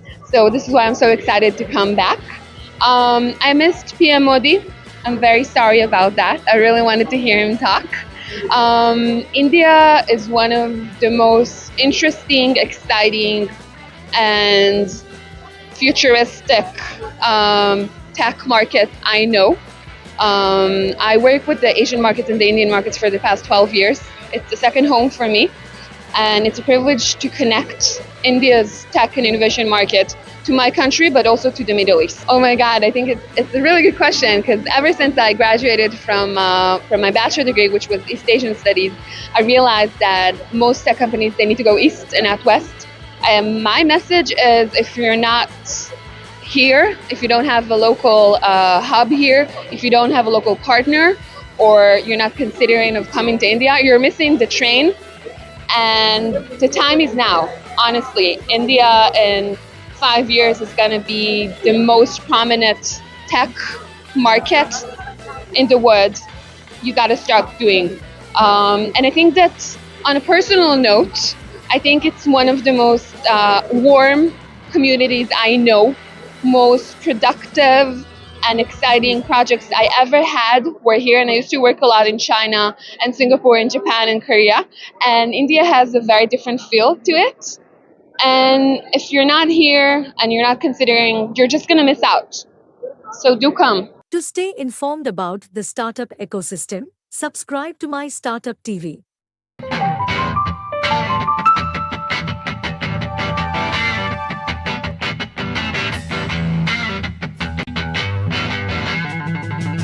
we have developed a multi-parametric diagnostic device which gives instant results. The problem that we are solving is that more than 90 crore people in this country, in India, do not have access to primary diagnostics or labs. So we are solving that problem by this device, which gives instant results, is very easy to install, is very easy to operate, can do blood tests with a simple finger prick, and has most of the commonly recommended tests, including the blood tests, including specialized tests like lipid profile, HbA1c, even an ECG, blood pressure, SpO2, all of those infectious diseases and markers without these facilities. As I turned 50, I turned entrepreneur, and I found a purpose in the healthcare space because I realized that there was a big gap in primary healthcare. And so that's really been my motivation to actually get into this. There are huge opportunities that come up because we met a lot of doctors, we met a lot of hospitals, we met a lot of people who sell to these customer segments. There are also opportunities that we identified for exporting this product, because what is relevant for rural Bharat is also very relevant for large parts of the developing world. So there are opportunities that we found in Africa, opportunities in CIS, opportunities in the rest of Asia, Eastern Europe, etc. So lots of opportunities in this Startup Mahakumbh. I think it's a wonderful initiative. My message is keep having more such events. I think it's so empowering to see so many startups, so much of innovation happening in this country. Really, we should have more such events. We should have at least once a year this kind of an event. Thank you so much. Thank you. To stay informed about the startup ecosystem, subscribe to MyStartupTV.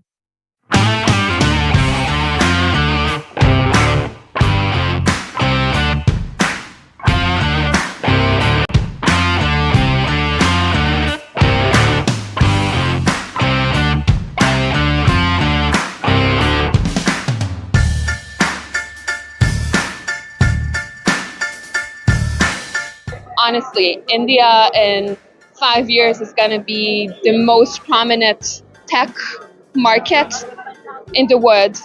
You got to start doing. And I think that on a personal note, I think it's one of the most warm communities I know, most productive and exciting projects I ever had were here, and I used to work a lot in China and Singapore and Japan and Korea, and India has a very different feel to it. इसमें आके जितने भी startup से जुड़े लोग हैं उनको काफ़ी सारी इंफॉर्मेशन मिली है कि कैसी सरकार काम करती है, कैसे एक दूसरे के साथ काम किया जा सकता है। यहाँ जो लोग आए थे अलग अलग स्टार्टअप से, उन्हें एक दूसरे के साथ नेटवर्किंग करने में भी बड़ी सहूलियत हुई, तो ये अच्छी चीज़ है। मैं तो कहूँगा साल में एक बार नहीं, साल में 2-3 बार इस तरह के इवेंट्स होने चाहिए। Got good connections over here, we got investment opportunities, we got mentorship, and this help us to bring our platform on a scale or to get clarified on things which we are working on it, and we think that it gives us a great opportunity to work on it on a better and efficient way. So this kind of event helps us to reach out to a lot of people, understand what their needs are, which will help us to improve our product. And also we are looking for franchisee in one area. So for example, currently we have 1,000 shops in Bangalore and we want to launch in Delhi. Then we are looking for one partner who helps us in launching that. And also it helps us to look for the investors. And third, it helps in spreading awareness, because now people know that this platform is there. For example, if I am in Delhi and I am in an apartment, now I can tell my nearby shop guy, please use this platform, and it will help him also and help me also. Like 2-3 deals for like getting the investments in that. So like that opportunity I got, and also the MSME chairman has visited a stall. So he has invited me to like attend their future events also.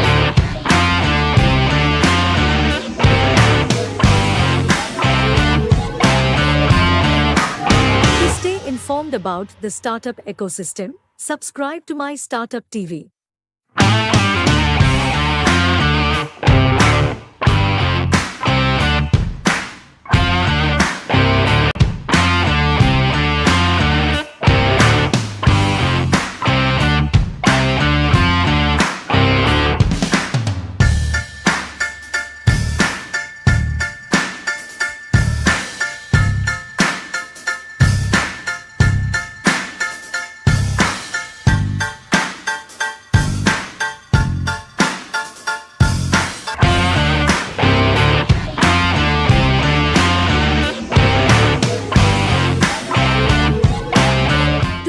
informed about the startup ecosystem, subscribe to my Startup TV.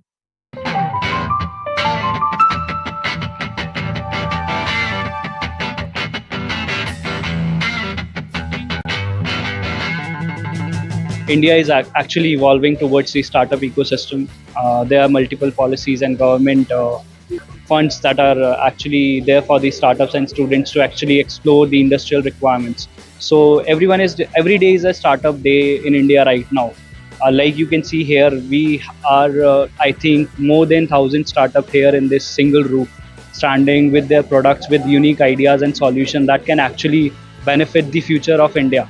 So we are actually building a revolutionary future India and bringing something that can actually impact the lives of people and the industry. For my business at Navstream Innovation, it's an energy monitoring company. So energy is one of the biggest segment in the world. So energy is everywhere, and if energy, and we have multiple ways of generating energy. But right now, the need is the monitoring any kind of platform that can manage their batteries and monitor their energy storage system. So at Navstream Innovations, we are building this platform that is Voltrack, which can actually give you a brief understanding of their energy storage systems, whether it's in lithium, whether it's in sodium, or these types of transition that is happening in this energy field. So we are not just limited to lithium. We are also providing the solutions for any kind of chemistry, flow batteries, lithium batteries, sodium batteries. So it's an integrated hardware that goes over the energy storage system and provide all the information on a platform that is here. You can see variables. We can also predict the lives of the battery. So we are predicting the life of the battery, how much a customer or business they can expect from the battery based on energy density. So this is what we are doing at Navstream Innovation, actually revolutionize the energy segment in India. I think opportunity in terms of opportunities, as you can see today, we have seen our Prime Minister, Mr. Narendra Modi, in this event. He had actually given us some motivation that India actually can do something in the field of startup ecosystem. And what are the things are actually there in India? What are the opportunities we have in India? It was a great event where we can actually interact with other startups and find out the potential goals and also the problem statement that is actually in the industry, and do something and find a solution to build a startup and grow our startup. To stay informed about the startup ecosystem, subscribe to my Startup TV.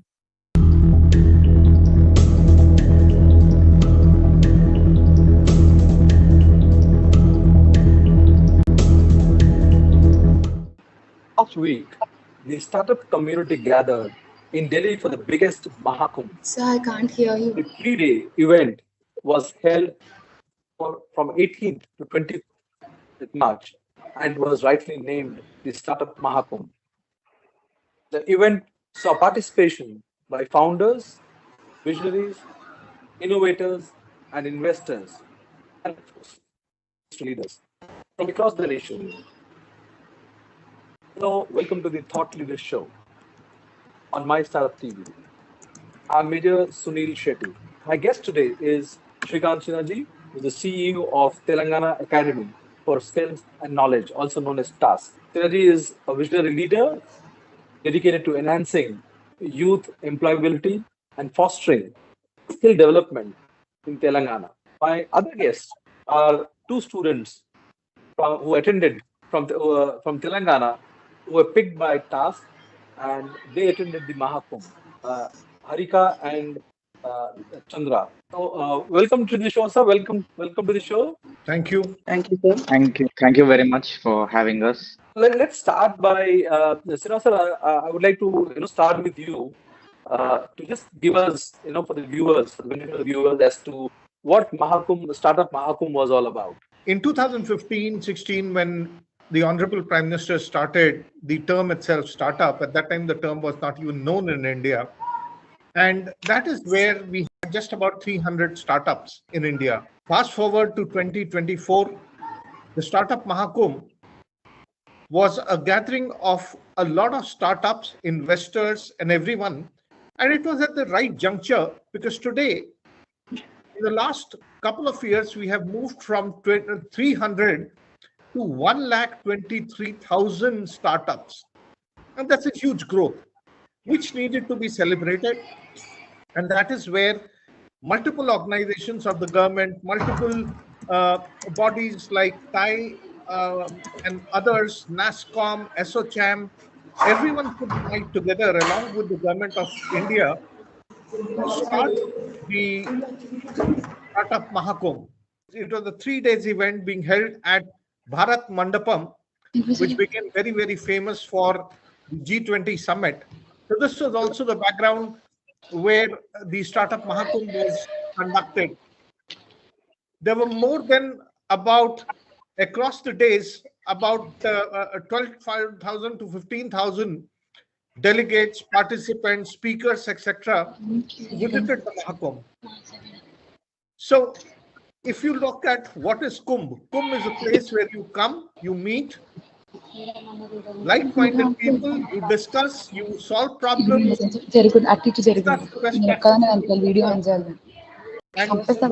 this entire thing also got conducted. It was truly an amalgamation, it was truly a collection of all visionary leaders. Dr. Amitabh Kant, Mr. Chintan Vaishnav, Director of Atal Innovation Mission, the UGC, the AICT Chairman, Dr. Sitaraman. You had all the visionaries in over there. Apart from people from the government side, we had the Minister, Mr. Piyush Goyal. We had the people from DPIIT. We had people from various other bodies also. So that is what Mahakumbh was. And the icing on the cake for everyone was that the Honorable Prime Minister Shri Narendra Modi ji also decided to be part of this and motivate our futurepreneurs. Two of them who are also on this call, and we have also, the coordinator who actually managed to get the students from Telangana, Ms. Sumati, also with us, and we will be talking. They'll be talking about their experience. But if you ask me, I have never witnessed an event like this in my entire life. Over to you, Major. Thank you, sir. Thank you for painting that complete picture of what was happening at Mahakumbh and what led to the the whole gathering, as it is called, as the Mahakumbh. We also had our team there, and we our team kind of filed the story, and we the reactions coming from various participants were very positive. So let's get into I would like to understand from Ms. Sumati as to if you can share how did you go about selecting the students from Telangana to be part of this Mahakumbh? Actually, I would like to thank our CEO, sir, to pick me up for this great event to participate, to coordinate all these activities, sir. I'm actually basically from the Telangana, that is TSWRDC Nizamabad branch, sir. And I was given a great opportunity and the responsibility of all the 30 colleges, 20 colleges students to escort the students towards this program, sir. Without our CEO, sir, this program would not be a success, sir, because our sir, Srikant Sinha, sir, has given and taken a lot of efforts for entering into the Startup Mahakumbh, sir. He personally has taken a lot of personal care, and he has handed over us the gate pass, and with that gate pass we could enter into the cabin, sir, into the Startup Mahakumbh. This was the first stage where we could enter into that such a big event, sir. So if that pass would have not been, means we would not entered into that event, sir. That I thank the CEO, sir, for that handing over that kind of a pass. He took his personal care and he has handed over us that pass, sir. And later on we could enter and we could attend the program. What was your experience? First, if you can, tell us from where you are in Telangana, and what do you study? Tell us a little bit of your college, and then if you can, share your experience of being part of this Mahakumbh. I'm Al Harika, representing my KSW RDC, W Vikarabad, sir. And I'm pursuing my degree BCom CA second year, sir. And this was my first experience, sir, to go to Delhi for an education purpose. And it was my pride and pleasure for giving me this opportunity to go to Delhi, sir. And I'm so excited. And I was also excited to go to Delhi as per my future goals are connected to this Startup Mahakumbh. And also, it was a very great opportunity for the task members to give undergraduates an opportunity for going to Delhi and letting know them what are their dreams and how to pursue and how to achieve our dreams. And it was a great event, sir. And firstly, I would like to thank our task CEO, sir, Srikanth Sinha, sir, for providing us the invitation cards. And it was very difficult for us to join in the that big crowd, sir. But you have helped us a lot by providing us that invitation passes. If you can share your experience being as part of the Mahakumbh there in Delhi. Lalit Chandra from Rajiv Gandhi University of Knowledge Technologies in Basar. And yeah, first of all, I would so I am representing my whole college right now, and as the secretary of entrepreneurship cell of our college. So we usually constantly try to build the startup culture in our college and bring that business and entrepreneurial mindset. And we have been to a few programs of innovation or startup expos, but Startup Mahakam, it was definitely like it was one of a kind of an experience, right? Because it was India's largest startup expo and easily one of the biggest startup expos in whole world. And mostly the students who went there from our college were handpicked. And yeah, so I would like to speak about their experience mostly, and of course, including mine. And it consists of mostly of it feels a little bit empowering to see the rural landscape of India being represented at one of the most biggest events in the whole country, because it's really throughout the years the rural India has been in the back door in the development race, which the world has already caught up. And to reach to that potential to catch up with the outer world, the rural landscape is constantly trying to enter in this business field and startup field. And the Startup Mahakumbh event had a huge number of startups that cater to the tier 2 and tier 3 towns and cities. So it was like watching us being represented in a global scale. And the problems of rural India are being solved, they are being capitalized on. And it's the rural market is kind of coming into the mainstream. That's what my experience was with the Startup Mahakumbh. We also saw like our whole team actually just spreaded across the event and talked to various professionals and problem solvers, and we have been interacting with a lot of them, knowing their marketing strategies and the problems they are working on. And we also talked about future collaborations. And yeah, so it was a lot of the experience has a lot of empowering kind of vibe to it. That's what I would say. Sinali, it is very clear that the students really enjoyed every bit of being there, and definitely they come back, motivated and pumped up. So, one of the things was, when we had this conversation, you talked about, how you made an attempt of bringing students from rural India. So, if you could just, talk about the thought process that went into selection of these students, and also very importantly, you made a mention that, it was your initiative to ensure that they actually traveled by air, not by train. Yeah. So I think as the young futurepreneur, as we would like to call them, Lalit and has already spoken about it. There were about 700 startups over there, the stalls that were there, and every student interacted with the founders over there, and that is where their learning experience was. Now, the background for this entire thing was when Mr. Madan Padaki of the TIE Bangalore approached me and said that they are organizing a Startup Mahakumbh, which is going to be a one-in-a-lifetime event. Of course, now I'm being told that this is going to be repeated every year, and we look forward to it growing in size and everything else. But yes, when he told me this, we started looking at our internal system itself and seeing, because we work with about 750 colleges across the state of Telangana. And for us to select, and when we were talking to him, we said, can you give us 1,000 seats? So he said, no, that will not be possible, because we are looking at about 1,500 students joining in. So we had about 300 to 400 students coming over there.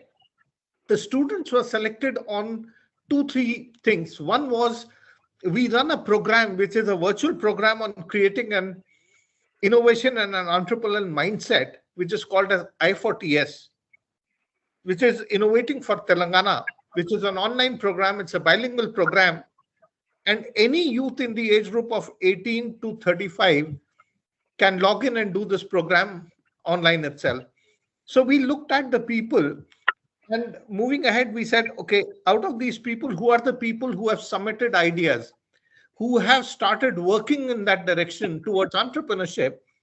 And we gave them a first chance, where we had about 100 odd students coming from the I4TS program itself. For the remaining 300 odd, we said, let's work it out. And that's where we looked at RJUKT, which is, if you look at it, they have got bright students. They are the 99 percentile people from the 10th grade who are immediately brought into the system. And it's a 5 years program that they are doing. And they are the most malleable. They are the most, people who can be molded. And if you look at, and when I had made discussions with the Honorable Vice Chancellor of RJUKT, who's a good friend, we have been talking about how we can expose these students to the world of entrepreneurship and what exactly is happening. And that's where we said, let's give 20 seats to RJUKT also. That's how we started dividing the seats. But of course, the closest to our heart are 2 institutions, which is Telangana Tribal Welfare Residential Colleges and Telangana Social Welfare Residential Colleges, and especially for women. And that's where we said, if we need to actually democratize entrepreneurship, both these institutions should also get represented. And that is where we were fortunate that we had representations from both these colleges across Telangana. And Madam Sumati was the in charge, who brought in 20 plus girls from these colleges to actually witness the event and be there. Thank you, sir, for giving me that opportunity, sir. No, ma'am, I think you were the moving force. You have handled these students. And of course, I would like you to share also, what was the journey like? What were these students' expectations when they were coming over there? Especially, I'm sure that some of the people would have been traveling to Delhi for the first time. Yes, sir, this is the first time. That experience, yes, that'll be good, because you would be being asked 100 questions. And what were those questions and how did you handle them? Once I finish, probably you can talk about those things, ma'am. So essentially, if you look at it, that's how we started selecting the students. And finally, we started looking at people who were actually wanting to become entrepreneurs. And that was one of the basic criteria for us to select the students. Futurepreneurs is what they were in the true sense of the word itself. Chandra, I want to bring you in to fix the audio issue with Anika. Chandra, having been to Delhi and after your interaction with other entrepreneurs there and futurepreneurs, you have a college entrepreneur cell. What is the message you are going to be sharing with your classmates and other futurepreneurs from your college? That's the correct thing to discuss actually. So we have been thinking obviously for innovative ideas to encourage our own students to get into entrepreneurship and become the job givers instead of job seekers. And Yeah, so the whole experience taught us about Delhi and the startup scene of whole India, like the rough sum of it. So you see, the process is actually very natural, right? So just because of us being in entrepreneurship cell doesn't mean we get all the knowledge of startups and entrepreneurship. So this experience has naturally evolved our students' understanding of my whole team's understanding about how we can communicate our way, how we can build efficient networks, and how we can actually bring our ideas into working stage. So after the trip, of course, it has been like one day, but we are all already excited and planning a lot of programs in our own college, a lot of competitions, pitching events, and startup hackathons and such and stuff. So you see, we have to work out a lot of innovative ways, and most of the time we have to think out of the box, especially in our college, because most of the students So, are totally, they're not exposed to all these things. I understand So that. So, they are not Miss, exposed to all these things since childhood. I'm sure this event would have, this event would help you take that message to the students, right? So, Ms. Sumati, if you could, Yes, sir. share some insights into the challenges that you face and how do you go about, convincing, students from rural Telangana to be part of this event. Sir, first I would like to thank our JS ma'am because we had a Zoom meet before we start from Hyderabad to Delhi, sir. She told us to make because I was the only person to take the students from Hyderabad to Delhi. So she told me to make a group. And Deepika from our college, TSWRDC Nizamabad, and Harika from Vikarabad, TSWRDC. These students has coordinated all the activities, and even two more students from Swati from West Varangal, and one more girl Nandini.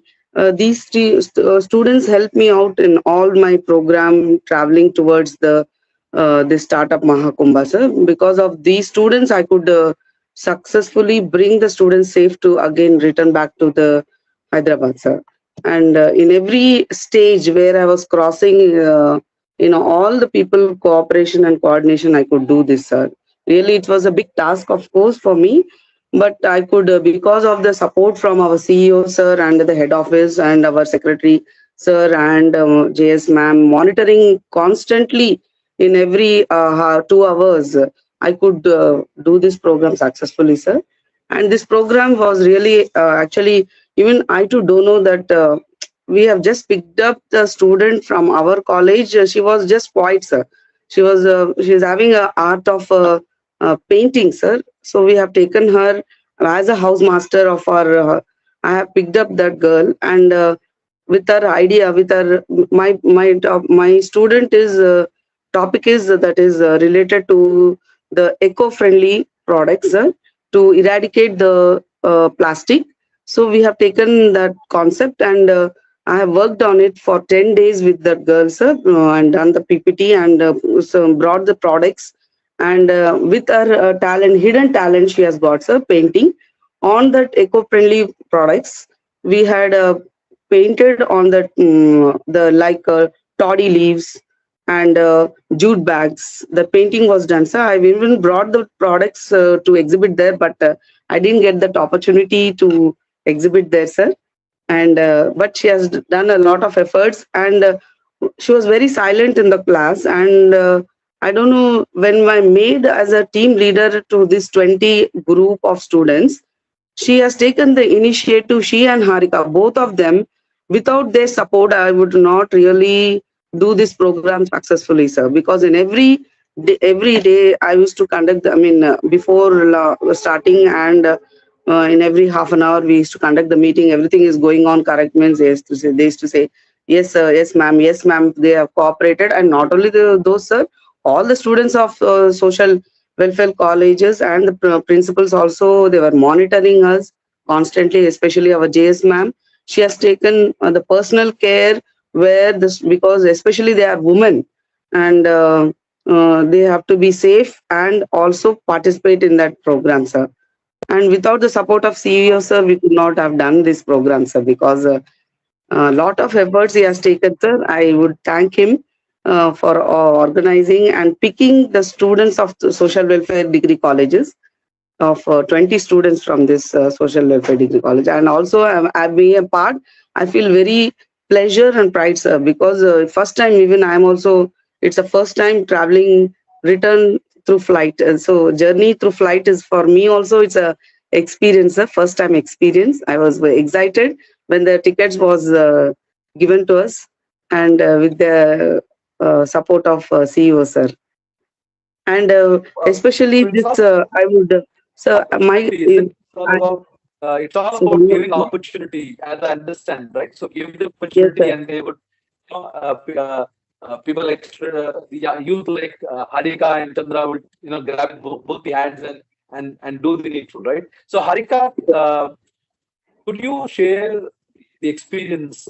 After you came back to your college, what was the reaction of your classmates? It was my first experience to Delhi, and also I have learned many things in that startup Mahakumbha, and mainly in the exhibitions, like what are the products and how to exhibit our product by just making the articles, and also mostly people will be more, they'll get more knowledge by seeing the products, not by learning, not by seeing any, not by telling. So I learned how entrepreneurs should be, and how, what are the qualities to be a successful businessman, and what are the strategies. And also I learned many things there, sir. And we also thought that as a girl, I thought I cannot even go out of my home, but the task CEO sir provided us an opportunity to go out of state for for taking a first step to towards our dreams and to achieve success, sir. And also the after coming from Delhi, the first reaction of my fellow students and my faculty and my principal sir was they were very proud of me, sir. Like I was the girl from my college to represent our college, but we did not get we did not get a chance of representing what was our idea. But we got much opportunity, and we have got much experience that we have seen what is business, and how business products and how businessmen will be, and what are their speaking skills, and how to communicate with each other, and what to do to be a successful businessman, sir. Thank you, Harika, for that. So Chandra, before I go to sir and close this, what are your thoughts after having come back? Are you thinking of launching your own startup? Yes, sir. So can I speak about Harika, my startups? yes, Harika, go ahead. You will do that. Yeah. So should I start first? Yes, Harika, go ahead. Yeah. Chandra, you can So go to Harika. as a BCom CS student, I have a startup idea of millet menu, sir. And my startup, my company name is Millet Menu, sir. And it contains an app development, sir. An app development, and also millet diet, sir. We need to develop an app, and in that app, the app will be available in every digital watches and smartphones, sir. It will say that how much millet intake we have to take daily, and what are the profits, and what are the healthy millets we have to intake, and what is the deficiency of millets in our body, sir. And also if we intake the millets, what are the healthy benefits. And also it is not only an app to say what is the millet diet and at what time we have to take, but it also provides, some members will not have the accessibility of making and and taking all the millets and making their own product, no, sir. We'll make the millet menu, or we'll make the products, and we'll sell them, sir. It is not only an app, but it is also a trading business, sir. Like we'll sell our millet menu, we'll sell our products to customers and make them learn what is the importance of millets, sir. It is my startup, sir. Good. That's very commendable of you, Harika. That a trip like that is, motivated you to launch your own startup. So, Chandra, coming to you, have you come up with an idea, or your group of friends or classmates? What is it? Yes, definitely. So I have my own idea of a semiconductor related startup, which I take a lot of interest in. and semiconductor is also getting a lot of boost from the government, right? So yes, I do hope I run a successful startup in the future. And yeah, so Startup Mahakumbh has actually helped me to connect with a lot of experts in this field of semiconductor technology. So yeah, and my team members also have a few startups of construction marketplace and student loan lending platforms and a lot more. So yeah, we cannot thank enough task, and especially Srikant sir and our own faculty coordinator Rakesh sir as well. So yeah, so I do hope I run my own successful startup in the future. Raji, it looks like a trip to Mahakumbh, and as Startup Mahakumbh wanted to achieve, it has ignited young minds. So absolutely, I think not only ignited young minds, as Madam Sumati was saying, that the students took ownership, students took leadership, right, in the journey itself. So it started from there itself. The qualities of being a leader, a good team player, a good everything started getting inculcated from there itself. Of course, the experience was awesome for them when they saw the Bharat Mandapam itself, right? And I'm sure that I'm speaking on the behalf of Harika also and Lalit Chandra also, that it would have been awesome for them to see the large auditorium and everything else and the grandeur of the building itself. And then coming to the Startup Mahakumbh Expo area, right, which is another experience which is beyond anything, because you saw 700 startups over there and you're able to understand that, okay, this idea which I was thinking is something which is a realistic idea. I probably can do something better in this in my own way. I can bring down the pricing. I can bring down multiple things. This is going to be a USP in taking this forward. And that is what actually started the thought process. And I could see the people and the energy over there in the expo area was extremely, extremely high and infectious. Apart from that, of course, they had speakers for the previous 2 days. Some of our students were part of it, where they even got a chance to hear to Mr. Aman Gupta, Mr. Piyush Bansal, and the Zomato owner also. So they also heard those people. Plus, they even took part, and there were roundtables going on over there. While the entire session the expo was happening in the same halls, there were roundtables happening. In fact, I was also part of one of the roundtables on the second day, for which I had traveled, which is more towards how do you encourage entrepreneurship in universities. And I think this entire thing would not have been possible while everyone is giving me the credit for it. I think it was all a team effort putting together the entire task team.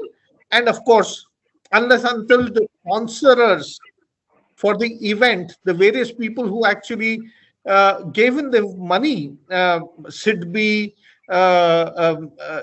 e-marketplace of government and other, and plus all the private partners also like Zomato, etc. I don't think this kind of an event would have been possible. What this event has done is not only ignited these people, but brought them and said that, look, today, anyone and everyone, and as the Honorable Prime Minister said in his thing is, today our entrepreneurship journey is there. The story is being told in tier 2, tier 3 towns and villages. And it is becoming a culture. A culture is something which can never be derailed or stopped. And that is what I think truly that is happening. Mr. Madan, of course, was supposed to be there on this show, but unfortunately, due to a prior commitment, extending, he is not able to join in. So probably from his side, I would also like to thank him for providing the opportunity to the task students, as well as also mention to the young students over here that they have also become part of a group now of futurepreneurs who will be mentored. So they have become part of a network of about 1,500 plus students who is going to be mentoring, who are going to be mentored by some of the topmost founders and mentors in India.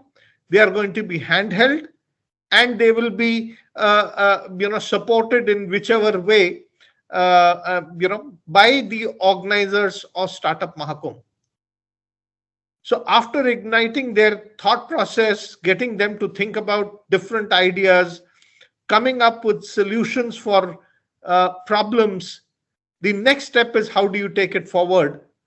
So this is not a one-time event that has happened, but it is going to be followed by a complete process itself to ensure that the ball doesn't get dropped in between. Sinali, before I wrap up this conversation, what are your thoughts? I mean, do you think, given the success, the impact it has created, the Startup Mahakumbh, should there be a similar small-scale Mahakumbh at state level or even district level, so that more students, more youth, or the futurepreneurs, as you call them, get the opportunity to interact, right at the probably at the district level, state level, and then probably go to the national level. That way, we make the net much bigger, much larger. No, and absolutely. After that would Telangana and task take up the task. No, absolutely. I think Telangana has got a very, very vibrant ecosystem of entrepreneurship. As you already know, we have T-Hub, where people who are with an MVP, they help them accelerate. If you have a woman entrepreneur as a founder and you have an idea, you don't even have an MVP, We Hub will help you accelerate. Then you have organizations like Rich who bring in research, etc., to the startup world and the industry. You have, Intinta Innovator program run by, Telangana State Innovation Council, and T-Works, which is the prototyping center, and of course, Task, which is into creating an entrepreneurial mindset. So with all these organizations working together, I think organizing this kind of a thing at a state level or a district level, of course, TSIC had been doing events. The Intinta Innovator program that I spoke about, which is more of a show yatra, trying to identify, innovations that are happening currently, in our villages. So it'll be a good idea to have this. And what is most important is that I think it's important to link it with different SDGs and other things also, so that our youth are aware about the sustainable development goals, what it means, how exactly can they play a part in ensuring clean and green environment, and all these other things. So I think it's important for us to do something at the state level also. And definitely, earlier on, we used to do something similar in August, around 15th of August. I think it's important for us to keep this momentum up at all the districts. In fact, I'm very happy to say that, when I got to know that apart from Telangana, across India, the students had come. And today, entrepreneurship, these 123,000 people that I'm talking about, are from 600 districts across across India, and which is a real thing.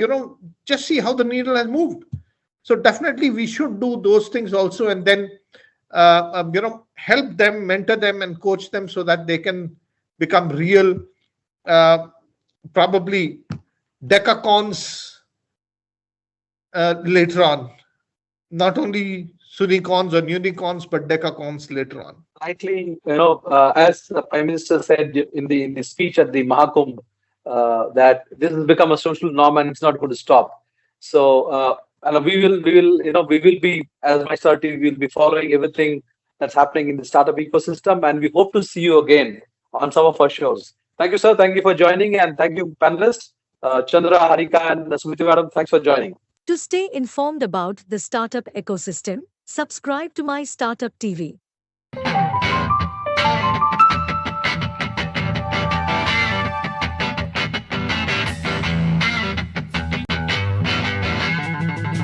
This particular startup in 2016, where we found out the problem is like when fleet owners not able to manage their tire properly, So that's where our solution, we build it. We build a product, we build some of the IoT solutions, mobile applications, web applications to just take care of their tire, their inventory, their how to get a better mileage, all such of preventive care that we can able to provide. And one of the device that we have is tire pressure monitoring system, which can measure real-time pressure, temperature, driver behavior and misalignments of the vehicles, which is giving the road safety impact, cost impact, financial impact to the transporters. And we got a patent also for that. So that's where we are. Event is giving us the startup boost where we got a networking, we connect with the different startups. We can able to share our ideas, thoughts, and one of the places if we go there, multiple founders, multiple all such of stakeholders that we are meeting, and the government organizations are also there, like GEM is there, Startup India is there, all some of the different founders that we met it. So it is always be better to have it this type of event which is helping startups to grow and meet different ideas, thoughts, and the industry leaders. Yeah, whenever any startups are coming, because initially it is coming from the very ground and they need to build a team. So team is the first thing that any startup, any founder is get faced any issues. Secondly, you need to have a good product, because product is only giving you the comfort saying that this product is viable or it is a profitable, sustainable model. Then the third part is coming, the fund which is required for any startup. It is from the bootstrap to taking a fund from the, you can say, friends and families, then raise some of the capital, seed round, and then another round of like Series A, Series B. So that is the journey of the startup when they start from the team to product, then the fund, and then scale it up to the next level. With Narendra Modi ji, the event started in like, you can say, Startup India, Stand Up India, which is in 2016. And from there onwards, we connected with this particular initiative with the Modi ji. And he's keep focusing on different type of verticals which is supporting to startups, like fund of funds or any this type of events. So that is helping it out. And what rightly just now Modi ji said is like we need to connect and we need to grow to the entire ecosystem. And every startup should also support another startup so that this ecosystem build and everybody will be the growing stage. And this is the vision for Modi ji is for the 2047, where we all are in the like developing nations and we can grow together. I think that's how. See, my message is like, see, everybody was looking earlier for the government service or the private job or this type of thing. But this is the new vertical started where the startup or the new college graduates will also start their own startup. They can think of new ideas, because the India, the country is the place where so much of innovation and things are required, and it is very near to you now. So I'll give you them you can feel it, you can build the product, you can see how you can able to create a good impact to the organization or the country. I think that will help it out to all these startups. To stay informed about the startup ecosystem, subscribe to My Startup TV.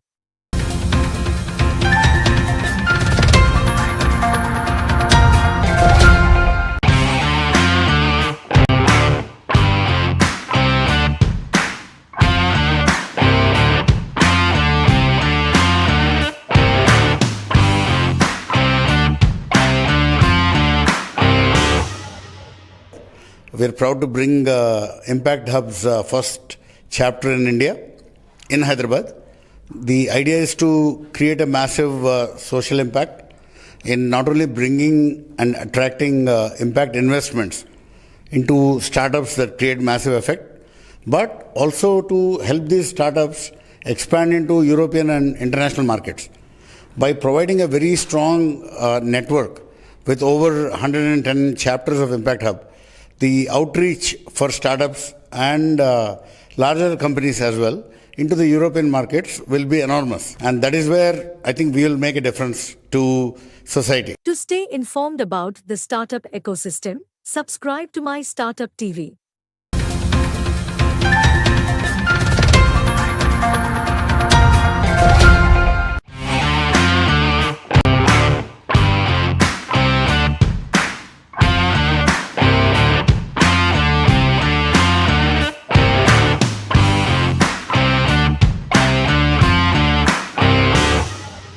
the people at Impact Hub. Some really amazing work which is being undertaken here. What I've noticed is that there are some very, very high-end research ideas which could do very well for the Indian industry, which Impact Hub is able to bring to India, especially to Hyderabad here. Some amazing initiatives they've undertaken on social impact, as well as trying to bring some very high-end research on especially stuff like electric vehicles here to Hyderabad. We've had, as a part of this overall initiative, we've had a workshop today by two entrepreneurs from Germany on ESG reporting. And I think this speaks to how Impact Hub is able to make a bridge to between the source and the use over here.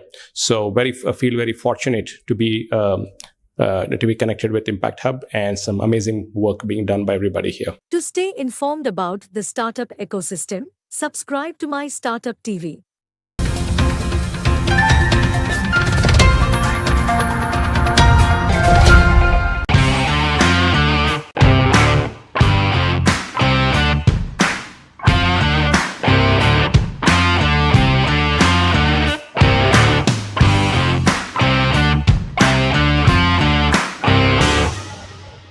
So we are an employability project training company based out of Hyderabad. We are serving talent to Indian and global clients. With the connection of Impact Hub, we are looking to expand to more countries and especially into the European continent. To stay informed about the startup ecosystem, subscribe to MyStartupTV.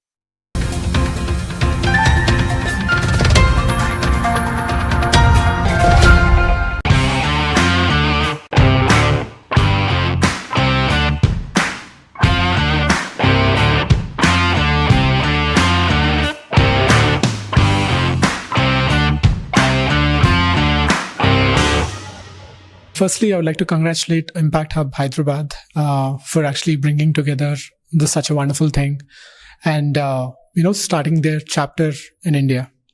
So Impact Hub is a wonderful global initiative with a very strong network, and they're looking at bridging the gap between Indian market and the European market.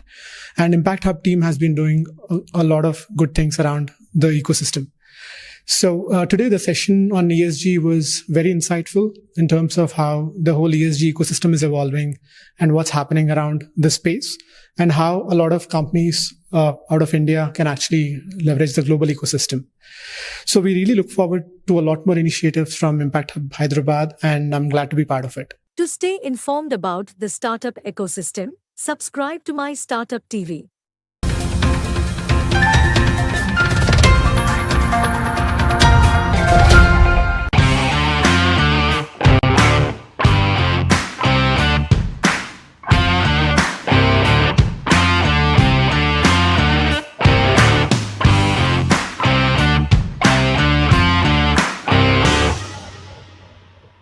Hi, Carmen and Eustace.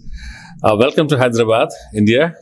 I know you have experienced a bit in Pune, and you have traveled to Varanasi and Raebareli, both on a professional and also on a personal front. So how do you feel? What are the feelings from you? Just to start this conversation very informally, please go ahead. In general, India is a lot of good things, a lot of maybe unusual things for us Germans coming from Leipzig 1 month ago, but it's very intense and a great experience that we will probably look back to for pretty much the rest of our lives. Yeah, I think there have been a lot of first-time experiences while or during our stay here in India. With the 2 months here, it's a long time to experience a lot, and we are pretty sure, and we now have decided that we will come back next year with more time, because it's such a great country that we want to see more of it. Thanks a lot, Justus and Carmen, for your wonderful remarks. I just wanted to be very straight and very honest, but you gave your thoughts very open. And I'm really very much impressed that you just want to come back to India again. both on a personal front and professional front. Am I right? Yes, definitely. So personal front is like we've been here for 2 months and we worked all the time. So I have the feeling I want to be back in India to see much more and to have more time, connect with people. And on the professional front, of course, we've seen there was a huge interest today in the workshop. So that was really overwhelming for us. And we see there is a potential and we want to deep dive into that a lot. I also think the workshop we had today with the help of the Impact Hub candidate in Hyderabad was a great success. Many people coming here, great questions asked, and we got a really good feeling of what the ESG status quo in India is right now and how dynamic the field is. And this is really promising for us also as a growth opportunity, being the startup that we still are for the future. Yeah, Carmen and Justus, you have nailed it down. I mean, like, the thing is, from a personal front, you have directly jumped into the professional front. That makes my life easy. That's German. That's German. Sometimes it's difficult to have a humor with the Germans. I experience it from my personal life where I'm associated with a German family. So definitely I sometimes stay back a bit with my humor. But nevertheless, you mentioned it, so I have the privilege to do it. So yeah, with that, I mean, like, look, see, it's a wonderful thing to know that you're a startup. So no more a startup because you're graduated from a startup into a company with close to a double-digit number working for you. So that is something amazing. Here, as Impact Hub Hyderabad, we are also a startup. So we are also the candidate, and we are about to finish our candidate phase. Hopefully, by 18th March, we have our interview. And one more important thing I need to really bring here is MyStartupTV. So these guys are amazing. I had the chance of meeting them at an International Startup Foundation retreat on a boat. So they made the boot camp as a boat camp. So this is the versatility of this MyStartupTV. I mean, like, when I look at it, it's a wonderful thing.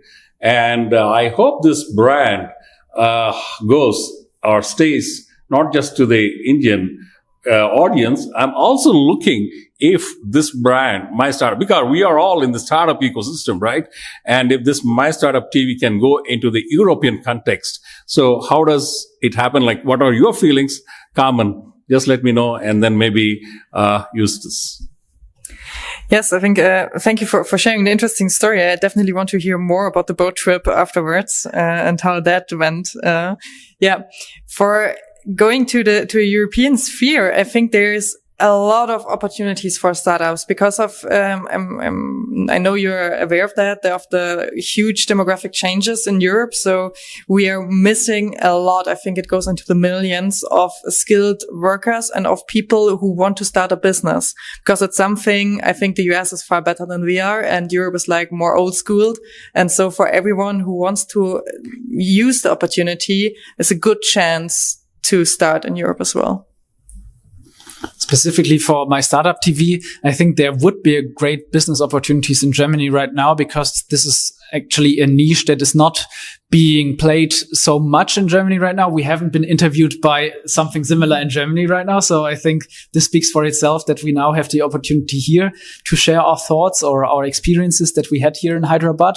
And for other startups in general, I think there are great opportunities in Europe as well. So it doesn't only go the way that we can assist companies or people here in India, but also, of course, Indian companies can have a lot of opportunities in the German or European markets with the help, for example, of such partners like the Impact Hub candidate in Hyderabad or the Impact Hub network as a whole.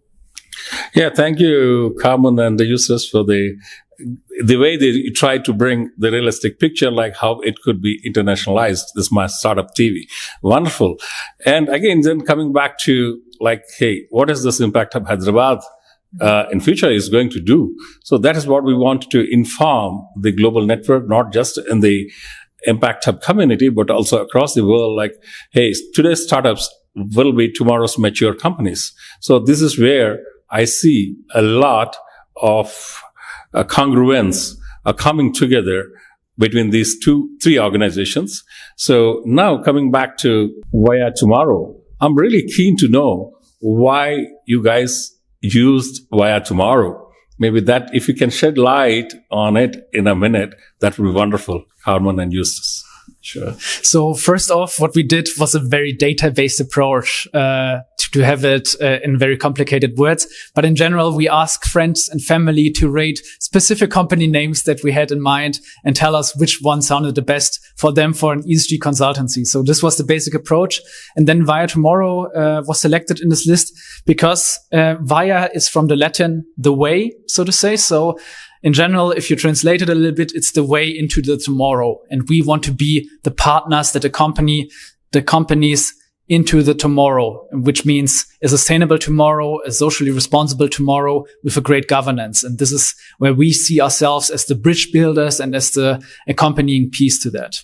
And maybe then, if I may ask, because I think that's relevant for all three of us in the startup sphere, when you are in the startup, so you starting now the Impact Hub candidate, I would be really interested in, because I'm asking that all the other startup founders as well. And it's like, what do you feel like if you begin? I think there's a lot of euphoria, at least for us it was like that, like freedom and own business and proud and everything. And then maybe some doubts come up later on. So if it's really working or not. And what are your strategies to overcome that and to just keep the motivation ongoing later on? Colonel Vamsi, it would be great if you can, from your perspective, because you have been dealing with the startups for a long time, and probably this is where Carmen and Justus would love to know. Vamsi, now you are there. Yeah, I would say the startups, starting a startup itself is a challenge. And every day, every moment is new things coming up. So you should be up for it. And being, again, in a media line, I would always say, facing a challenge gives a different thrill. That's what moves, every day gives you a new adventure spirit. So that is what you will feel like. And like what you all also come from the same startup line. So you'll also be feeling the thrill. Success, today what you have achieved, sleep well. That's what, you'll not find it in normal life. It's a routine thing. But in startup world, you'll have a new adventure every day. Yeah, just to give a brief intro about our bio of Vamsi. Vamsi is a colonel. He was in army. He was in the rough terrains. I mean, right now, he from the rough terrains protecting the country has come into the rough terrains of, into the startup world. How do you feel? What is the difference between these two things? If you can explain a bit to my German colleagues, it would be wonderful. Vamsi, go ahead. Yeah. See, coming from the rough terrains, every day is a new day for me. Every moment is a new moment because we don't know what will happen the next day or next moment. And generally dealing with manpower, human minds is a very complex thing. And when 800 minds or 1000 minds start playing, so you'll have to think in a manner what the other person or what the other persons are thinking like. Okay. And coming to startup world, the same thing I would experience out here also. It's a new day, new moment. And what the outside world is feeling about us, your clients, your investors, your partners, and outside people who are looking at you. Again, you will have to play with those minds. It's like a game of chess.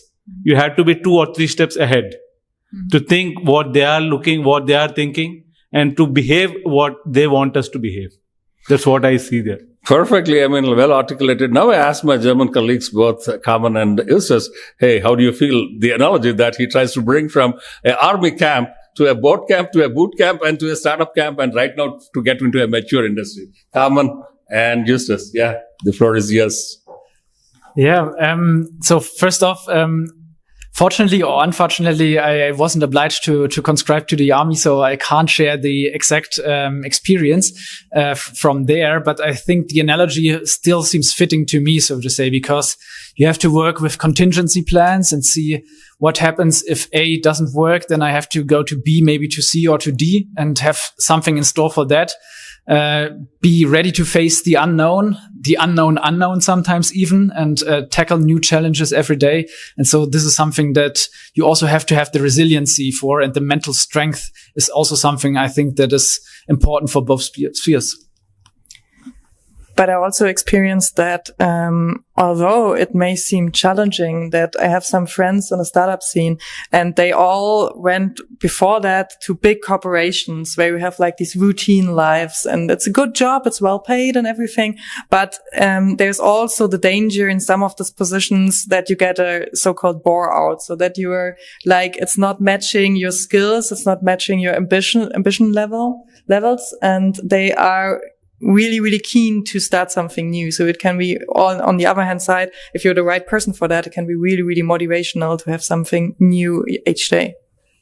Yeah, thanks a lot, Carmen and Justus. You have put it right in perfect perspective. Though not coming from the army background, the analogy which he tries to bring in almost matches to what you said. So right now, Colonel Vamsi, it was a pleasure because the other day, Vamsi introduced me to his co-founder and the founder rather. Founder, Major Sunil Shetty. Am I right? Yeah. So he's a wonderful person. I had a very brief conversation with him and I felt, hey, yeah, here is MyStartupTV, the founder coming from a background, and the two guys, again from army, again into this venture, which is really a tough thing, but they are doing a great job. Right now, I would like to ask Vamsi. Vamsi, please let us know a little bit about Major Sunil Shetty. Okay. Major Sunil Shetty is again a passionate armed forces officer. He took an early retirement and then he was into journalism before joining the army and also after joining the army. He did a course in conflict management and he was into conflict management reporting in Afghanistan for 15 years. And he is also a serial entrepreneur. So when he returned to India, he felt that the startups in India, he was here in the startup ecosystem in India for around 2 years, went all around the country. He felt that there was no media, especially for startups. The mainstream media is focusing on all the topics apart from the startups. And Indian startup ecosystem started evolving during that time. So for that reason, in 2019, we started off with the MyStartupTV. And over a period of last 4 years, we have into now 5 verticals in MyStartupTV, starting with web TV. Then we have a podcast. We have a e-magazine, a digital magazine, My Startup Life. And we are also into OTT platform. Okay. And I don't think in any way in the world there is a dedicated OTT platform for startups. So that's another thing which we are into.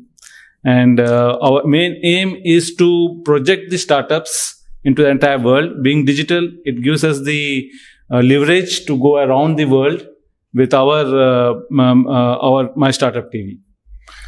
Hey, thanks a lot, Colonel Vamsi, for bringing in the perspective of Major Sunil Shetty. I hope he will join in us in next event, what we would conduct from the Impact Hub community. So once again, appreciate you.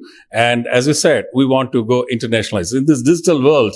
So, I mean, like anything is possible. Right now, I take this opportunity to bring another colleague of mine sitting there, Dilip. Hey, come and join. Hey, Dilip, it's again wonderful to see you. So I'm very happy to let you guys know that Dilip has been one of the founding pillars of this Impact Hub journey. So when I asked my chairman, Vijay Madhuri, hey, Vijay, I need a competent resource. Just I wanted to borrow it for a couple of weeks. So he said, okay, hey, it's very difficult, but still you said you want a competent. To get a competent person onto the board is difficult, but he said, okay, fine. Then I borrowed Dilip for a couple of weeks. Now he's staying with me for almost a year, close to a year. So maybe I would suggest, Dilip, you could be very critical. I mean, like here, let me know what your perceptions are during this journey of making this Impact Hub and also working with different players like a German company like Via Tomorrow. Just please go ahead. Thanks, Raja. Thank you, Justus and Carmen and Colonel Vamsi.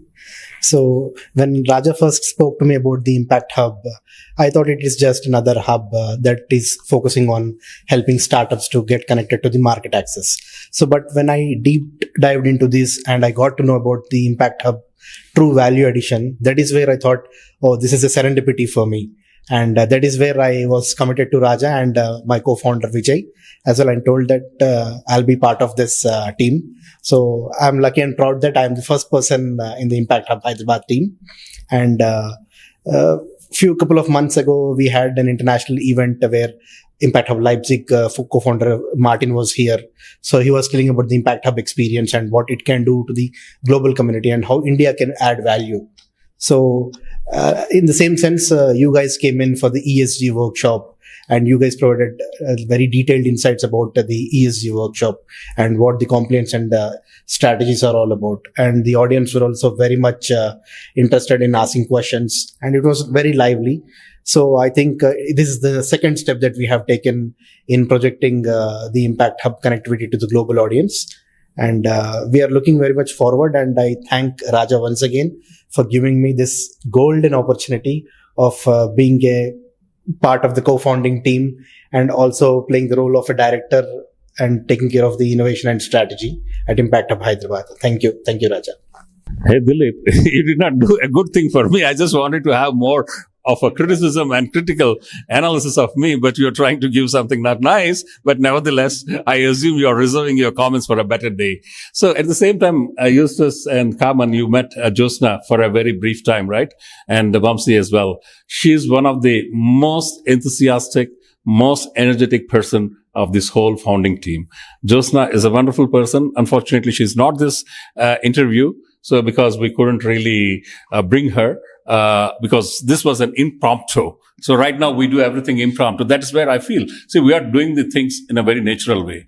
So yeah, with this, thanks for the compliments. I'm going to look for the criticism very soon from him. If not, then I think we have other ways to devise and do it. So yeah, then coming back to again, I will come back to the ESG workshop. Right now, I would ask one more question like, Kalan Vamsi, it's really wonderful that you're a great team with Major Sunil Shetty.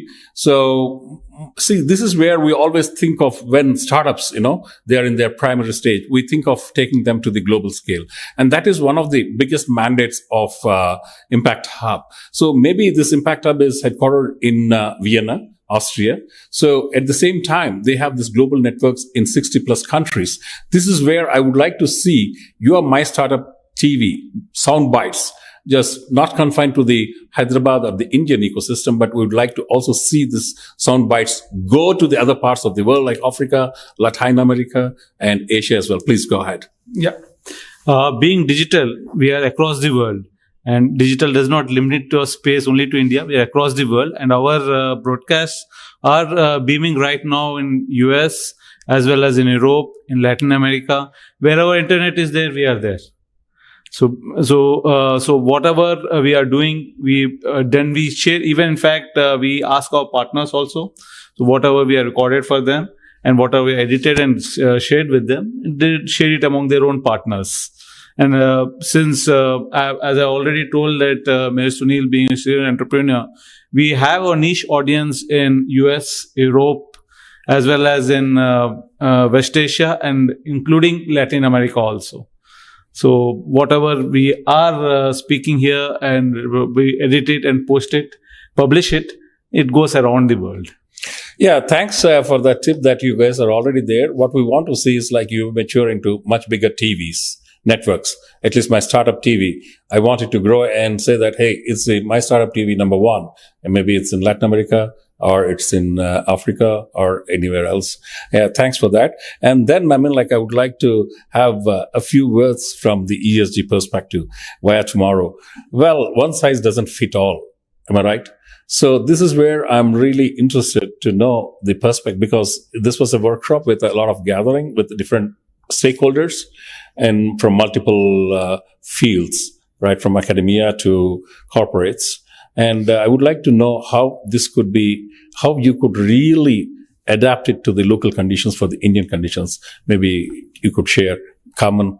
So in general, I think you have some certain global baselines that companies around the world will have to adhere to or are already trying. So even the Indian government, when it did its sustainability reporting standards, they oriented towards standards that are globally active, like the SASB standards or TCFD standards. So this is something where we come in from a global perspective and can use knowledge that we acquired in Europe to transfer it to this market here. However, that being said, of course, and this is why this is a great question, there is some need to adapt this to the local needs here. You will have other challenges to tackle here first before you can tackle the same things that you have in Europe. So what I maybe feel and also felt from the questions is that maybe you have to start with raising the awareness first a little bit more and adapt the requirements so far that you have maybe some problems that are more prevalent here than in Europe tackle first, and some other problems that Europe has, like a very old growing population and society, and here you don't have. Those are the issues that are more prevalent in Europe and not so much here. And this is something which can be fun to tackle, really. Yeah. I think one of the participants asked the question or raised the concern that there are different situations here in India and that the ESG efforts that are taken globally have to be adapted. I think, yes, it has to be, but you should not miss out that if you have in the end, all regional adapted landscape of ESG, the sole purpose of ESG, it's the comparison, the opportunity to compare companies globally gets lost. So I think that's one of the big challenges, to adapt it locally, but to keep in mind that the key KPIs have to be the same, and the form in which you report have also be very, very, very similar, because otherwise a company just moves to another country where the regulations are so adapted that they are easy to fulfill and can hide away their real intentions. Yeah, absolutely great. I mean, like, you have nailed it down to the proper way, like how they, I mean, like, because the biggest challenge is if the other companies want to hide there and hide it in another country in the form of other regulations. So you try to pin it down like, no, that shouldn't happen. If that is going to happen, then there's no global good. Thanks. Appreciate. And Colonel Vamsi, you have been saying that Major Sunil Shetty is a serial entrepreneur. Is he investing only in the media relations, or is he also investing in any other interesting startups, maybe from Europe or maybe from Germany or maybe from Leipzig? Because we have wonderful connects to Leipzig. That is my other second home. So that's where I come from right now, I would say. Yeah. Tell me, so that I can take Major Vamsi and also Major Sunil Shetty to Leipzig. Yeah, Colonel Vamsi, I have got another important question for you. So, because I have heard from you that Major Sunil Shetty is a serial entrepreneur. So, yeah, is he investing only in media relations, or is he investing into other startups? Is he agnostic sector? And the other question is, would he be interested to invest in the German startups? So, because I come from Leipzig, I call myself as a Leipziger. So, right now, I would love to. It's a beautiful city with a beautiful startup ecosystem, and it's DHL's European headquarters, and it has a Porsche manufacturing unit. So, it's got a lot of names to tell. But would you be interested to come and sector agnostic? Yeah, Vamsi. Speaking about Major Sunil, I will not be able to tell about what his mind speaks, but after seeing him for last 2 years, he would definitely like to be in the startup space, and he would like to do whatever he can for the startups. Investment, projection, promotion, anything. So he's a passionate entrepreneur, and he would like to continue with his entrepreneurial journey, and he'd also like to bring in other investors as well as investors, and he himself would like to invest and mentor the startups too. So that is his mindset and what I've seen him. Though he will not agree what I am telling, but he is a passionate entrepreneur. Hey, you gave a very diplomatic answer. I mean, like, though you are not speaking his mind, though you are not speaking on his behalf, but you spoke his mind. I'm very happy. So it would be lovely. I mean, like, because you have been working with him, you understand him, and this is where the team works. So with this, I mean, like, I'm very fortunate today to have Carmen and Eustace for Impact Hub Hyderabad journey, and we want to see. And we want to take it, and we don't want it to limit to just Hyderabad. We want to take it to other places as well, wherever Impact Hub Hyderabad flies to. I mean, like, we want My Startup to be with us, and we want Via Tomorrow. There's a beautiful Latin thing, what Eustace has talked about Via. means in Latin. And similarly, everyone asks me, what is Dr. Rednath? Because that is where I earned my doctoral degree from Humboldt University, Berlin. So it's wonderful to use those Latin.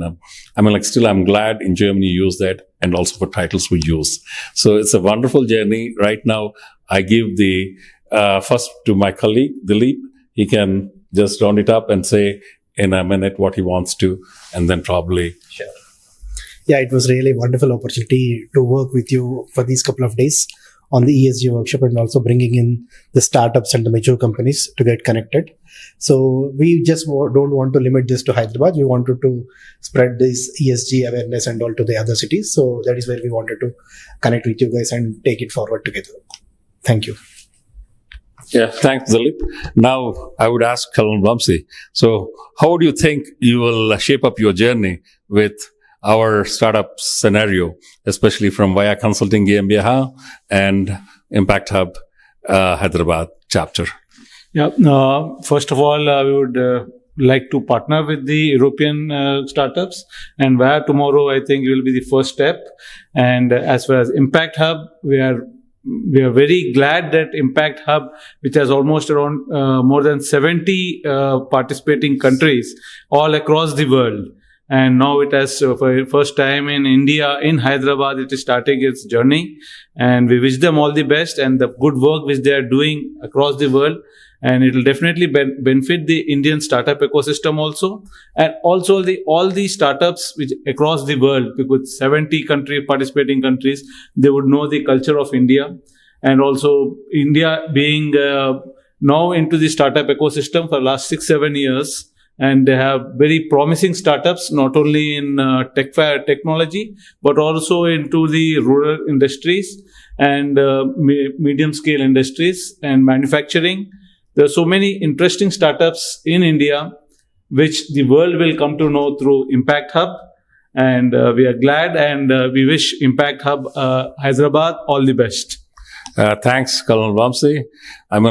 You have already tied up with Via Tomorrow GmbH. So that's a good, beautiful collaboration. So I hope, whenever they want to have a media presence, not just in India, probably in Europe, they would be happy to work with you. See, the collaboration doesn't mean a written document. It's an unwritten document, I feel, which is much more realistic and which is much more holier. So this is where, the commitments come without any, hidden agenda, where we don't have any written things. Yeah, thanks, Kalan Vamsi, for putting it in the right perspective. Right now, yeah, Carmen is looking with her, Mike, she wants to. Go ahead, Carmen. No, only also thank you. Thank you for organizing everything. It was an honor for us to be here and have the workshop. And also thank you for putting us on the stage and giving us the opportunity to have some recordings also as well. And I think it won't be the last time in India for us, but I think it was rather the first step of a journey that begins. Yeah.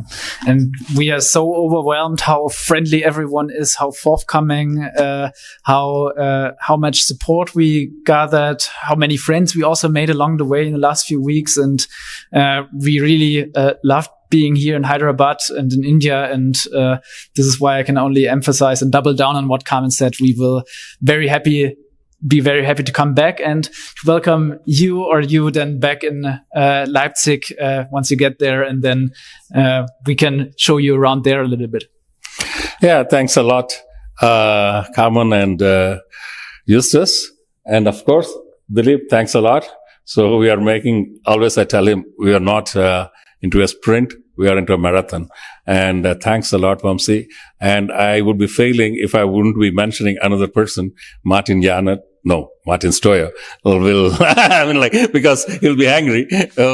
Helen will be angry with me then. No. So Martin has been a wonderful partner in this journey. So he was the initiator of this, along with my another hidden colleague in Germany, Sean in Stuttgart. He has been the motivating factor for me to bring this impact journey into Hyderabad. And I must appreciate Vijay and Josna.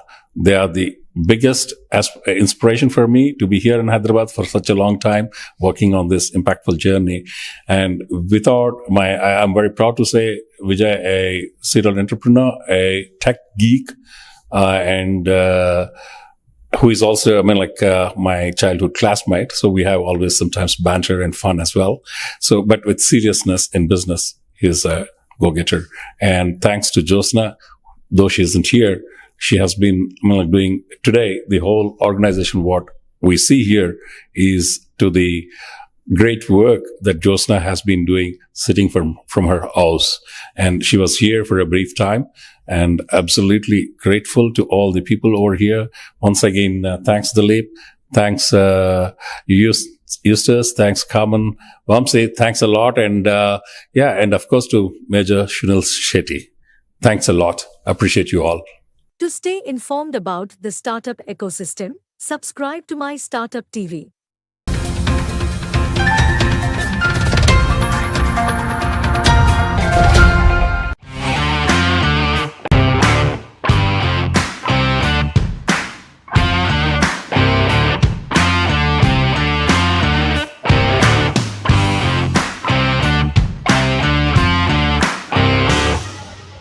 I'm a social media enthusiast. I take care of branding and marketing at Impact Hub Hyderabad. So I'm looking forward to create an impact and grow together with Impact Hub Hyderabad. To stay informed about the startup ecosystem, subscribe to MyStartupTV.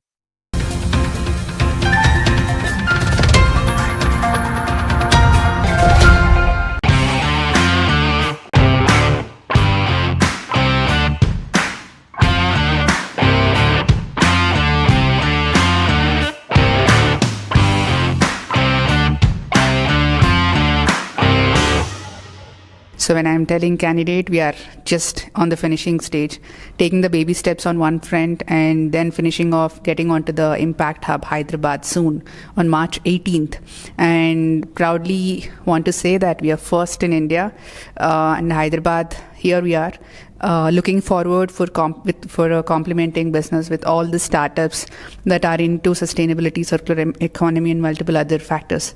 Let's work together, complement, understand. We are the listening ears. Impact Hub is here. Looking forward. To stay informed about the startup ecosystem, subscribe to MyStartupTV.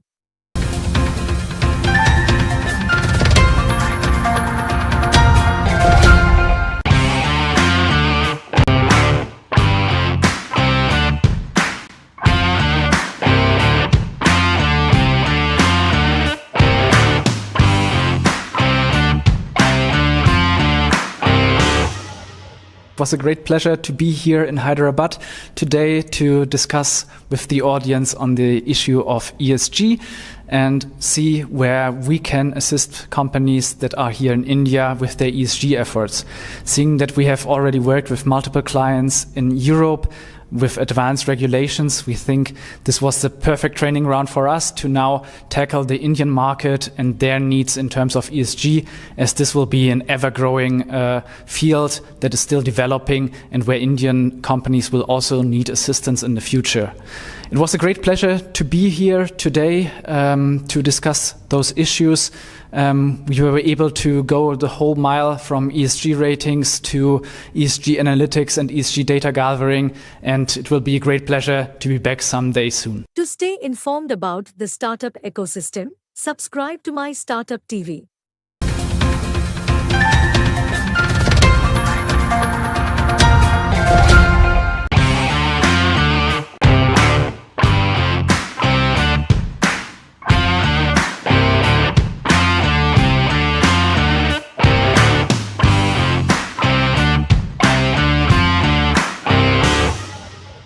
So currently we're focusing on sustainability, circularity, and helping the startups in scale up to the international markets. So we have very good connects with the Global Impact Hub network, which is spread across 70 plus countries and 130 plus locations. So right now it's chance for the Hyderabad and the Indian ecosystem partners and the players here in the startup ecosystem to join hands with us and help us scale up in the international markets. To stay informed about the startup ecosystem, subscribe to MyStartupTV.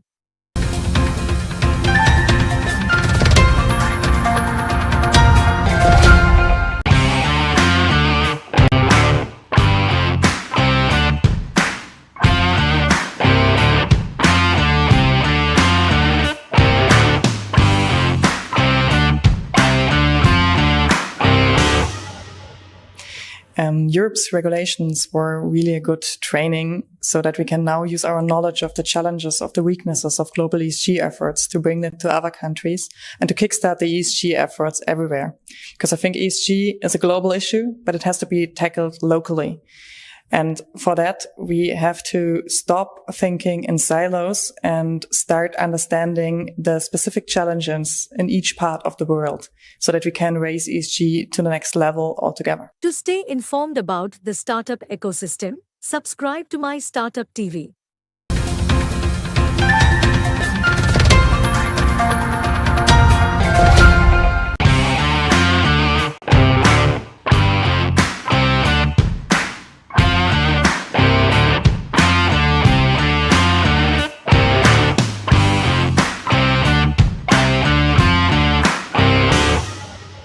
All right, Carmen, we are here in Hyderabad.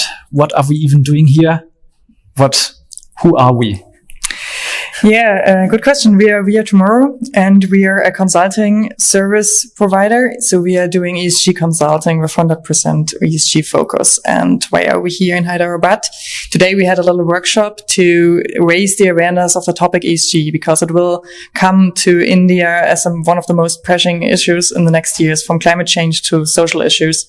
And we will really need to, kickstart maybe the ESG movement in India as well. So Justus, what do you think are the main drivers of ESG in India? The main drivers, I think, are of regulatory nature and coming from investors all over the world. So even Indian companies that are working with European companies or American companies are pressured by investors or by their clients to disclose more ESG information and to make transparent their sustainability efforts in the environmental, social, and governance sphere. Karen, coming over to you. What are our expectations, or what were our expectations coming here as a small consulting startup from Germany? We are 8 people. What did we expect to find here, and did we find it? Yes.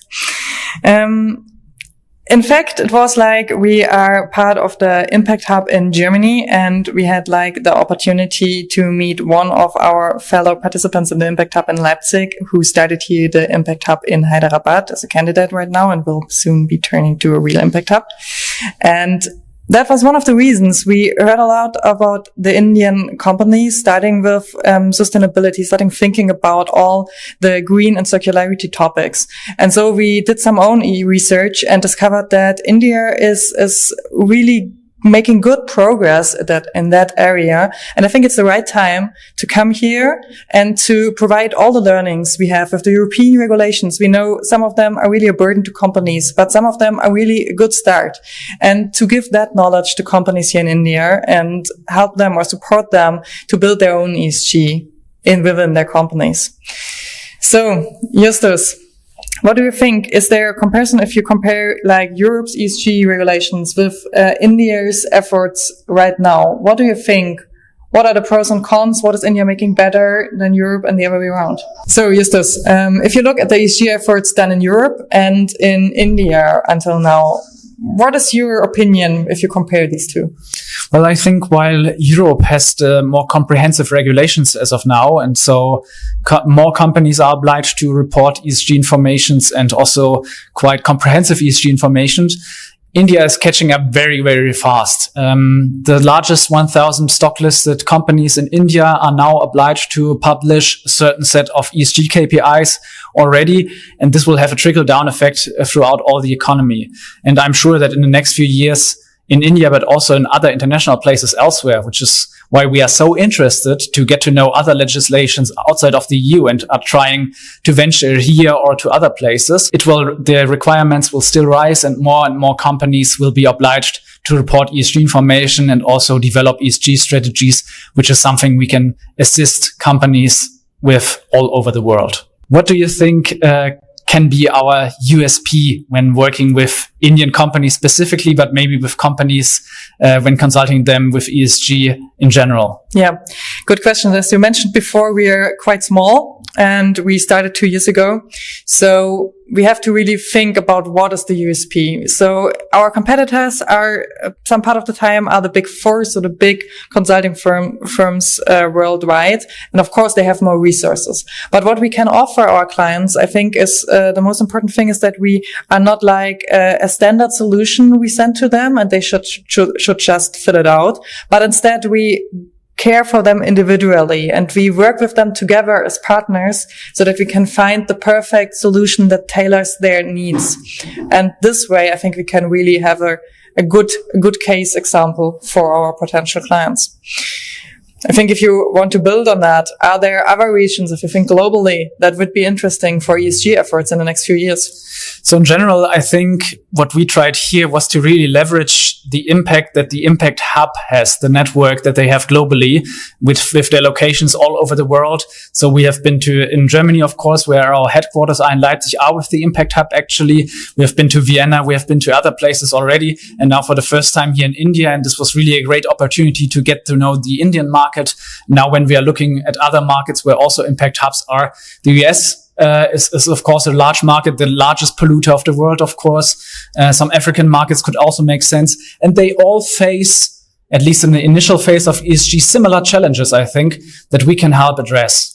Yeah, I think that was your comparison with the elementary school going to university. So we are now in the global state. We are in the phase of elementary school. So for each of the company, they have the same challenges. They have to report really, really similar KPIs. Yeah. So with that, I think we can really, really help. Very good, because we're experienced in collecting all the data. And the other field is like the ESG rating. So what's about the ESG ratings, and how can we help with that? Well, the ESG ratings, or ESG rating agencies are the ones that actually evaluate the ESG efforts of companies and then tag a grade to them and say company A is more sustainable than company B. This can be quite unfair sometimes, as it requires companies to report those ESG informations first, or they get a bad rating automatically. And this is something where we can assist with improving the information level so the rating gets better, and also then improving the rating by addressing the specific needs that this rating has. And this is something that we have successfully consulted companies on in the EU and are now looking to do worldwide, as those ESG ratings are something that are applied globally to every company from every sector with the same methodology. We have the methodology, so to say, experience, and can thus help companies the best. Yes, definitely. I think also that the background we have as founders of the companies really caters to that, because we have, like, on one hand side, from my side, that's the strategic strategy consulting experience. So I can have a better view of what board levels and supervisory boards want from their company and how to communicate with them. And from your perspective, it's the capital markets, right?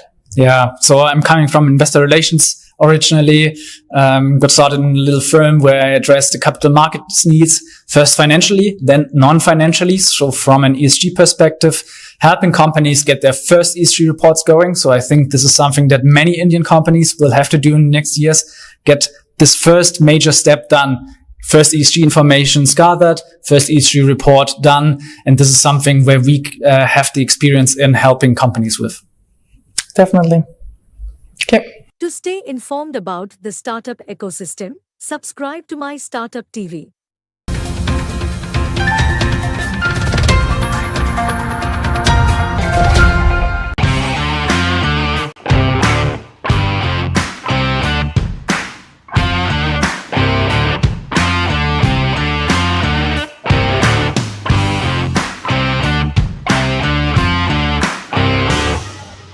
So today we talk about sustainability a lot. It's probably a buzzword.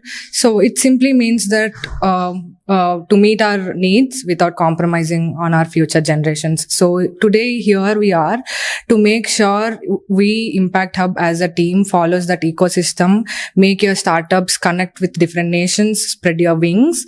And I here in Hyderabad as part of Impact Hub member take care of all the sales and sales strategies. So if you have any queries, please do contact us. We are here to make a footprint in future generations. To stay informed about the startup ecosystem, subscribe to MyStartupTV.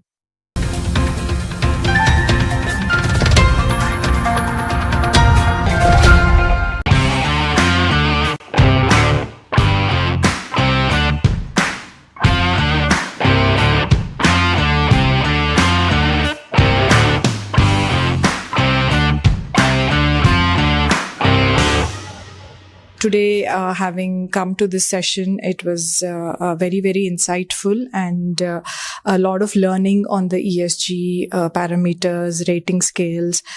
Given the current situation of where, ESG, looking at ESG is inevitable, I think we start off on this path that towards, more sustainable, more renewable future. I think that is what we are all aiming to be. And at LGT also works with a similar sort of a theme in mind, where they're very, very passionate about climate change and sustainable development goals. We take the entire gamut very seriously. So looking forward to learning more from Impact Hub and getting associated in any meaningful manner. To stay informed about the startup ecosystem, subscribe to MyStartupTV.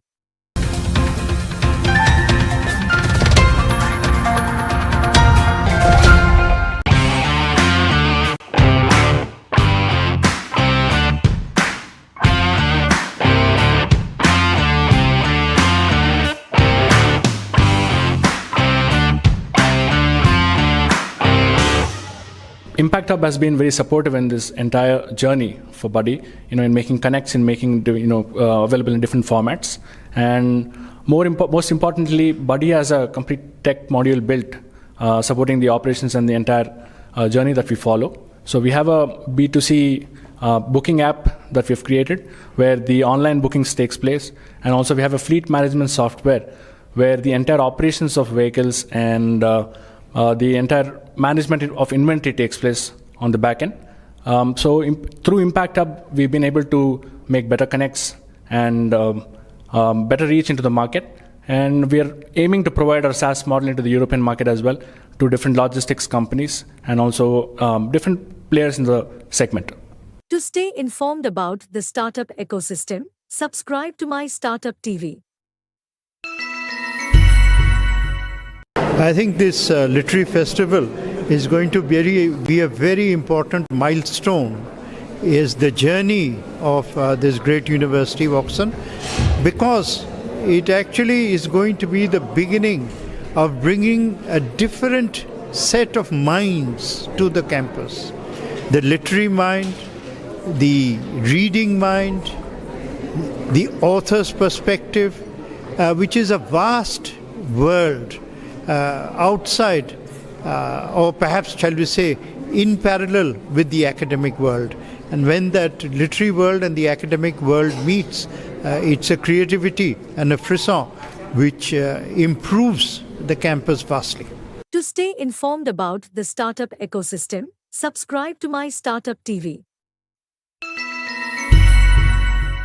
To LitFest 2024, where creative young minds and literary maestros delve into engaging conversations.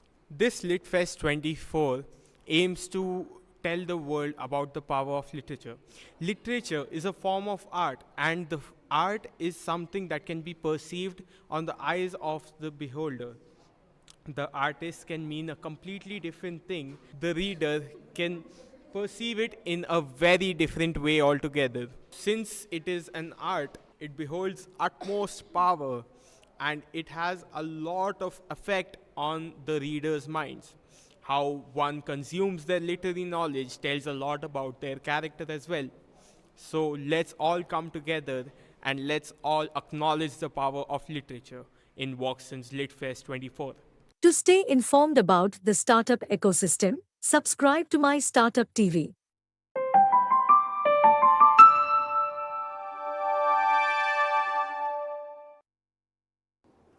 Welcome to MyStartupTV. I'm your host, Major Sunil Shetty. Today I have with me Jyotsna Kompalli, who's the founder of Events Needs, a startup that is into the space of event management. As we all know, events post-corona came back with a big bang, and today pretty much every other industry is looking at events. And there's a huge demand, there's a growing demand for event industry, especially be it a social event to corporate event. So let's try and understand what vision is of Jyotsna behind starting Events Needs. Jyotsna, welcome to the show. Thank you, Sunil, for having me here. Events Needs is all about. Just would to understand about who Jyotsna is and what got you into the entrepreneurship space. I am basically an army child. My dad was in Indian Air Force. So right from the childhood, the patriotism and the discipline is imbibed in my personality. And I am a KV student. Did my MBA from OU campus in 2001. And I must say that God has prepared me from the day one of my career. I started my career with a startup, established its brand in AP and Telangana market for a medical equipment, and then followed by joining few other startups, handled their brand establishments, expansions, and I have seen how the startups actually, from concept to execution, how they take up their journey. Post which I joined Bajaj Allianz Life Insurance Group Insurance for the entire state, and that is when my life actually changed. What did the experience with Bajaj Allianz help you? I mean, what did it do to you? Well, it did not help me as such, but it has challenged me. So I always wanted to be a professional. I did not want it. I mean, entrepreneurship was nowhere near my thought process. So I just wanted to have a professional career and go ahead, and probably in 10, 15 years, I wanted to be at a level of, heading a country or something like that. But in Bajaj Allianz, I had to put down my papers because of my maternity. I was forced to put on my papers. You can edit it if you feel that it is a little something which might not go well with the interview. But I am here to share my story. That's why I'm telling. So I had an ectopic pregnancy, which was a very close encounter, and post which I had a precious pregnancy for which I was put on hormone injections. And before they withdraw the hormone injections, they said you should go on a bed rest for 15 days. Despite being a performer, I was denied the medical leave, and then I was put under a lot of unnecessary stress, which made me put down my papers. And I felt that that's the end of my career. So while I was on my bed rest, I decided that this is not the full stop for my career, and I have to take the charge of what I want to be. So I cleared my Amphi and IRDA while I was on my bed rest. I delivered my son in the month of July, and I started my first company in September. So I'm talking about 2006. So I, having cleared Amphi and IRDA, I used to sell mutual funds. I had 2 telecallers, and I was the only salesperson. I used to go to, I don't know where all places I have gone to sell insurance and mutual funds. Slowly, that company evolved as a DSA for multiple banks, handling the business loans, personal loans, mortgages. That company has evolved as a private limited company now, and it's taking care of big ticket funding. It's into working capital and project funding now. So that's been taken care by my husband. So Jyotsna, firstly, as a company, we ourselves have over 70% women employees, and personally coming from the armed forces background, we don't, we kind of support everything that is required for women employees to be, comfortably working in another organization. And very unfortunate that you had to be, you had to go through a forced leave when, when you needed the company more. Yes. The company kind of decided to dump you. So that's very unfortunate, and I think that was 2006 you talked about, and today Yes. with the new rules and regulations, I think a lot has changed. Organization cannot do that anymore, so which is a good sign. So what made you go from from a financial company that you were running, selling mutual funds, raising big ticket fundings to doing event management company? So when my financial services company was floated, my husband also joined me. But it's a fact that husband and wife being in the same business, your business never ends in your office. It comes to every corner of your house. In the office, we just work for 8 hours or at the max 9. But if you are partners, then you are working 24 by 7, right on front, in on your dining table, to your kitchen, to your bedroom, everywhere you are talking your business. So my son was very young, and I did not wanted to lose out his growing years. For me, I mean, when I was blessed with my pregnancy, that was the world to me. I mean, I did not think beyond my son, my family, and that stood the first place. And unfortunately, my father-in-law was paralyzed, and somebody needed to take care of the family front. So my husband joined my financial company. Both of us, we were forced to take up entrepreneurship. That was not our choice. But the moment we start our entrepreneurial journey, we realize that we have the power of actually influencing so many people and people's lives. We employed 40 people in my financial services company, and that gave us a lot of empowered feeling. But then, as I told you, that when you have a family to take care, somebody has to stand for your family as well. So that became me. That's when I told my husband that you take care of the business, I take care of the family.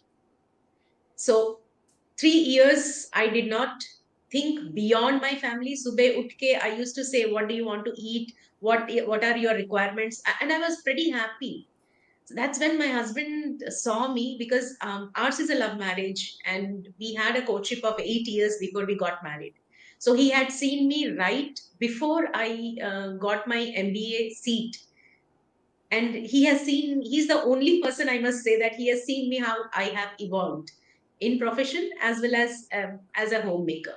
So then he said that, this is not what you are made for.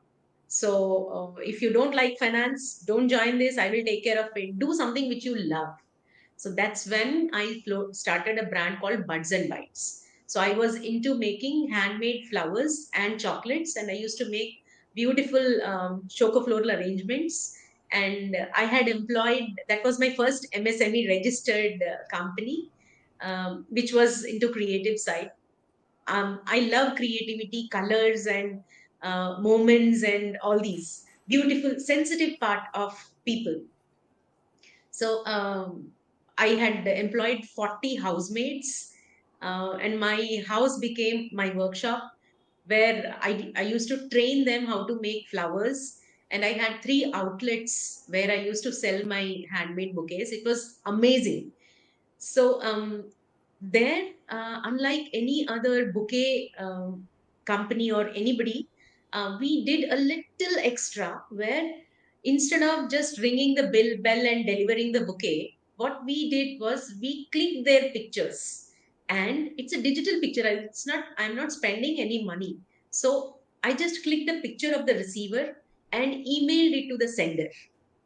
So that gesture added a lot of value to what I was doing. So, and there have been cases where the picture that we sent were the last pictures a son had received of his parents. So that has actually motivated me to go that extra mile and create happy moments for them. Slowly, that's how I got into events. So that was in 2009, 2010. So eventually, I started doing events for my clients, for my existing customers. So from small events like birthdays, kitties, to large scale weddings.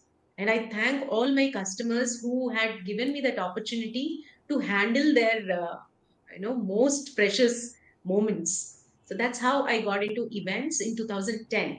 So since 2010 to 2018, I did over close to 600 events. of all kinds. So that has taught me a lot, because I was on the both sides of the table while I was hiring vendors. I was also understanding the pain point of the customer, like what are their expectations, what are vendors' expectations.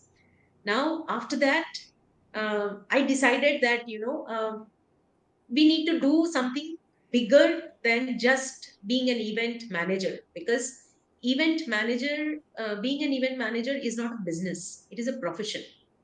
So as long as we are going and meeting the clients, I am able to impress and I am able to showcase my vision or my concept to the customer. But if I'm not in a position to meet the clients, what happens? What happens to my client flow? And for every event that I source, I give employment, direct or indirect, to around 100 to 150 vendors. So, due to, let me put it here again, that in 2018, I was diagnosed with tumors in my thyroid. So, the doctor said that, as of now, it is not it is not malignant, but there are high chances that it can get converted to malignancy. So, would you like to remove it or would you want to try? I said, enough, बहुत हो गया life में. I don't want to take any further chances. So I got my total thyroidectomy done, and there was a downtime of 1.5 years. That's when all my vendors who had invested in my concepts, my setups, so they started calling me and saying that, "Ma'am, आपने घर में बिठा दिया इतने महीनों से, we don't have bookings from you." That's when I thought that, ऐसे तो नहीं चल सकता. This is not the business. So then I went to Hyderabad Central University for taking incubation for my concept. I wanted to integrate venues, just like Book My Shoka concept. I wanted to integrate real-time venue booking on a tech platform. That's when I was incubated by Dr. Nandita Sethi. She said that you are limiting your scope. You have more than 15 years ka experience in events, and you can work on building a much bigger platform than just venues. Venues could be one part of it. That is when event needs was conceptualized. So I'm talking about 2018, 19. So I started working on the concept. We did a market research of 1 year. We spoke to more than 200 vendors when we wanted to work this concept. So they said that, "Ma'am, aap kariye, it's a good thing." Then it took me 1.5 years. I mean, COVID hit. So during that COVID, I got to work in a more focused way on my product. We built the entire MVP of the product. And after the first lockdown, in the month of December 2019, we launched our first APK. So I didn't have any published product, or I didn't have any website, nothing I had. I just had a concept and I had an APK. And even before the APK, we recruited close to 86 people. I mean, that was a time when all the companies were laying off. So we recruited people. So we recruited close to 86 people, and then we gave the APK and sent them to the market in January 2020. So I'm sorry, I think I am missing out the year. So 2020 December, we gave the APK. 2021 January, we gave it in the market. And within 1.5 months, we generated a revenue of 26 lakhs from the vendors without even having a product. Then there was a second lockdown, which had hit us very very badly.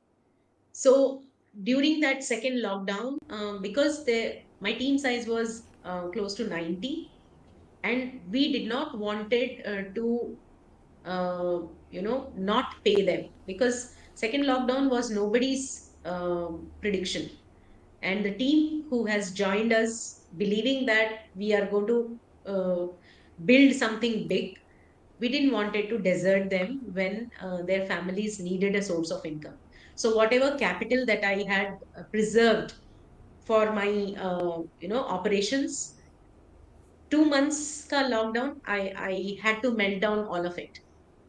And that is when I realized that the team which believed, or who joined us when we gave them an opportunity, most of the team members were not, they did not join us because they wanted to have a journey with us, or I must say that they joined because they didn't have any other opportunities in the market. So जो मिल गया वो ले लिया. And जब there was a delay, obviously, because the market was closed, banks were closed, we were not able to mobilize funds from anywhere. So there was delays in paying salaries. That's when we realized the actual energy that we were betting on. So there were team members who called us up and who said that आपको business चलाना नहीं आता है, आपको what kind of founder you are, blah blah blah and all that. So once the lockdown was done, I sold my BMW, and we took back the funds that we gave deposit. I wanted to buy a house, so we gave 45 lakhs as a deposit for buying the property. We took that back. Second lockdown open होने के बाद में, we called each and every person of our team and we settled their last rupee. We gave it to them and we thanked them for the comments and the perspective that they have given us. But I am so glad that out of those 90 people, I still have around 10 people who said that, ma'am, we are standing with you because we believe in your vision and we have seen how you have built and how you have not uh, ignored people even in the lockdown. So that 10 members team continued the journey from there on. But during the second lockdown, we evolved. We took our first pivot in the product. We built a product thinking that, this is an ideal scenario, that, I will build a product, I will have this revenue coming in. So it was a very dreamy and very ideal case when we started our first MVP. But after the second lockdown, we had taken two pivots. So we have taken two pivots from then, and in July 2022, we could finalize on what our revenue stream should be and how we want to scale this up. How foolproof we can build this product. And I, being a non-tech co-founder, you ask me the struggles that I have faced in building a tech platform. So I used to believe every developer saying that, madam, aisa karo, waisa karo. So isme itna time lagta hai and all that. So I understood a very hard way that, having a tech co-founder in your team makes your life so simple if you are building a tech product. So even now I don't have a tech co-founder, but yes, I have learned to deal with the crisis and to handle how to keep up with the timelines. I understand, as a founder, as a fellow founder, these are journeys that are, not easy, especially in the starting time when you're starting off, when you're building the business. But it's commendable that, you took, one of the things that the core values of a founder is to ensure that they deliver on everything that they promised to the team. And you did that with, as you said, you sold your BMW and withdrew the advance and paid them. And also, very touching, point is that when he said, you took picture while delivering, the gifts, and that was in many cases, or at least in a few cases, where the last moments of the family members or the loved ones. That talks about the commitment or the involvement as a founder of yours in your vision. So coming to the next part, how are you different? How is your company or startup going to be different to all the other event management companies out there? Firstly, ours is not an event management company. The products or the companies which are there in the market, they are either the listing platforms or they are focusing more only on weddings. So listing platforms like the big names like Just and Sulekha and all, they have been in the market for 20 odd years now. And for that matter, platforms like WedMeGood or Weddings.in or any of the wedding related platforms, for all of them, they focus in listing the vendor, generating a customer's contact, and sharing to the vendors, and that's about it. So they don't know what is happening after the customer's number is shared, how many vendors are calling that customer, whether that customer has taken business or services from the vendor. They are not bothered about what is happening after the lead is closed. So the pain point of the customer remains same. First, answering multiple calls, repeating the same information to all the vendors who reach out to the customer. That's the biggest pain point of a customer. Second, once the deal is closed, now the customer, because events is an industry which is mostly unorganized and there are no MRPs. There is no price reference whatsoever for any product or a service. And there is no way that a customer can find out or refer back whether he is paying the price, whatever he is paying is high, low, or what is the right amount of money that he should be paying. That is the second. Third thing is, even after he gives advance, there is no assurance that his service or the product will be delivered the way he wanted. And he can't call back all these platforms and report that, he did not get the service and he's facing this problem. So these are the three main pain points of the customers which are prevalent ever since those listing companies have been functional for last 20 years, but nobody has um, attempted to touch this pain point. Second one is for the vendors, where vendors will anticipate that they will get good leads from the platforms, right? And they pay the listing fee. Not every vendor in the industry is rich enough to get a platinum listed position or a diamond listed position in any platform. So what we have done is we have come up with a pay as you model for the vendors. So they need not pay and subscribe. If they want to take an order or submit their bids, they can simply pay as less as 30 rupees per bid. That is one. Second thing is, none of the platforms are working on to remove the rush to reach the customer.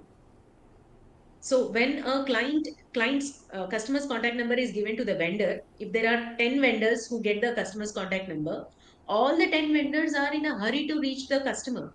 So, I mean, the fear of missing out is prevalent in all the vendors. So on our platform, we have addressed that as well, where we broadcast the inquiry with a bid expiry date.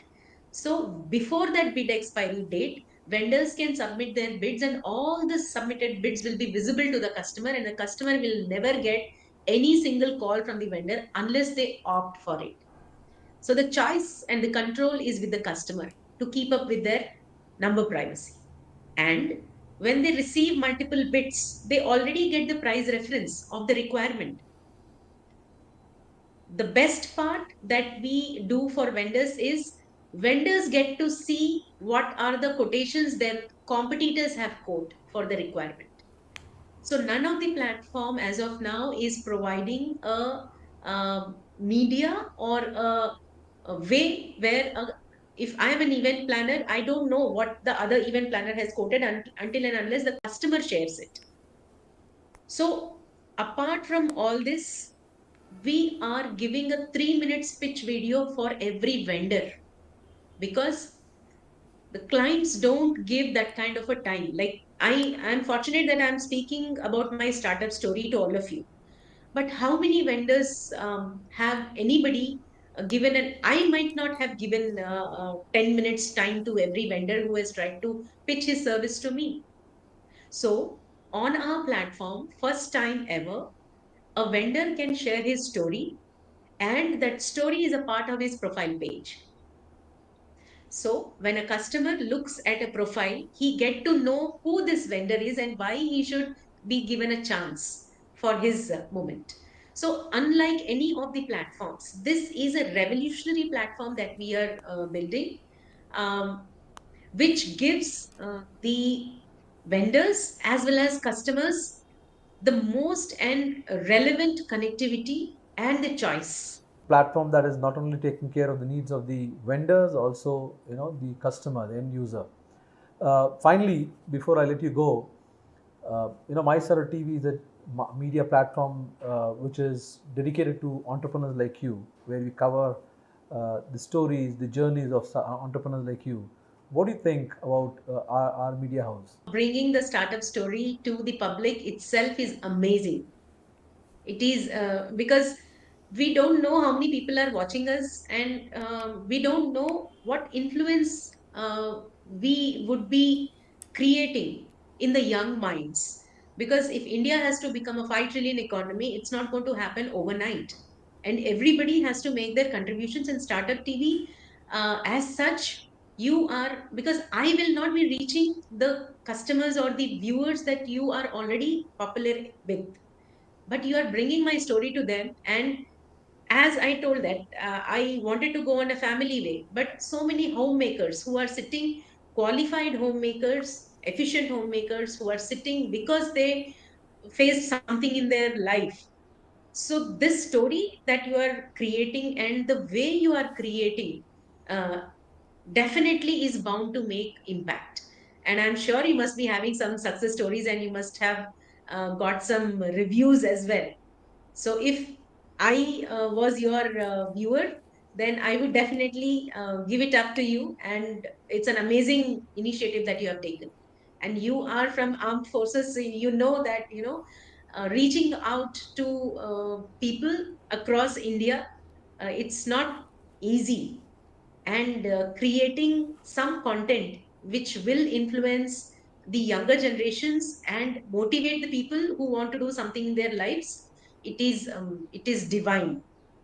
So it's a great job that you are doing. Thank you, Jyotsna. Thank you very much for being on our channel, and we hope to see you again in some of our shows. Thank you very much. It's a pleasure. Thank you so much. To stay informed about the startup ecosystem, subscribe to my Startup TV.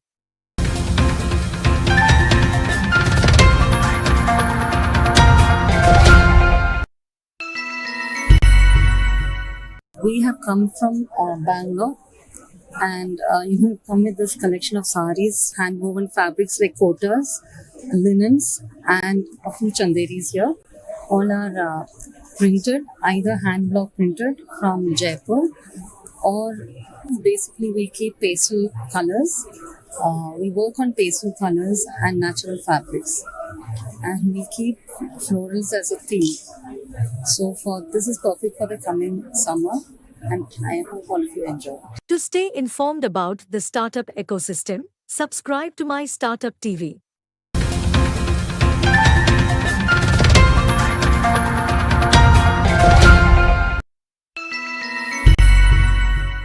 I work with Odisha weavers.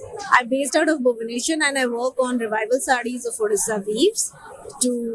As a designer, I work on reviving and preserving designs which are heritage design and creating contemporary designs which are suitable for the current market. In the process, we provide sustainable livelihood to many weavers and home-based women workers. So it has been a small attempt, but through this, the entire process of creating, designing has been very, very exciting. To stay informed about the startup ecosystem, subscribe to my Startup TV.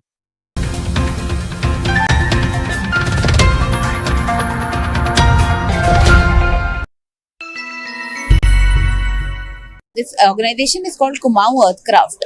We are coming from Uttarakhand, and we have a group of women weavers, it's a women's cooperative, and we have brought this collection here at Hyderabad, where we have it's all totally organic, sustainable, and natural dyed. And what the collection we have here is, if you can see, is we have brought in saris with all natural dyes. We have stoles, linen, silk, and we have different materials with shawls, and it is made up of linen, silks, wool, and it is locally sourced and produced within that Uttarakhand region. Our owner Rashmi Bharati ji is taking care of this organization, and we have a lot of women weavers who are associated, who works with the organization. Thank you. To stay informed about the startup ecosystem, subscribe to My Startup TV.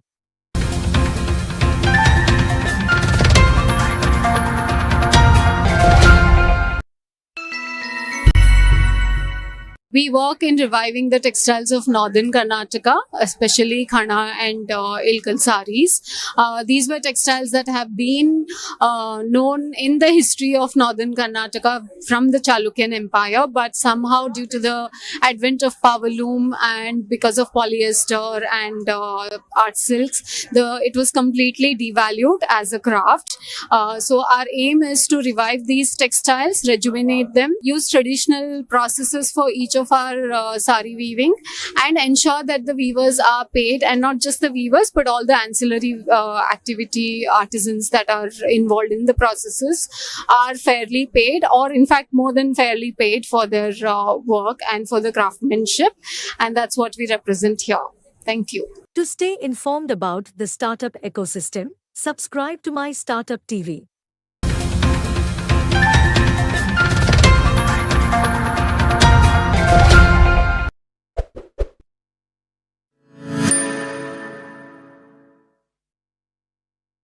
Good morning, all. Thank you so much, Major, and thank you so much for this wonderful introduction. I'm so happy to be here. I want to start with wishing all our audience Happy Women's Day, Happy Mahashivratri. Mahadev ki kripa hum sab pe bani rahe, and this show also should be blessed. And the topic that we are leading with today is sustainability. And I am afraid to say that today is not a great day to talk about sustainability because it's yesterday. We are already late. The way things are moving on the planet Earth, we have no idea what we are leaving behind. And I feel so privileged to be hosting this show today, moderating this talk with stalwarts like Madhulika, who has been working in the space of reviving lakes in Hyderabad. So she has been passionately working on it for last more than 20 years. And I have personally worked with her on some of the projects. And I know the passion that she brings with her, the deep knowledge that she has. And recently she has submitted her thesis in MTech in the similar space. Welcome to the show, Madhulika, and thank you so much for taking time out. Thank you, ma'am. And then we have Vinita. She is joining us from Chennai. Welcome, Vinita. I was having a chat with Vinita yesterday, and I was awestruck with the inputs that I got from her. She is currently running an IT company, but that's not her main introduction. Her main introduction is she has been working in the space of reviving traditional games, which is a wow factor for me, Vinita. I have been stalking you on social media, and that is how I referred your name. This is something not many people have thought of. This is not only reviving our roots, connecting us to our roots, but also showing us the sustainable way of doing it. The way new age toys and games are, we know what kind of pollution they are causing around, and you have taken up this task of reviving, which are not only mentally stimulating and they have got lots more than what they show. So thank you so much for taking this up. She is running it under the brand name Krida in Chennai, and it's on my list. Whenever I'm in Chennai, I'm visiting you, and I'm doing lots of shopping from there.